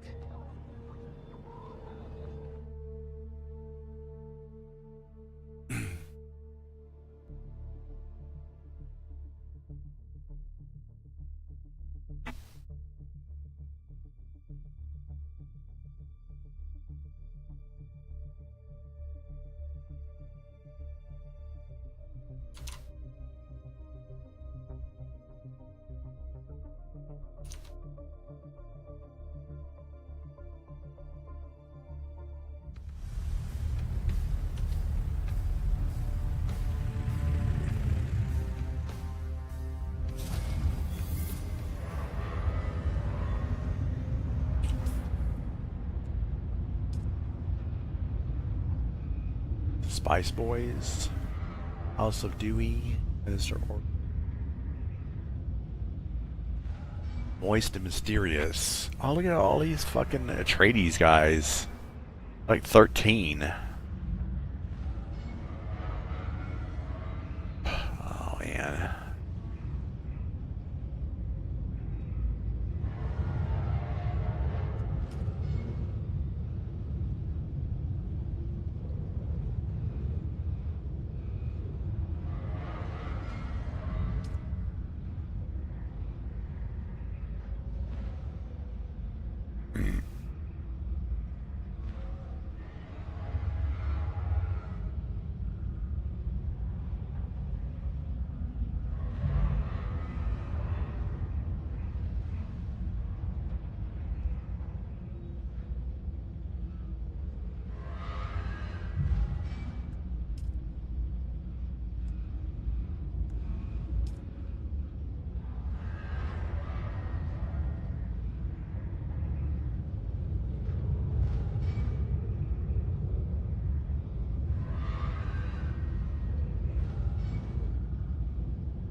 Okay, so if I had the fucking thing, I could come here for free.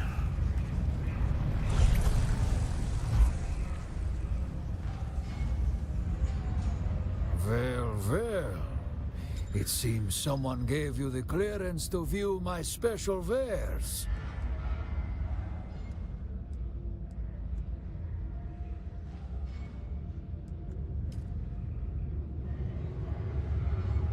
Light Harkonnen?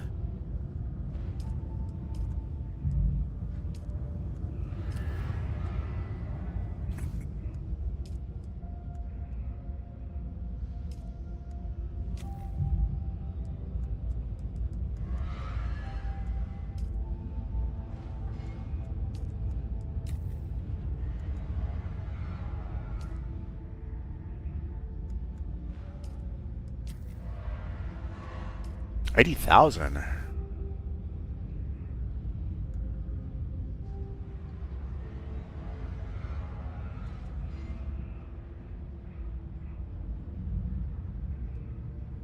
Do it.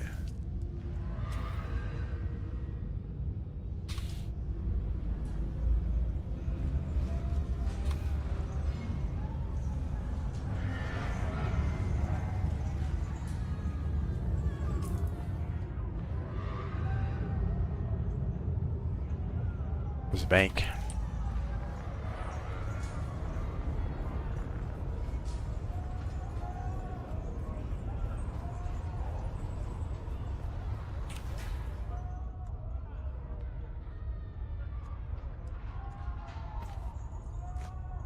So I can't sell this or these.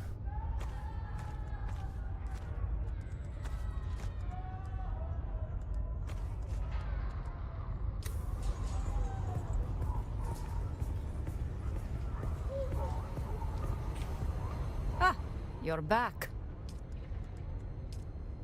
Nope. Get rid of that.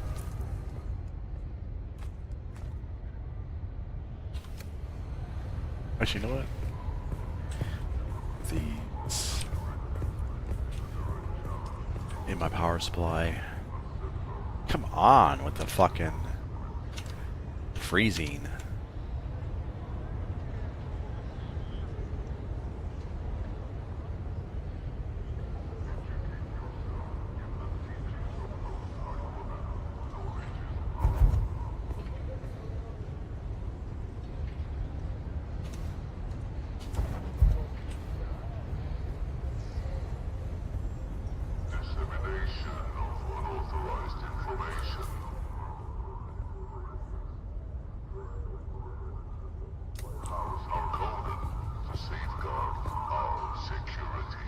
Christ, what the fuck is this fucking freezing?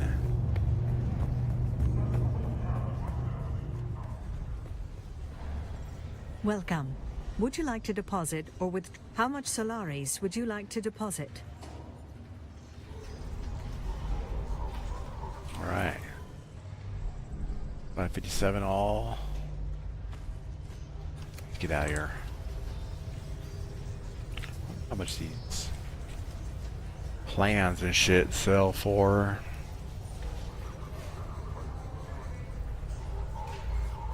Schematics. Reaper.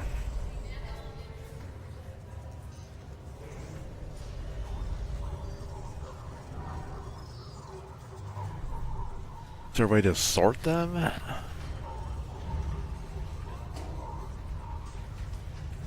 Miner's Blessing. Aluminum.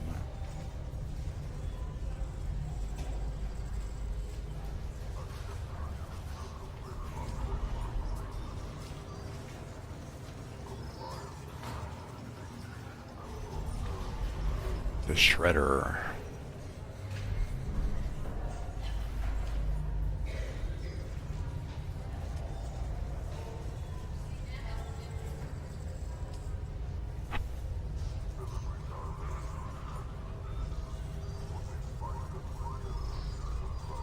Spark Sword.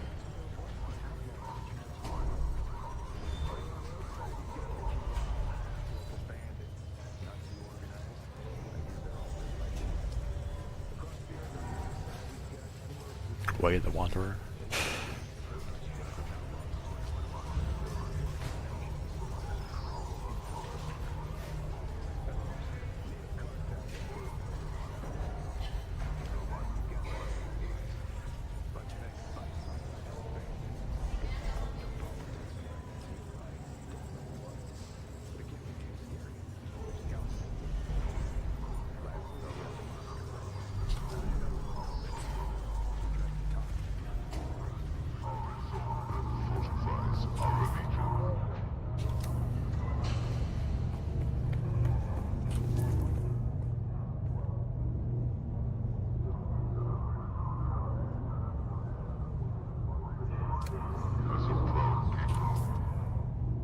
House Spinette.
Welcome, stranger.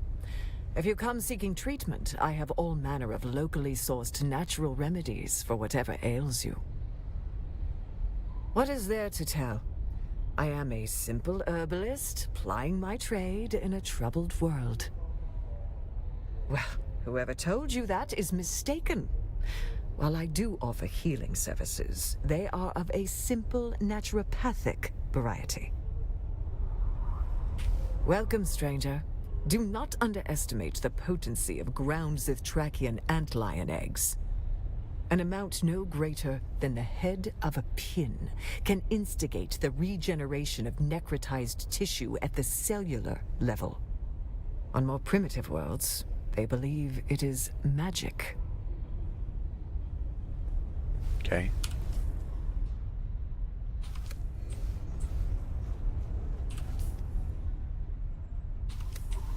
Spinette.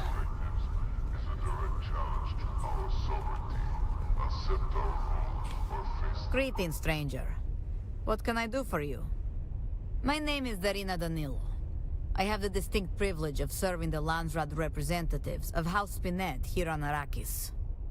Though mine is a double calling, I'm also a chef sought out by the nobles of many houses. Good taste unites us. That is not untrue. Our society produces paragons among assassins and poisoners, as well as culinary masters. As you say, our food is that good. The things I can do with Marosdir would make a paranoid man risk it all. Besides, ours is a society that cleaves to the laws of Khanli and the rules of conduct in the War of Assassins. We are that code's most devoted servants. Ours is a culture where politeness and coyness walk hand in hand. It is vulgar to say who is and who is not a practicing assassin. I will say that Harko Village offers multiple levels of opportunity for my house, not the least of which is the demand for a skilled chef. House Harkonnen is a house of appetites, after all. From our homeworld of Drem, House Spinette produces the finest assassins deployed throughout the Imperium. For a price. That sounds like an Atreides sentiment. Their lofty ideals are commendable. But the conflict on Arrakis proves how ill-suited it is to the universe. We cleave to the laws of Khanli. We perfected the precepts of a war of assassins. Following these rules costs far less lives than open war. Our precise discipline in the art of death actually saves lives across the Imperium. The math does not lie. That is why we've come to Arrakis. Why we lobbied among the Landsraad for the conflict between Duke and Baron to be a war of assassins. From our homeworld of Drem, dangerous? Yes. However, our code of conduct is disciplined and beyond reproach. We cleave to the laws of Khanli. We perfected our precise discipline in the art of death. That is why we've come to Arak. My name is Darina though mine is a... That is not untrue. Our food is that good. The things I can do with my... Besides, ours is a society...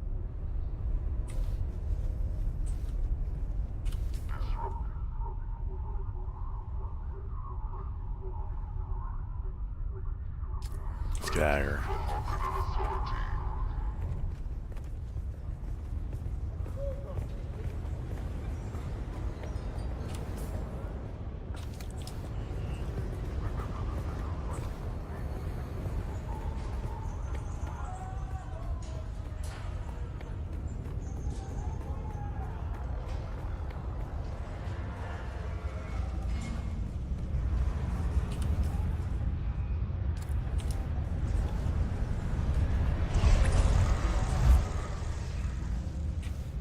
Can I fly you somewhere today? Music to my ears. The basin is a pretty big place. Could you narrow it down a little?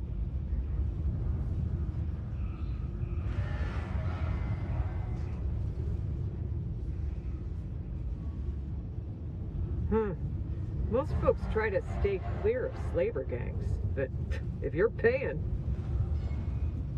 Let's try to avoid any pot shots from the locals as we take off.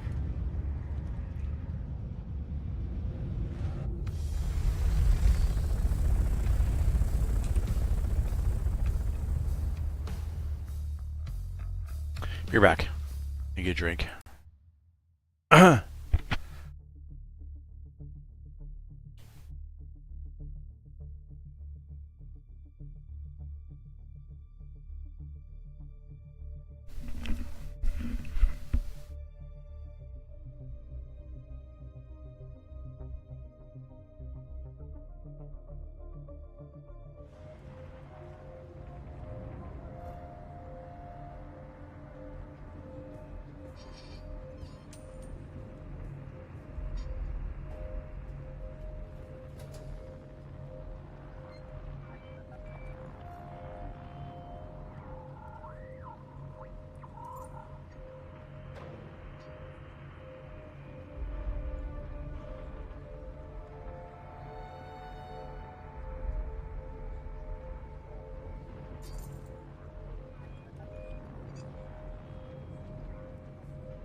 Okay, back. So my food is ready. Do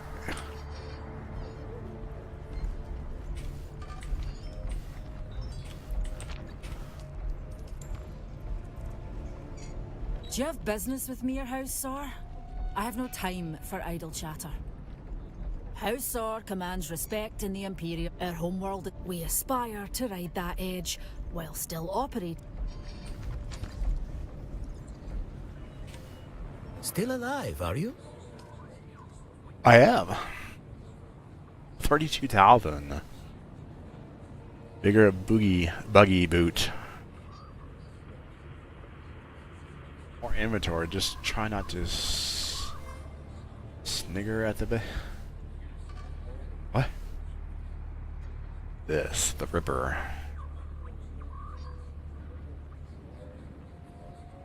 Seb's Kisser.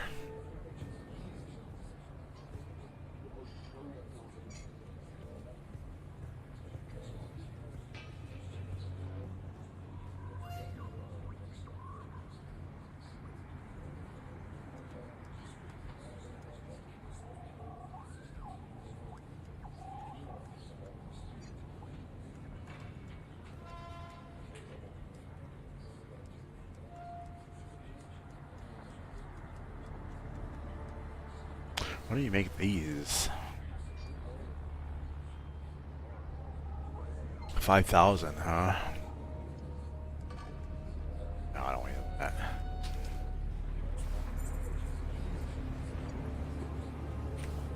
You have returned, Offwelder. That depends on the day.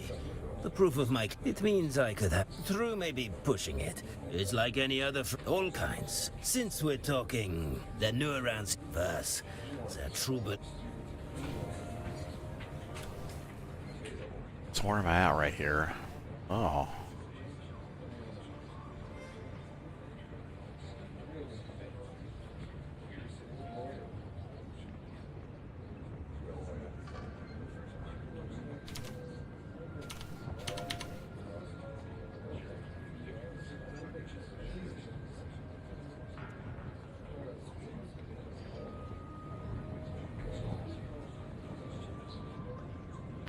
Aluminum ore, huh?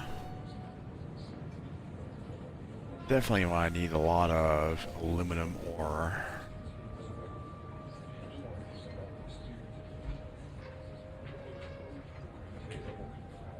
What is that? Oh, it's the other house of the guy. Okay, check that out.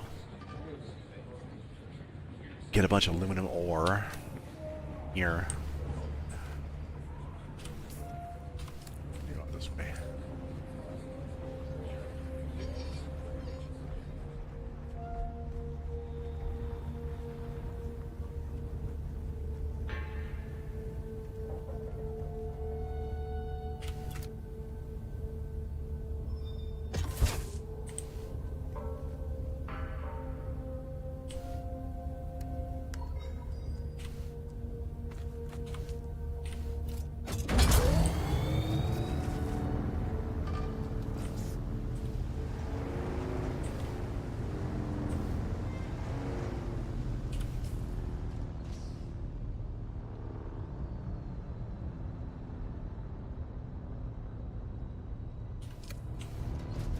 Up there?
Let's go there.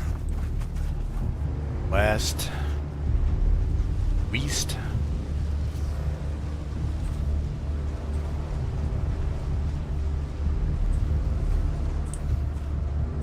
Aluminum.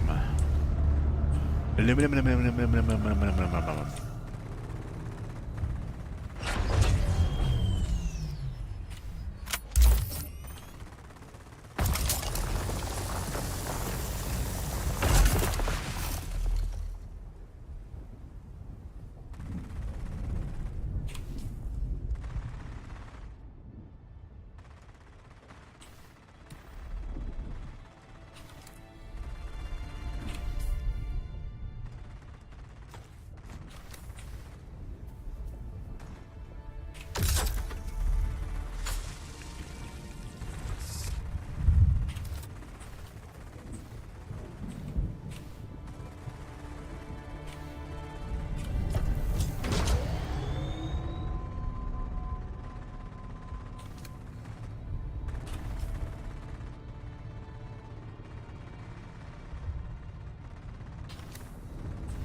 Don't even take that.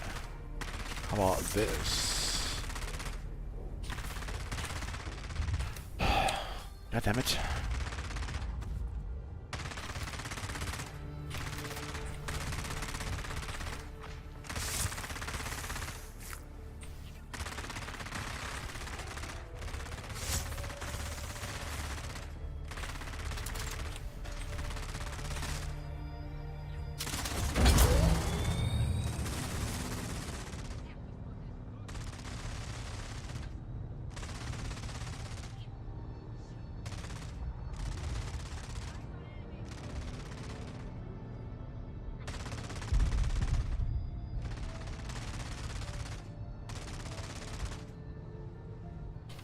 Sit down the other way. South.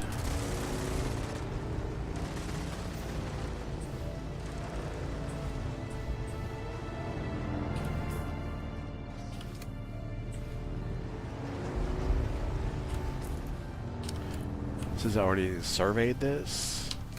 We'll find out.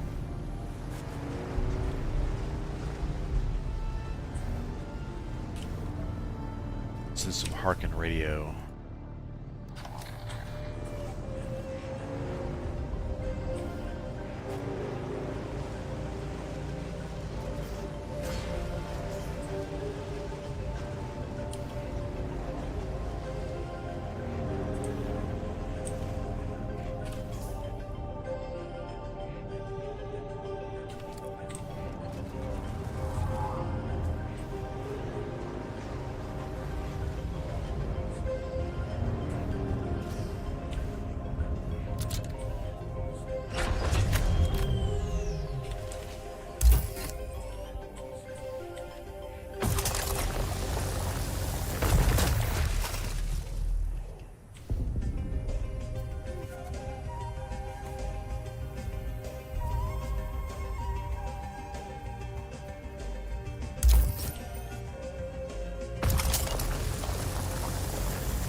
5 minutes.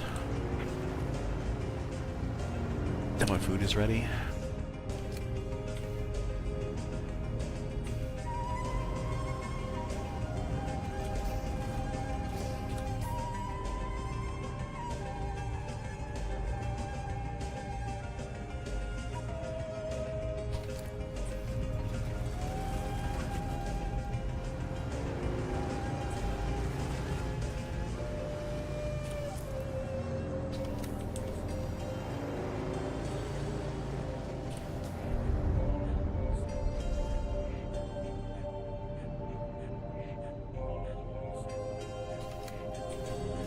I think up to this part.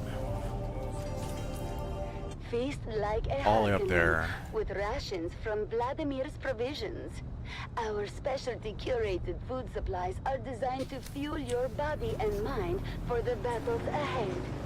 From nutrient-dense meal packs to gourmet field rations, Vladimir's provisions provide everything a warrior needs to stay strong and sharp.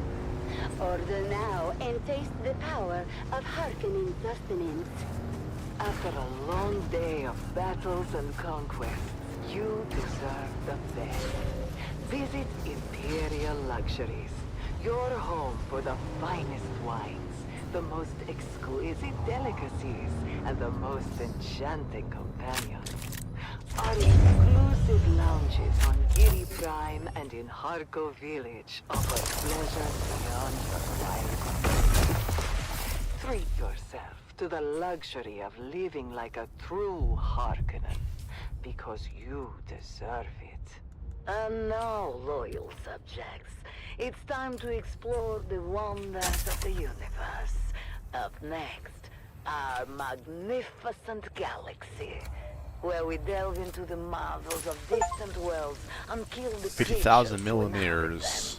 Water sippers hate him. as we Shipper. embark on a journey What? of discovery, awe, and carnage.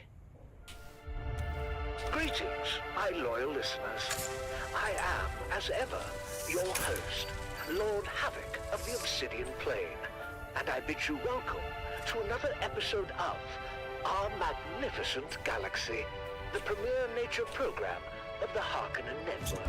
Today, we find ourselves on the harsh and unforgiving world of Salusa Secundus, known for its extreme temperatures, wild beasts, and difficult terrain. We have ventured here, hoping to observe the elusive Salusan tiger, a magnificent creature of myth and wonder. Our skilled Harkonnen trackers have already spent months on this planet, teeming with danger and raw, untamed beauty, following the faintest of trails to locate a rare specimen of this critically endangered animal. Let's explore this treacherous landscape and see if we can catch a glimpse of the Salusan tiger in its natural habitat.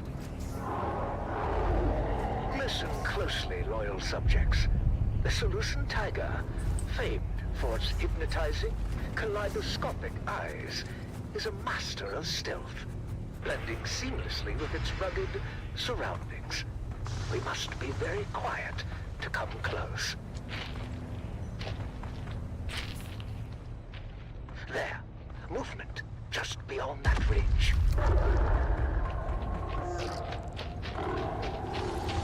Lord Havoc, sir, we've confirmed it. The last known Salusan tiger is close by. Excellent work. Your skills have proven valuable. Ensure the equipment is ready. My lord, everything is prepared. Ah, behold!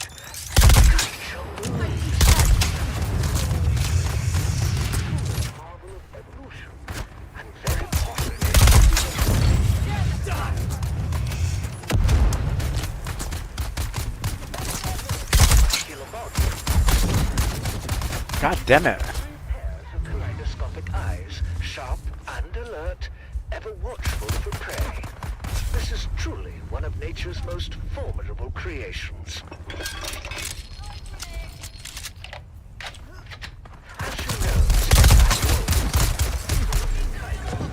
Fuck on. Dude, what the fuck? To be claimed. This magnificent beast will now be subdued as a testament.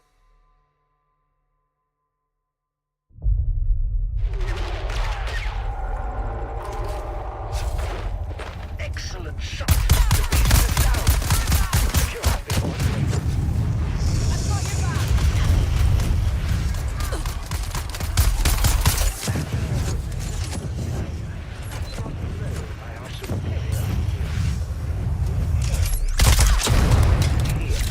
As we demonstrate our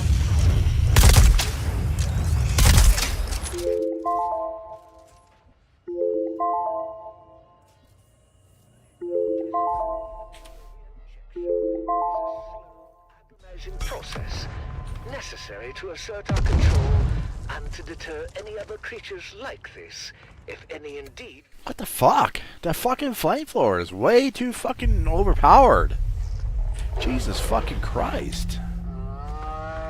The substance was spread through its veins, causing immense pain and complete paralysis, while perfectly retaining the creature's consciousness until the very moment of death.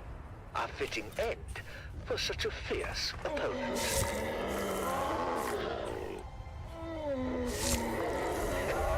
This, my devoted followers, is the true might of House Harkonnen. No creature, no matter how rare or powerful, can withstand our will. And now, You're back. for the final touch.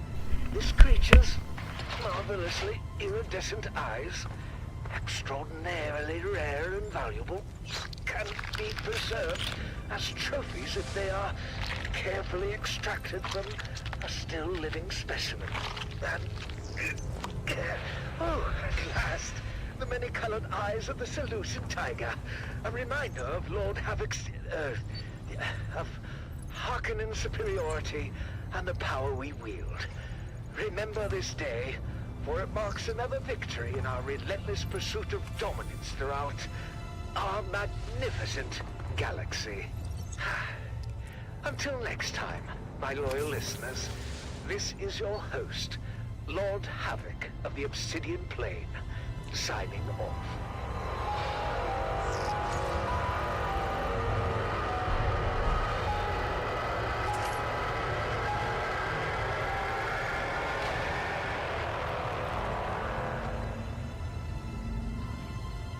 Stay tuned to the Harkonnen Network, where loyalty, strength, and victory are celebrated. Strength through loyalty. Well, it seems that episode of our magnificent galaxy ran a bit longer than scheduled. I've always believed that punctuality is the soul of efficiency, but perhaps the wonders of our universe are worth the extra time, Now, let's get back on track with some inspiring news.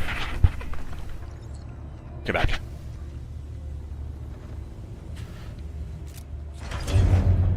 As well.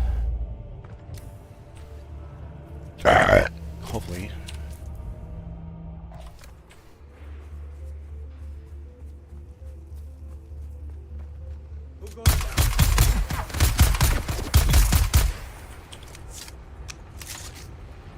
What are these buggies?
How did I even get up here? An elevator?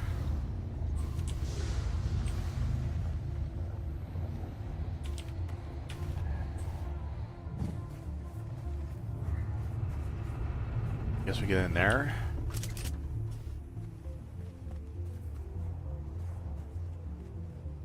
How do you even get up there? Wait. Oh no, this shit was kind of hard. It's gonna be better for me just to get the aluminum I need.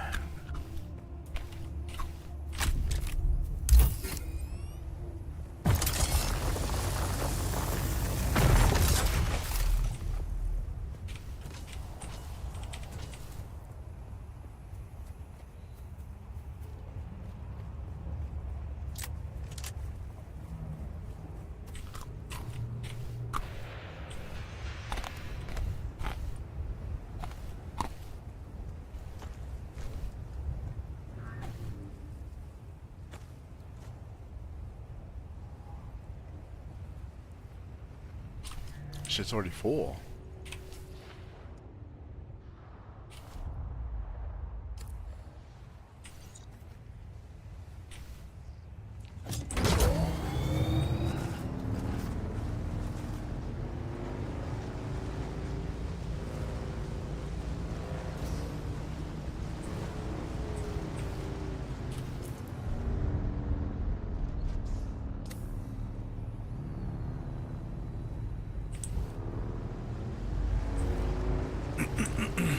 There's a lot of aluminum over here. We'll find out.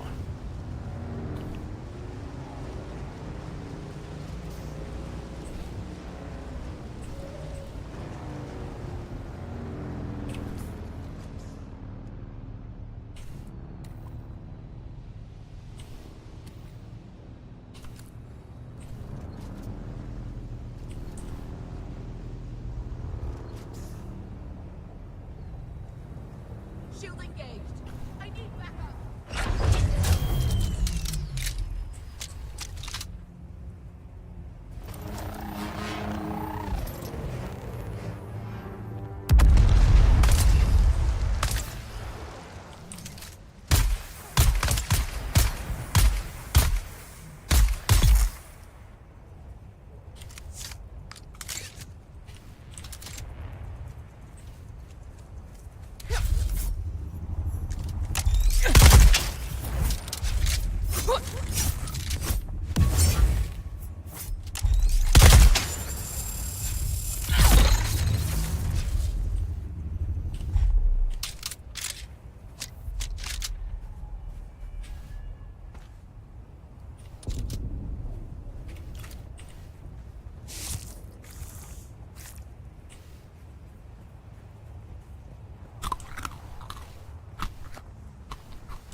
More over here.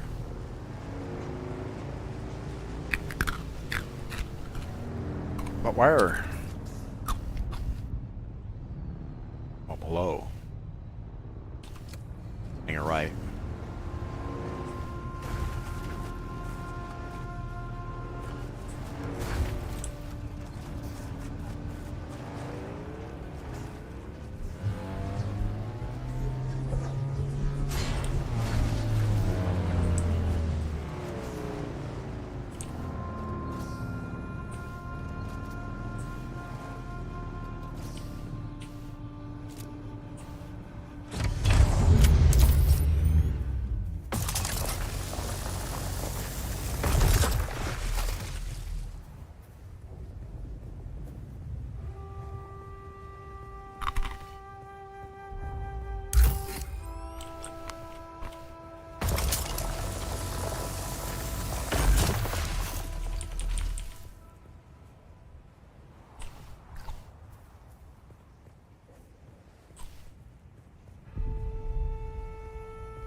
Interesting. Interesting.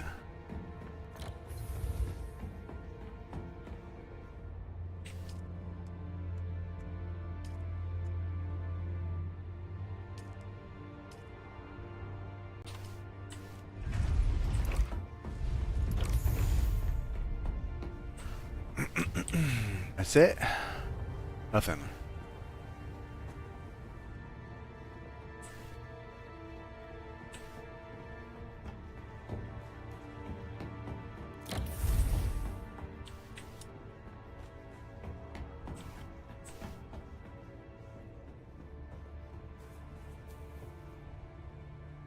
What else?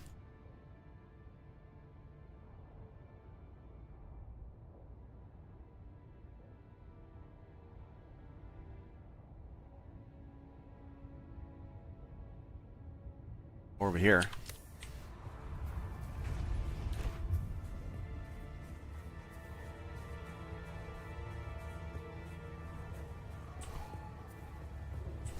Right.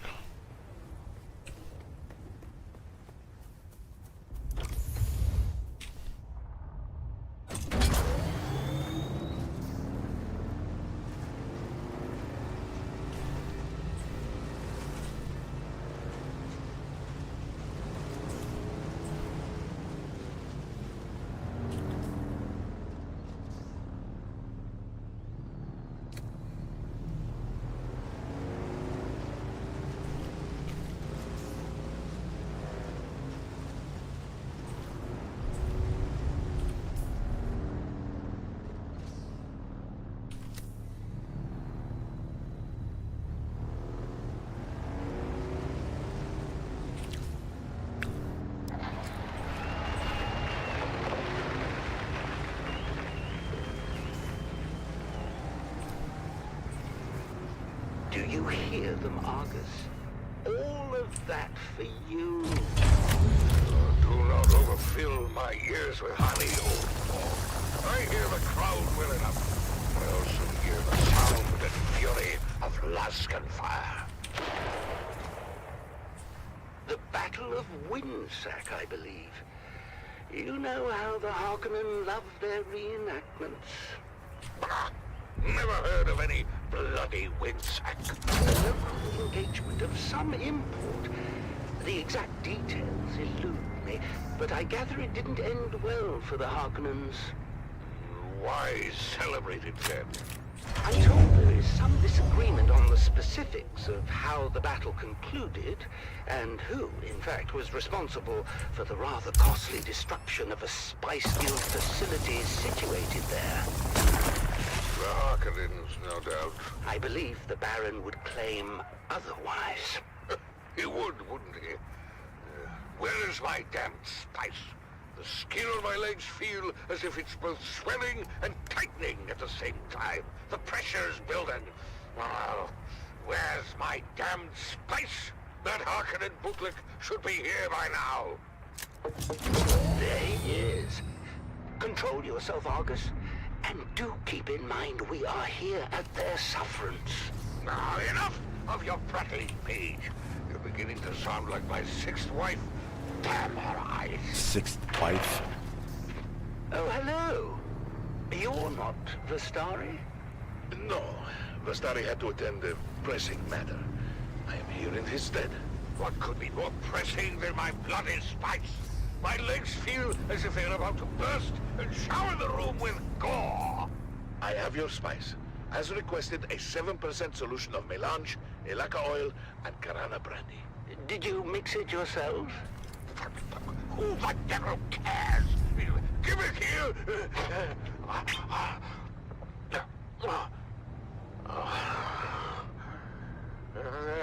No, Pollux.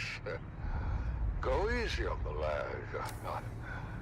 I'm in no rush to be anywhere, and I wish to enjoy a nice day in the country. He'll sleep for a while now. The battle is still hours away. I know it looks bad. We're mostly retired these days, But when the Baron calls, Argus can never refuse. I'm afraid his vanity wouldn't allow it. I grew up listening to Argus Fear on the Communinet. My father said he was the greatest gladiator in the known universe. Unfortunately, maintaining a reputation as the greatest gladiator in the known universe comes at heavy cost. By now, Argus has had every major organ slashed, crushed, or punctured. Every bone broken multiple times.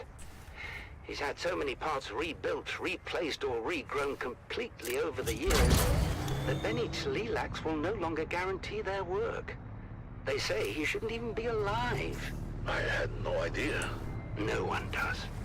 As I said before, his vanity would never allow it. Still, the chronic pain he endures on a daily basis would drive most men to self-annihilation. But Argus Fear will never willingly die. His vanity would never allow it. And with that, the Battle of Winsack is litigated once again. The crowd making plain their love for the Baron's men, in spite of the long shadow cast by the outcome of that very battle. Everyone knows the Atreides were responsible for Winsack. That much has never been in doubt. House Harkonnen was punished because your big-headed cousin Glossu destroyed the moonfish industry on Caladan. I've heard that before, and it's ridiculous. What could fish halfway across the universe possibly have to do with Winsack? Let me ask you this, dear. Who spearheaded the Imperial investigation into the destruction at Winsack? Your boss, Hasamir Fenring. Everyone knows this. Oh, I wonder if that's the same Hasamir Fenring that was heavily invested in the moonfish industry. I hear that Fenring lost over a third of his fortune when the industry collapsed. Can you imagine? Bastard. Who? Fenring? Or your lunk-headed cousin? The Count bleeds our house dry with massive debt for a facility we didn't even destroy. You know I love you and your whole eccentric family, dearest. But if someone deliberately reduced our holdings by a third... I would skin them alive, of course. Spoken like a true heart. Would you deny Count Fenring the same accommodation? As much as the Baron bemoans it, I doubt House Harkonnen is substantively injured in anything other than pride. But enough of this. Are the girls ready? The streets are filled with revelers, and I'm not going to be late again. It erodes my authority, and I resent it. Girls! What? How dare you address your mother that way, as if you were speaking to common Mara? Try again. Yes, Mother? Ah, you all look so lovely. It's a shame Feyd-Rautha won't be there to see you. What? What do you mean he won't be there? I heard over the steward comms. It seems Feyd and some of the cousins were readying to attend the arena when a contest of boasting broke out. Of course, it wasn't long before an impromptu hunting party formed, and the group found themselves on a highliner bound for Rosek. Rosek? I'm not going. Me neither. You're dressed, you're going. Consider it your sole familial obligation. I had those dresses brought in from Chusik at great expense. You will be seen in them. Not by Feyd-Rautha. And he's the only one we care about.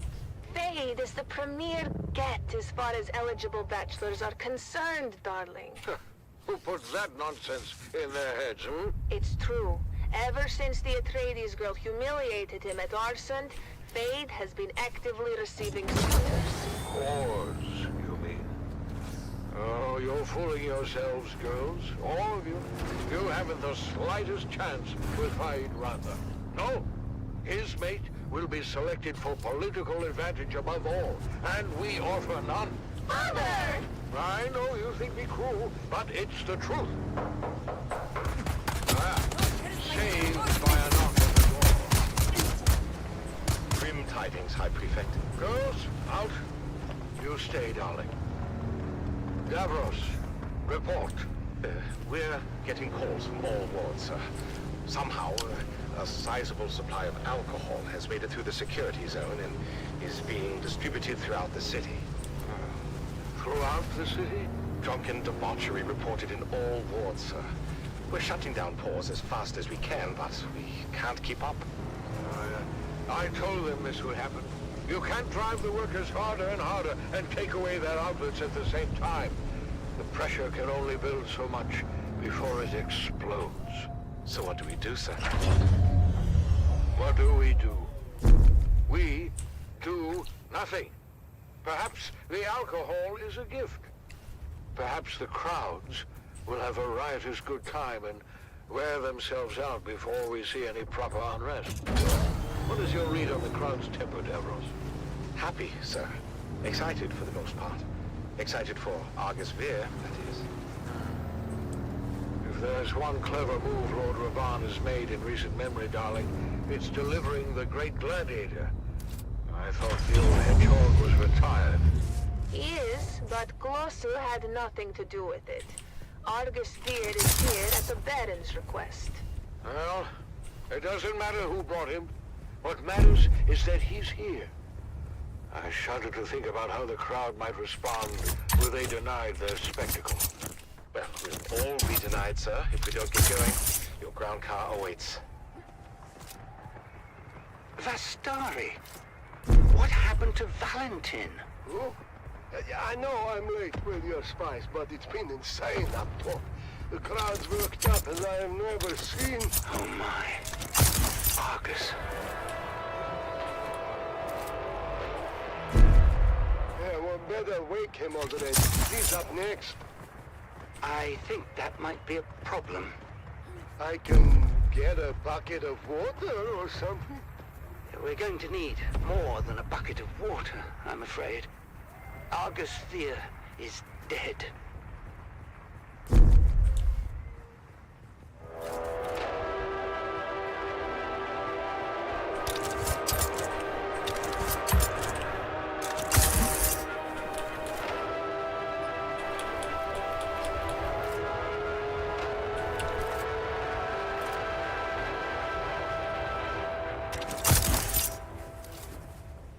You're tuned to Harvester Radio, the Dune man's source for bulletins, weather, and matters of import to the Spice Miners Guild.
Let me go south.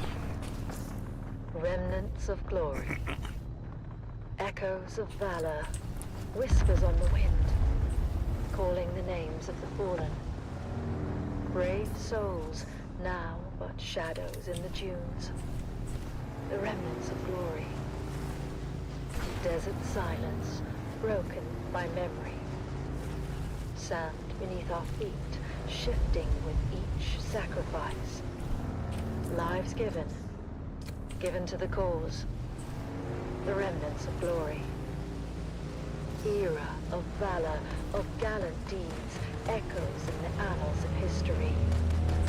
History, written in blood and sweat. The remnants of glory. In the silence, we remember names and faces faded. Faded but not forgotten, their legacy of flame undying. Glory may fade, but honor remains. A guiding star, eternal, the remnants of glory. In the stillness, whispers linger, ghosts of battles fought. Won or lost, but not forgotten, their echoes. Echoes of valor.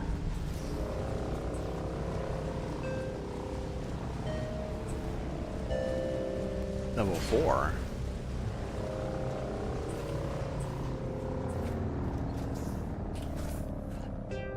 Over here.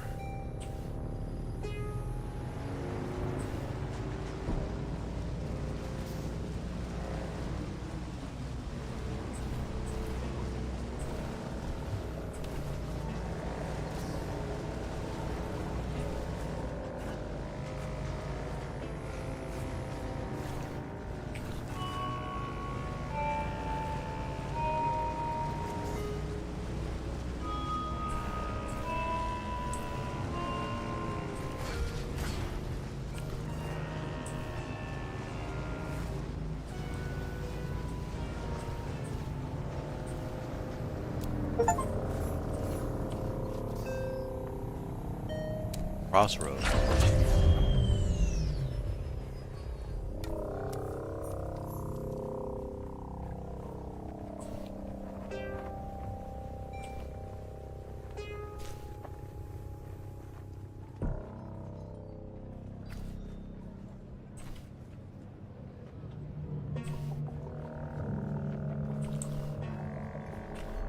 Salutations and greetings to you on this fortuitous meeting, my stranger and friend-to-be.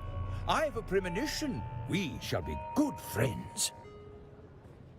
My name, which tastes like sweet applause to my ears, is Barnabas Brightmorn, a jongleur serving my lieges of House Talagari with dedicated panache. Aha!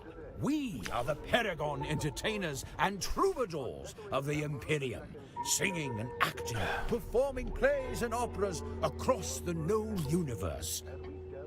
By our so potent art, we can transfer emotions so that the audience feels what we and our portrayed characters feel in absolute immersion. An audience is an audience, and all the universe is a stage. I am ever rapacious for new audiences to woo and wow and entertain. Just the earth salt that requires entertaining the most. I can work any crowd. I have certain discreet trifles to attend to. More importantly, I wish to meet Zoe. Do you not listen to Five Nights at Carthage? Wonderful show. There's a character based upon Zoe, whom I adore, and now I shall meet the real thing. We are a house of troubadours and mummers. We are poets, playwrights, dancers, creatives, and innovators of stagecraft and performance technology.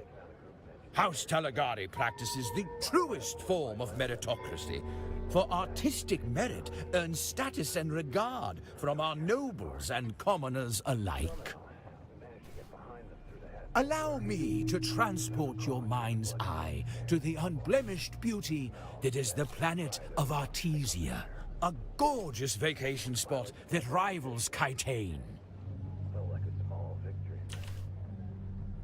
House Talagari achieves most of its wealth and standing through the creative arts, leaving our homeworld unspoiled by heavy mining or industry.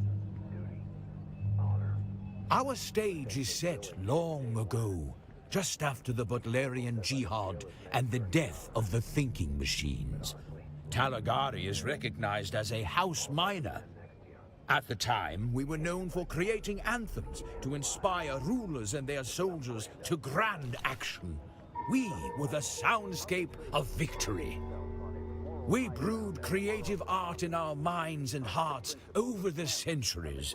From exquisite operas to lowbrow comedy, we ruled the stage and the imagination. Time passes. It is 3684 AG. An ominous meteor enters the stage. It collides with our former homeworld. Thankfully, most of the population was evacuated. Padishah Emperor Hayek Corino II, famed for his appreciation of the arts over politics and warfare, awarded House Talagari with 9 fief planets. Perhaps this was due to appreciation for the opera composed in his honor. In any case, we were promoted to the status of a house major. Well, you really ought to see a live performance of our epic tragedy honoring the doomed miners of planet Novobranz. Laugh about the little things. Anything to keep the darkness at bay. But those moments of Hey, fleeting, friend, what can I do you for, huh? lurking in the background. And during the shield wall operation, what was the state of your unit at that point? Been a while since a new face showed up around here. Welcome to Crossroads. There ain't no cross or roads, but the name persists. I'm Zoe. Used to be from Caladan. Now, I'm just another lost soul trying to get by on sand and sufferance. Really? Did you also get branded a traitor by the Atreides and forced to hide out in a concrete bunker next to a radiated hellhole? Just wondering. Really? What's the point of it all? Sergeant Creel, I'm sure at least Well, at least you made me smile, stranger. I think we'll get along just fine. Now, how can I help you? Up here? We're in the shadow of Mysa Torel. That's Masquerette territory these days, and the slavers live out east of here. My advice? Steer clear of them. Not outlaws exactly. Local scuttlebutt has it that there's some kind of crazy fake Fremen cult that prays to the dead worm and whatnot. If they were real Fremen, they'd be dead. Sardaukar would have seen to that. Nah, the Masquerette is its own crazy thing. Crazy and murderous. It's a box canyon where the old tribes used to gather. Old Empire built a station to power the local labs and mining equipment. That is, until a worm came. Nah, I heard some lunkheads lured it in. People still speculate as to why, but no one owned up to it. None that made it out to tell the tale. It got fried. 1 billion gigawatts will do that to most things. After that, the Masquerette moved in. The lowest of the low, if you ask me. Slavers are outlaws like any others, but for one thing. An imperial writ that gives them free reign so long as they maintain their quotas. It's a dirty business, but the Imperium wasn't built by anyone with a clean conscience. What's on your mind? Who is anyone, really? Who I was is gone. The past is the past. But today, I'm your friendly trade post proprietor.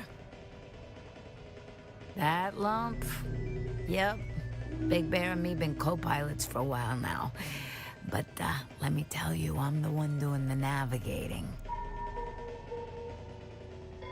I know what you mean. I may love every bit of him, but he's ex-Harkonnen, right? Okay, look. They don't tend to improve a mirror. No, technically, he's dead. At least according to the Harkonnen. I'm the deserter. Stolen Atreides' transport and bought our way into the smugglers. The smugglers. It's been 7 years of hard war, and the only side profiting from the chaos are those bastards living by their own rules at Fallen Light. Fallen Light's a crash ship the smugglers retrofitted into a super-secret desert base. Except, it ain't that secret. What's on your mind? Apart from glowing, irradiated shipwrecks, Sardaukar patrols, and Mysa Tyrell, not much. Word is that someone was smuggling something pretty hefty aboard an Atreides frigate. There was a battle, a few ships came down. The biggest one fell in the rift, but a couple more went down in the desert south of here. Started leaking from the engine cores. Nasty business. Nope. Just heard that it's very valuable. But I like having hair and fingernails, so I'm happy to let the desert have it. What's on your mind? Apart from glowing, irradiate... Word is that someone... The biggest one fell in the rift. Well, if you wear a radiation suit and pop pills by the handful, sure. What's on your mind? Who is anyone? That lump? Yep. What's on your mind? Up here? We're in the shadow of Mysa Tyrell. Not outlaws exactly. What's on your mind? Up here? The lowest of the low. And in Pier, it's a dirty bit. What's on your mind? Apart from glowing, irradiated shipwrecks? Who knows? Maybe they're looking for you. Nah. My guess is that they're making sure the Emperor's spice and taxes don't get, lost. Spice, banks, palaces, you name it. Xantara stole it or blew it up. Once the outframe, out. The Sardaukar hunted his Fremen crew down like dogs. Captured, tortured, killed. Far as I can tell, Xantara's lone wolfing it these days. But who knows? You sure as hell don't shop here. The Sardaukar only fly the missions. The assault force is made from a free company of Chone mercenaries. Oh, no, I'm not saying that, but I haven't seen one in a long, long time. Mind you, they are good at that. Not being seen. Look, on Arrakis, the truth is like the sand, always shifting. There used to be a few town Fremen hanging around Harko village, but who knows? You fly, my friend. That is, you buy, build, or steal an ornithopter, and then you fly the hell out of here. Just bring enough fuel and water, all right? What's on your mind?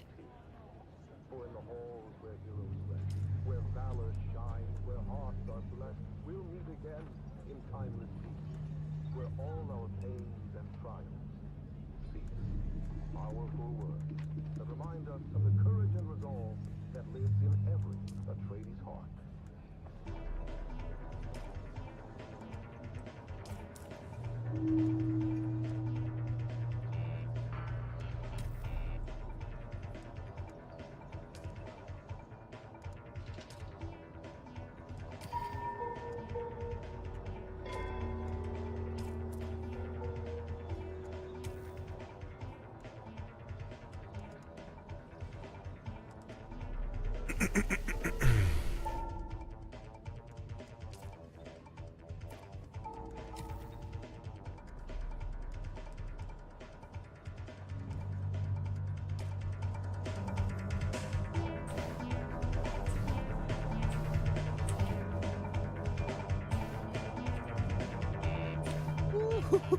It?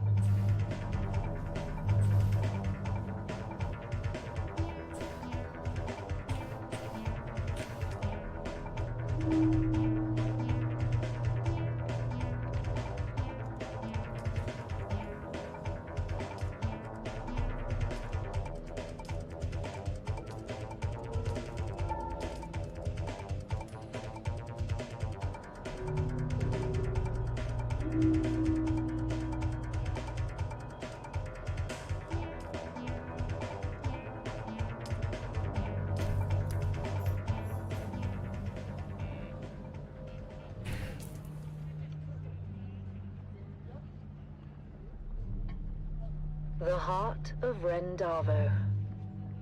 Rendavo's father was a sergeant, old and bent and grey. He served the Duke in '88, back in a bygone day. He lived out in the desert and scraped his meager fare, with children 9 around him and Ren, the youngest there. The older siblings learnt some sense, but Ren was left without.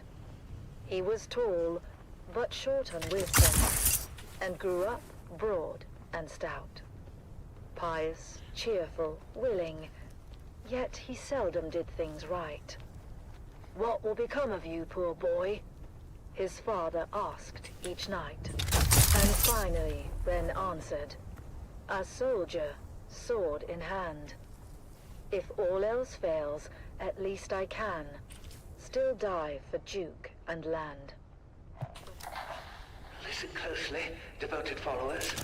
This draconian burrower, known for its bioluminescent skin and powerful digging claws, is a master of this subterranean world. Coming close to it is both difficult and dangerous.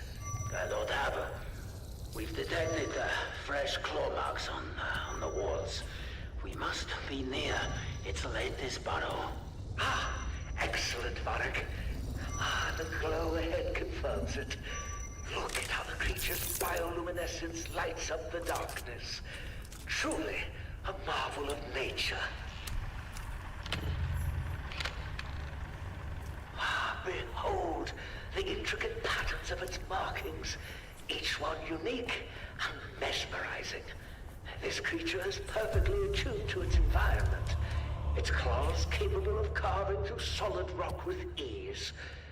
Look at the tunnels it creates, an underground labyrinth of its own design.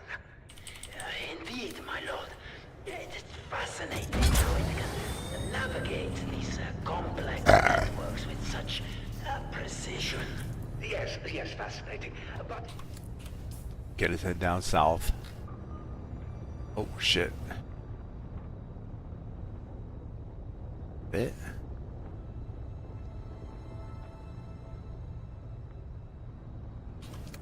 Interesting.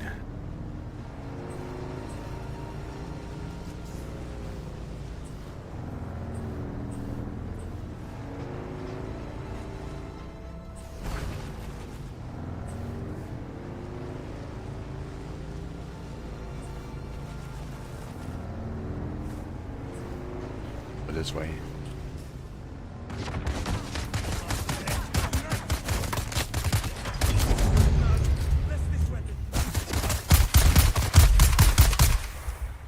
Fucker, bitch.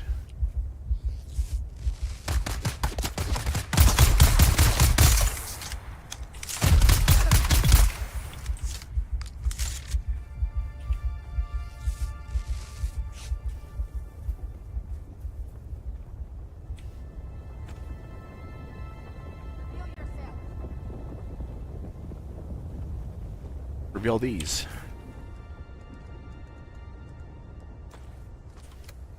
Identify yourself.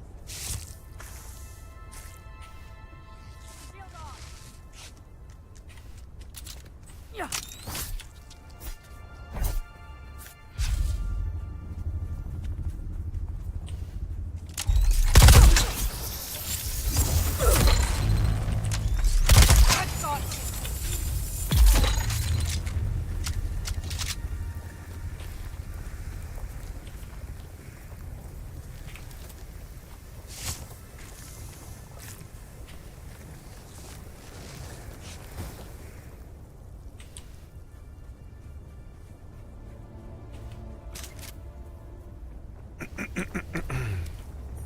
Fucker.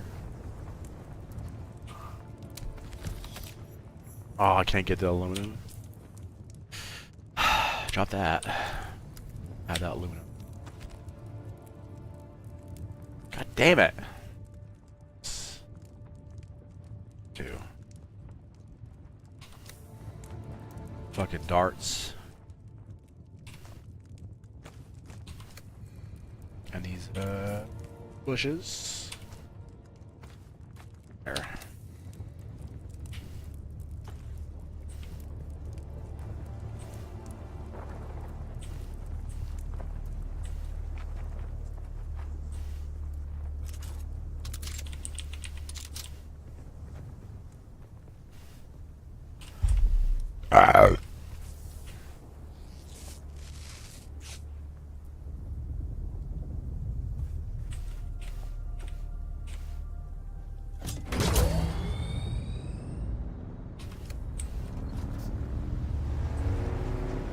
Be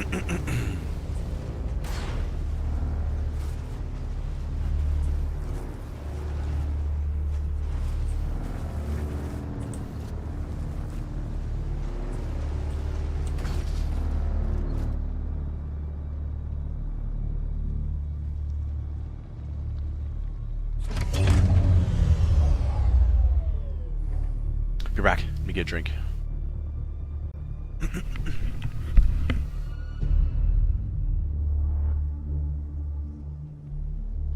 Sector weather alert. A large sandstorm is approaching.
Sector weather alert. A large sandstorm is approaching.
Oh no!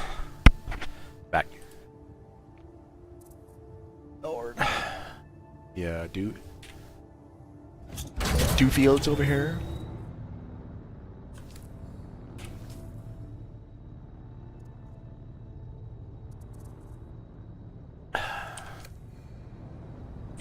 This way?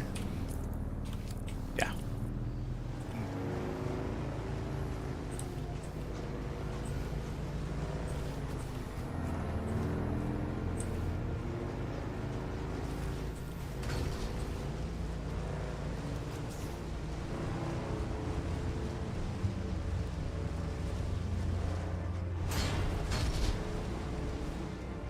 Leg eye.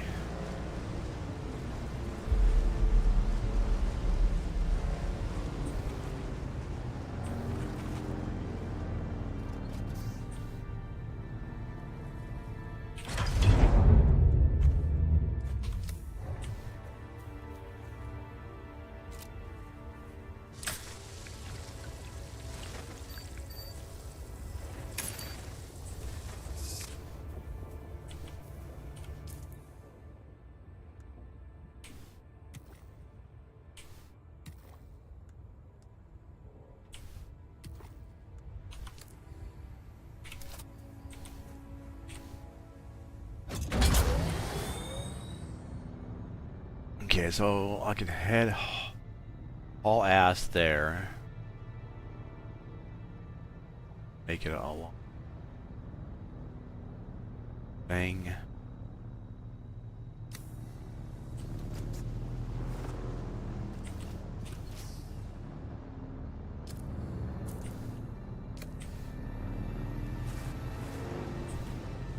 Can I?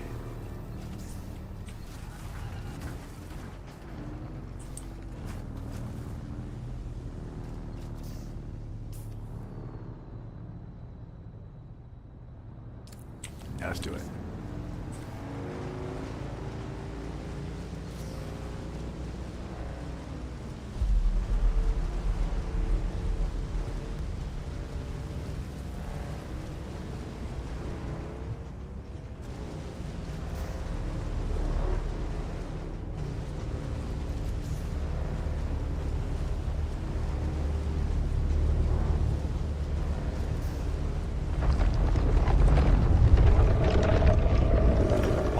Right there.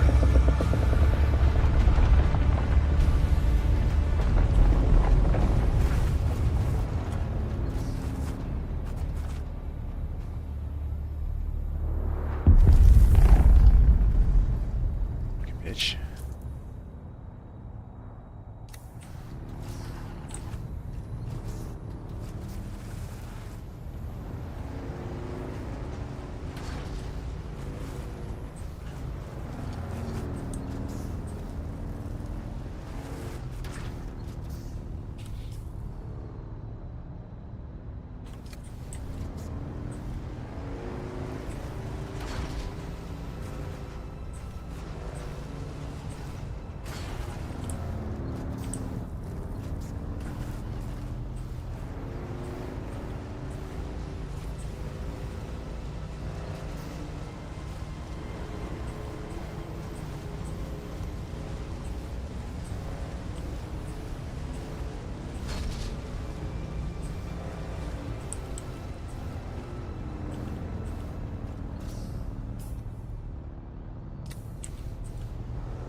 see my hammer.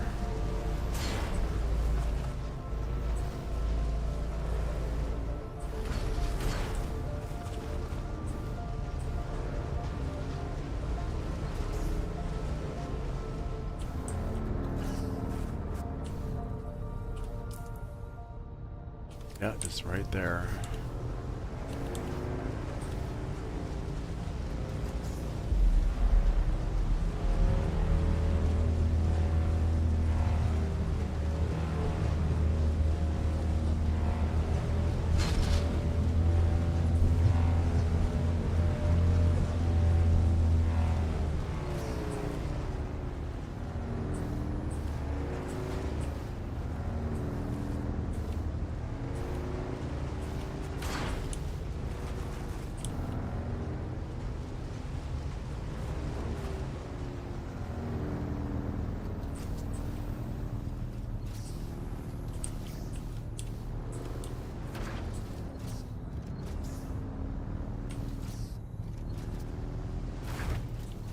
God damn it, get in there.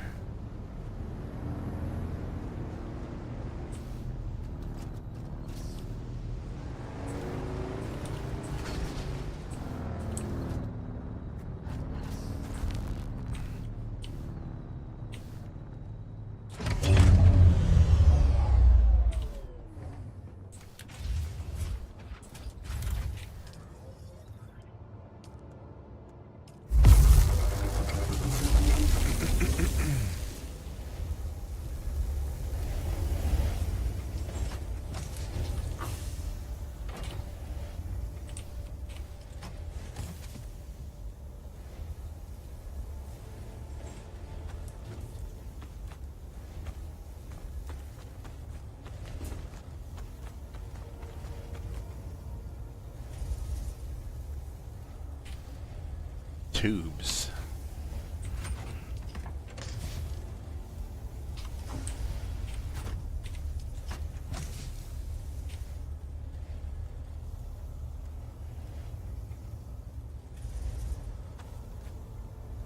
Dismantle those.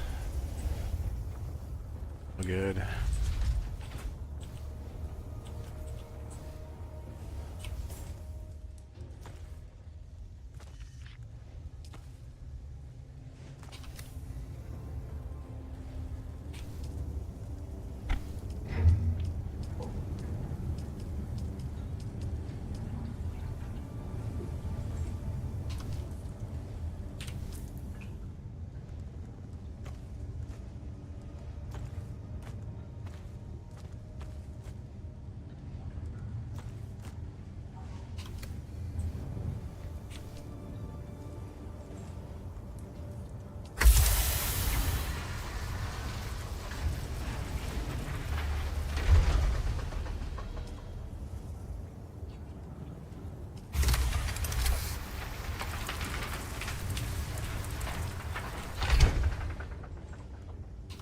What is the leader, John?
Where's the basalt at?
Not too bad. Nice haul today.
So how many total am I making right now?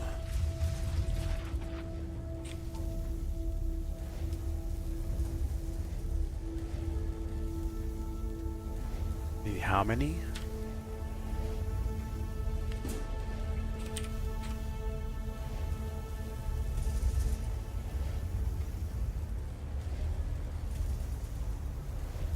$241. It's 82 cobalt.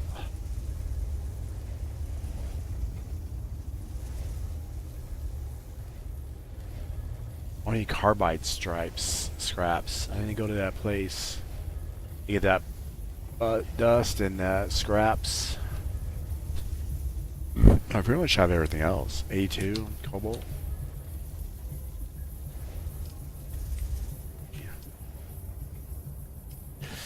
No, I need a bunch of that. Okay. So almost Almost.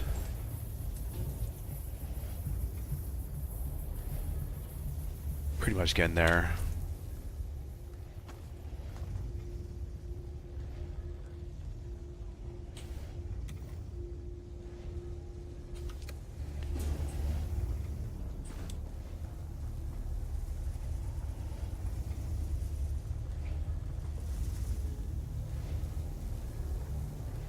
Okay, we'll let that go.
This Vin's not going to tell me anything. Maybe the other one has looser lips. I have to talk to Lucas. Now.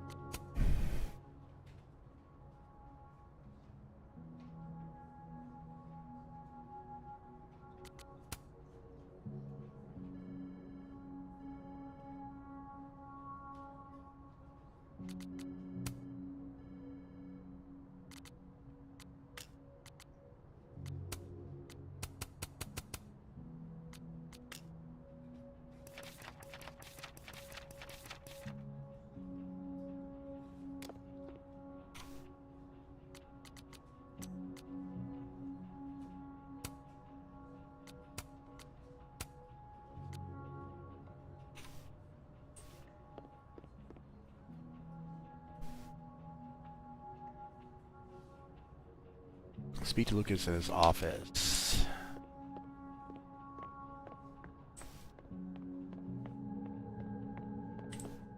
What did you do to Maya, Lucas? Nothing. Nothing. Lucas is at the center of this. I have to go find him.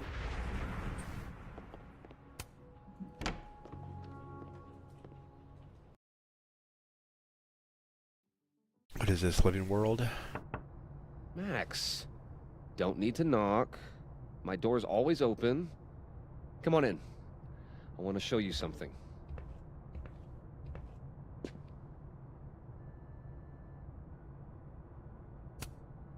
Looks like someone had a party foul.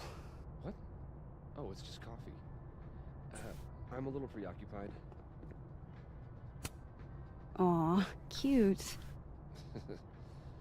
My son gave that to me a few years ago. I just dug it out of storage.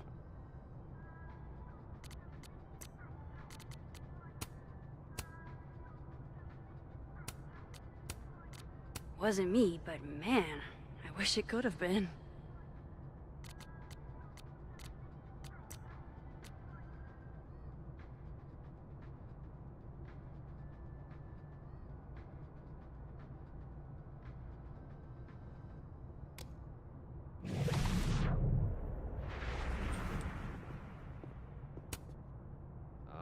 Are you familiar with Araucaria forests?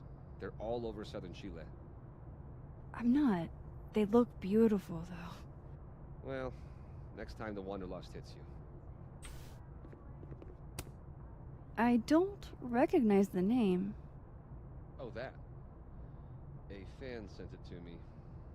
He's quite famous, actually. Do you follow much football? Not really.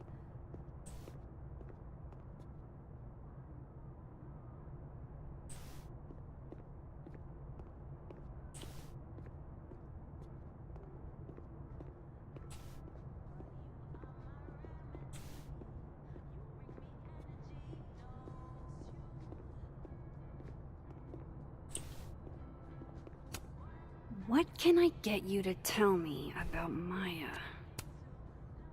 What did you want to show me? Take a look at that.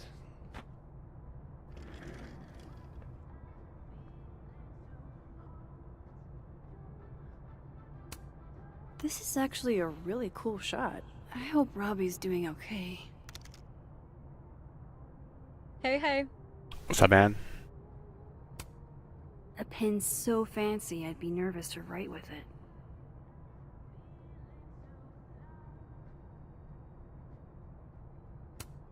Holy shit, he actually did it. Did I make the right choice? Should I have told Safi about this? A movie? Holy shit. Now I don't have to read the rest of the book.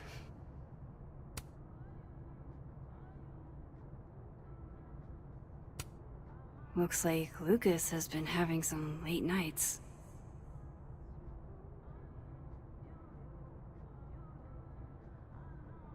Okay. It's a temporary one. I bought myself 2 weeks to find some solid evidence. I know you may not be thrilled. Safi's your friend. But it's giving me a lot of peace of mind, so thank you.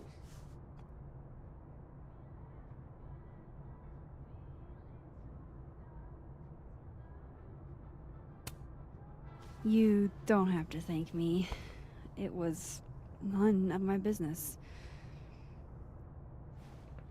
Shouldn't have been looking through your stuff in the first place. I don't disagree.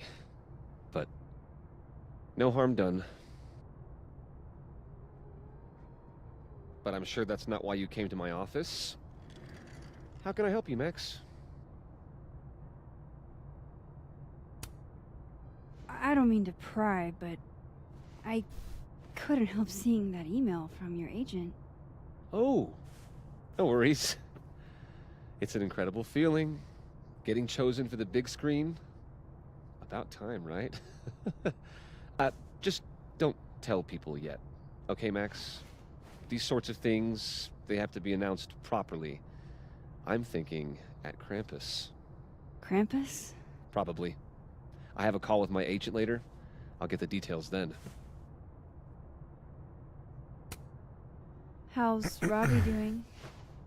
Still angry with me, but we're making progress. I canceled a few things to go to his taekwondo match.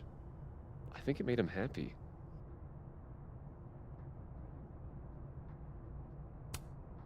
Why aren't you at that Burlington book event? The book expo? I pulled out. Didn't seem important, what with everything happening to Robbie and all this.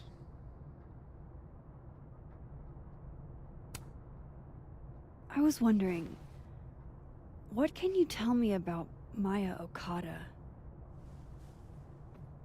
Why do you ask?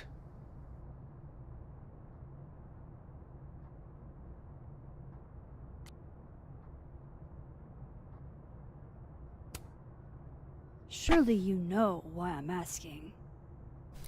Better than anyone else. I'm afraid I don't, actually. Ah! Now, if you'll excuse me, I have a phone call to take with my agent, so if you could see yourself out. Sure.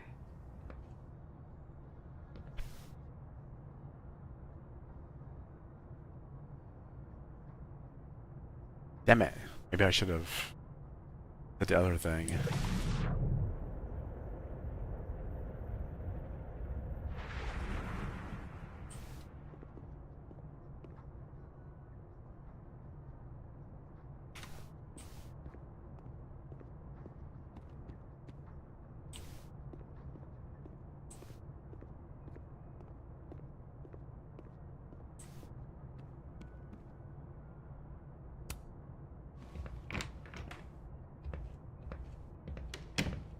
Well, that was a bust. Won't be able to snoop around in here either.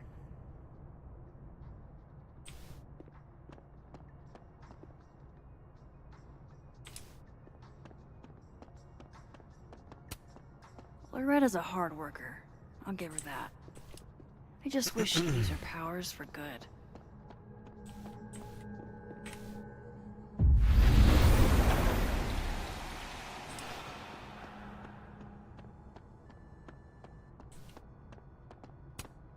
No, Lucas. Sounds like a great time to take a look around inside. This is it. Let's see what he's hiding.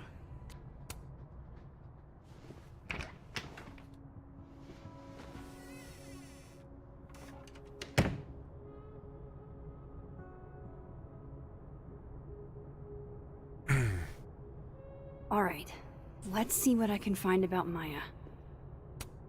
Should put some ice on that, Mr. Standy. World's okayest dad.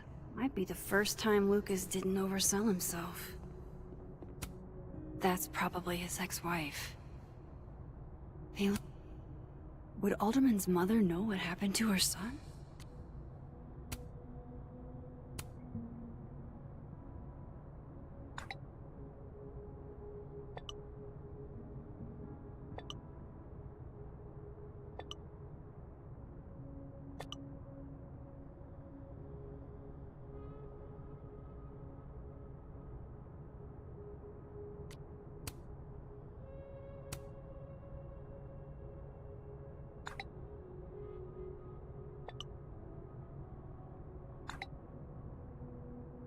If Alderman never existed, how the hell do Moses and I remember him?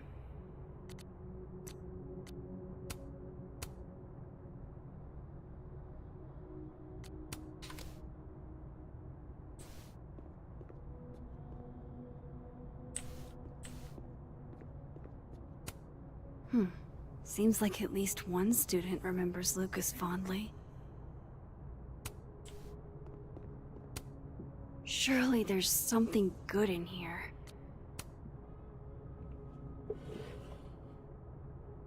Looks like a fun read. I didn't know Lucas did fun.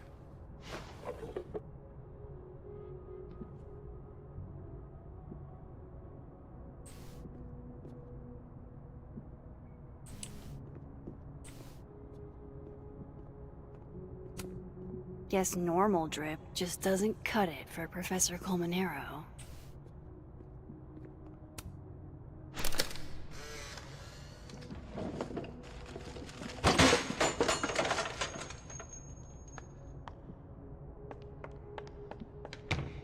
How'd they get in here? Jesus, some of these items are priceless. I've got a lot on my plate. I don't need this right now. Where the hell's Yasmin? Where's security? First Gwen's slashed tires, now Lucas's office? What's going on in his timeline?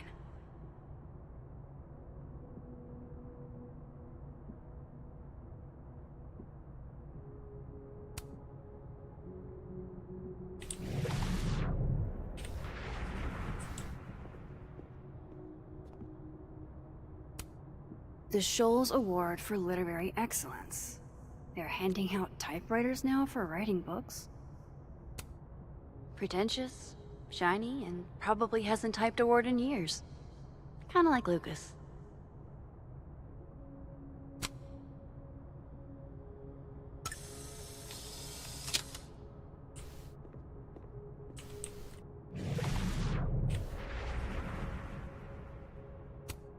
The Shoals Award for Literary Excellence. They're handing out typewriters now for writing books? Do you have something for me, Mr. Filing Cabinet?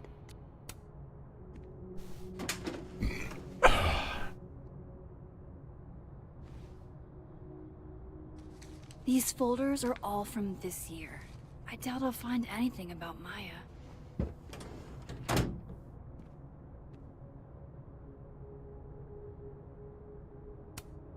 Don't think I've ever seen this sort of tree in the wild. Would you file what I did to Maya under W or M?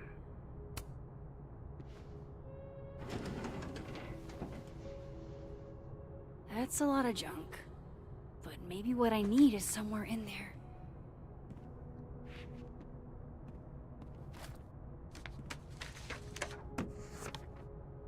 What the hell?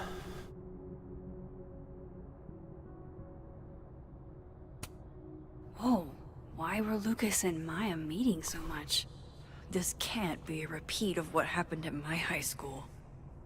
One time was far too many. Of course, Lucas is the type of asshole that makes you buy his own book for class.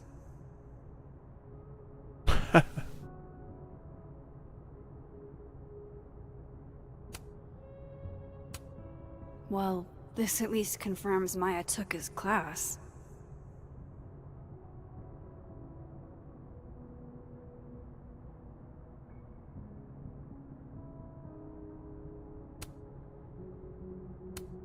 I didn't realize just how much Lucas's book has resonated with people.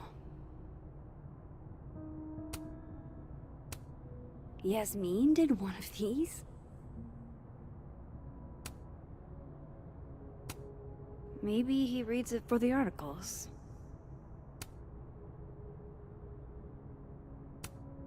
M.O. That could definitely be Maya Okada.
The Shoals Award for Literary Excellence. They're handing out typewriters now for writing books. What the hell am I supposed to be getting here?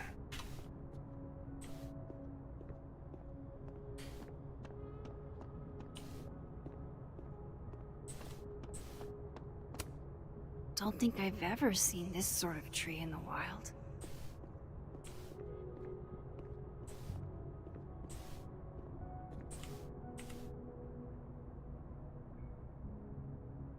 I know Lucas has something in here linking him to Maya. The letter?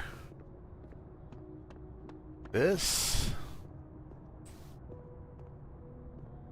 I can't look at it again. And what?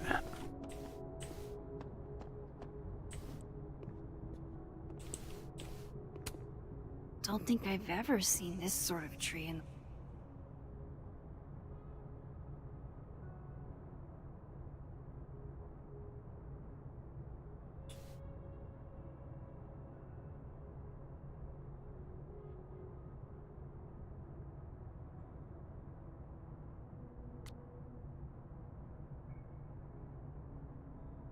wild.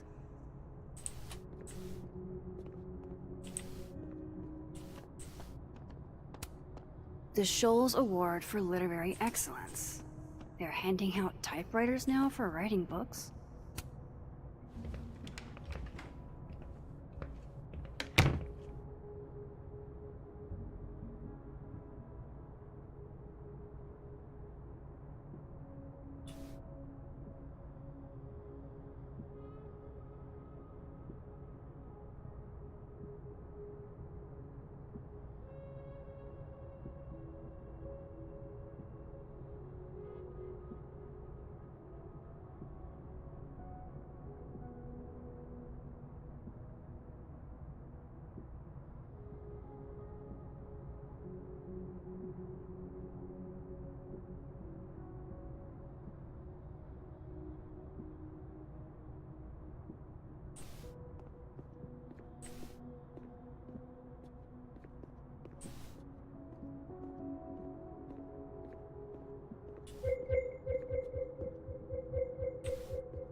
What am I missing?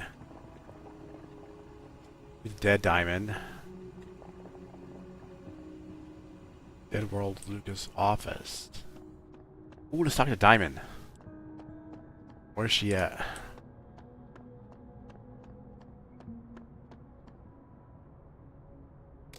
admin building.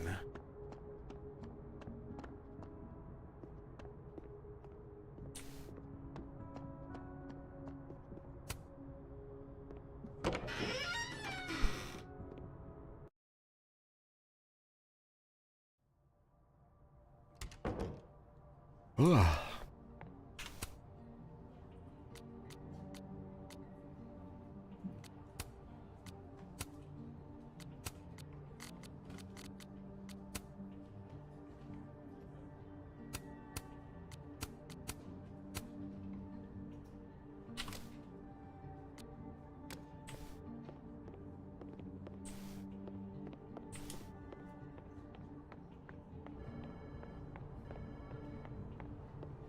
What did you do to Maya, Lucas? It's cool, Diamond. You don't have to pretend to be interested in some grad student's decade-old thesis. I talked to him. Did you know? No, what? Why Vin lied in that statement. No. He was like hurt. But he did step down, so all hail President Diamond, I guess.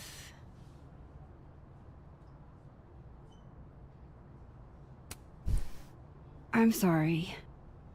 I shouldn't have told you something without thinking through the consequences.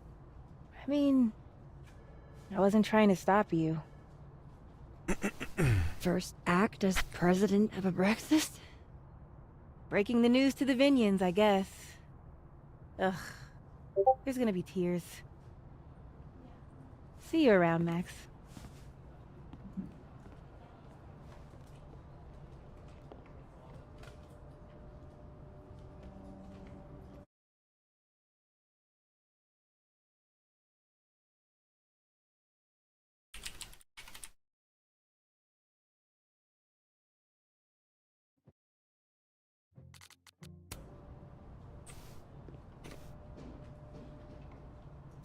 Dead World Diamond.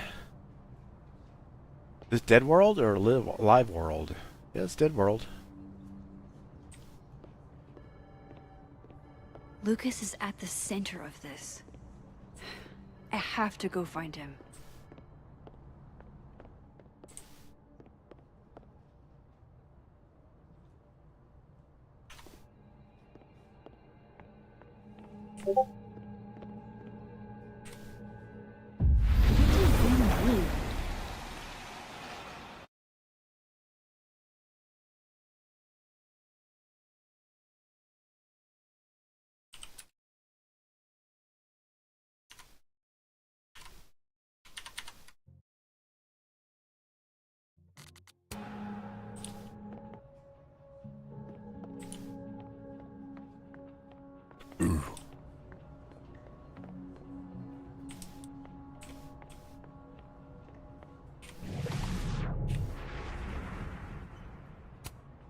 Looks like they're pulling Gwen's books from the library.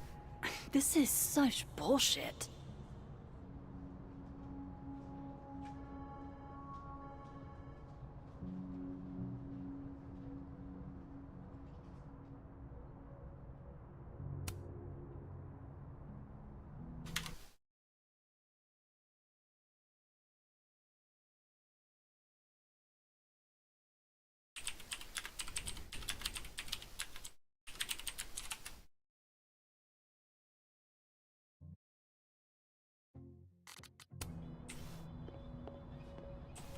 Okay, Isabel? Right. As always. What, was I right about? As it happens, a number of folks, faculty and staff alike, would love a 4-day work week. And how many would you say a number is? A dozen? And I only started talking to people after our chat yesterday. Not just the work week item. Lots of issues. A crush on Lucas? Really? Things can't be that bad, can they? So, a new proposal wouldn't be for a Hey, Gretch. Did you see Vin and Diamond? Talk about a rocky relationship.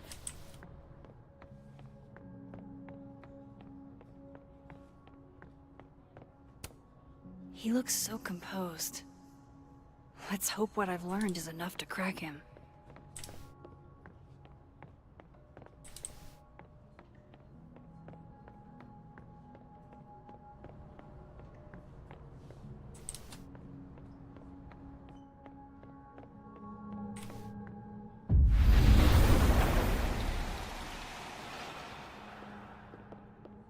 And I thought my powers were a burden before.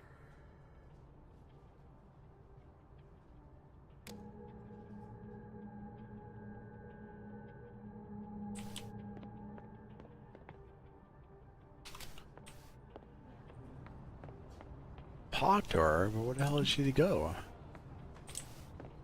What Just did you left. do to Maya, Lucas? Just left.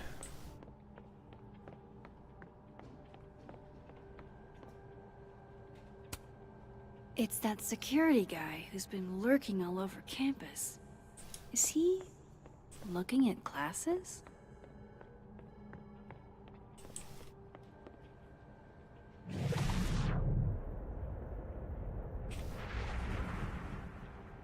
Lucas is at the center of this. I have to go find him.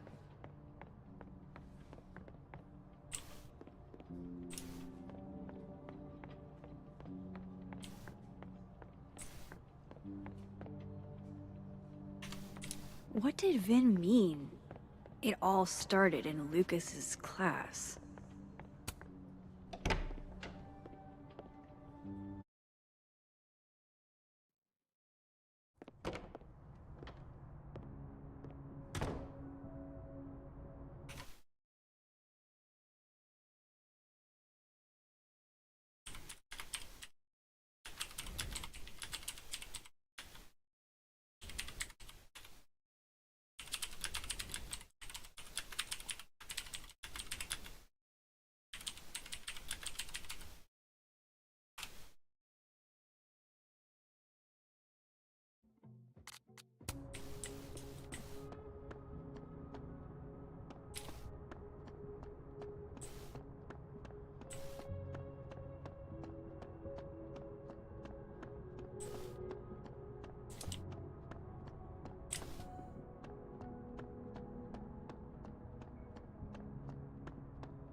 This is it. Let's see what he's hiding.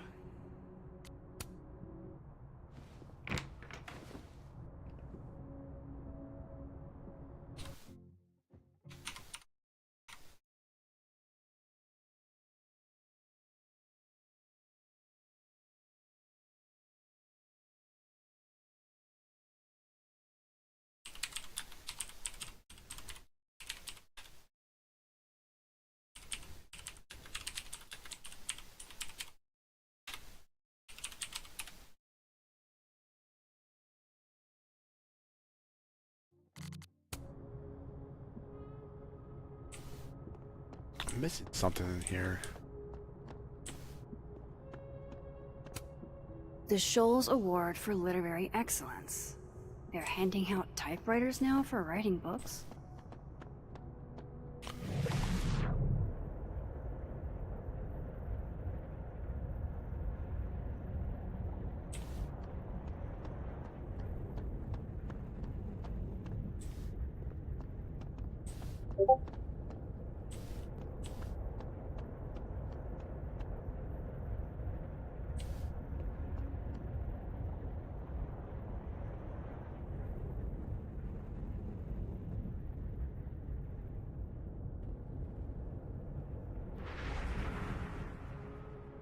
Broken?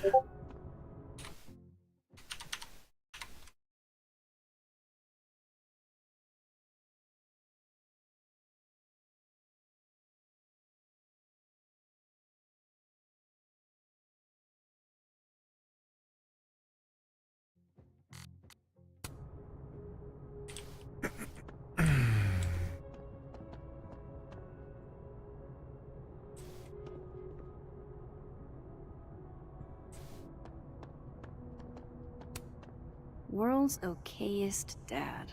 Might be the first time Lucas didn't oversell himself.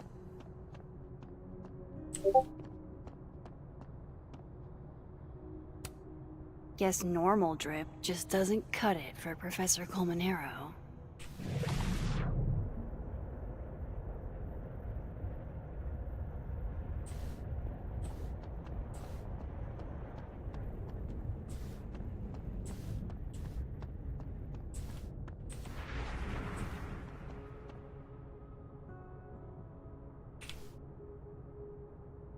What information about why I get it in Dead World Lucas's office?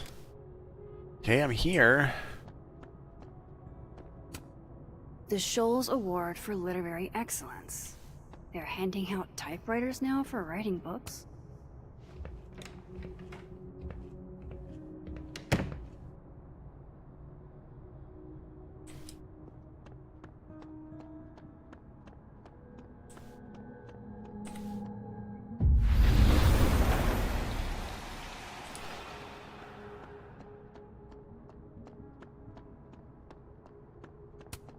I'm not going to be able to snoop around with Lucas in there.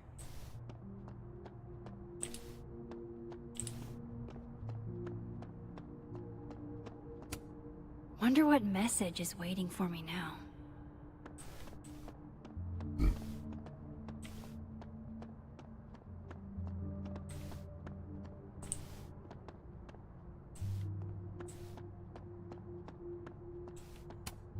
Tree.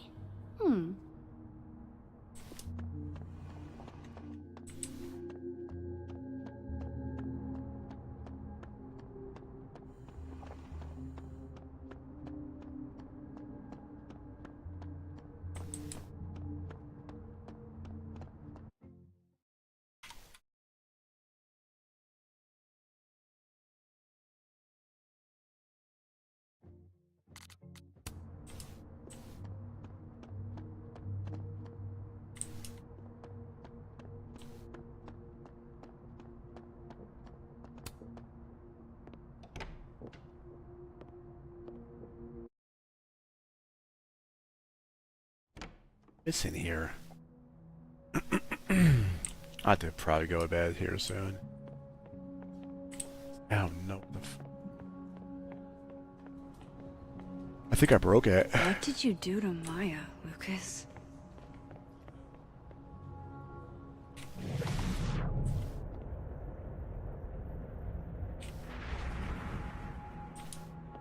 Lucas is at the center of this. I have to go find him.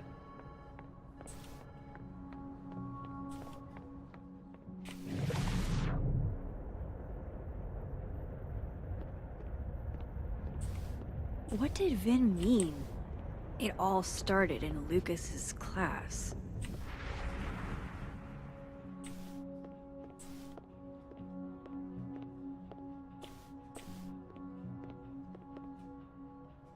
What did you do to Maya, Lucas?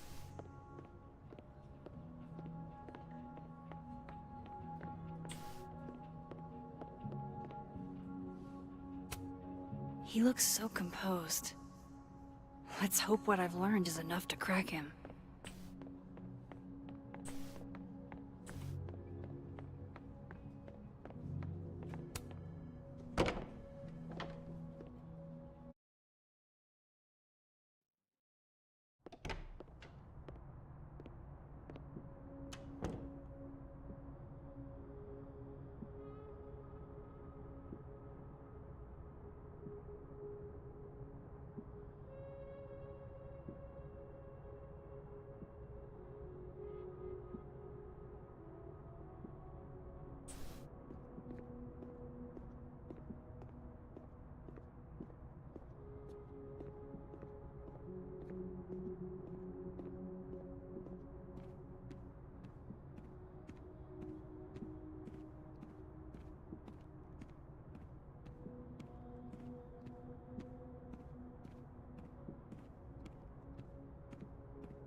Alright, forget it. I'll figure it out some more day. Thanks for watching, guys. Take care and have a good day. I'll see y'all later tonight. Have a good one. I need to get into Lucas's office in the other timeline.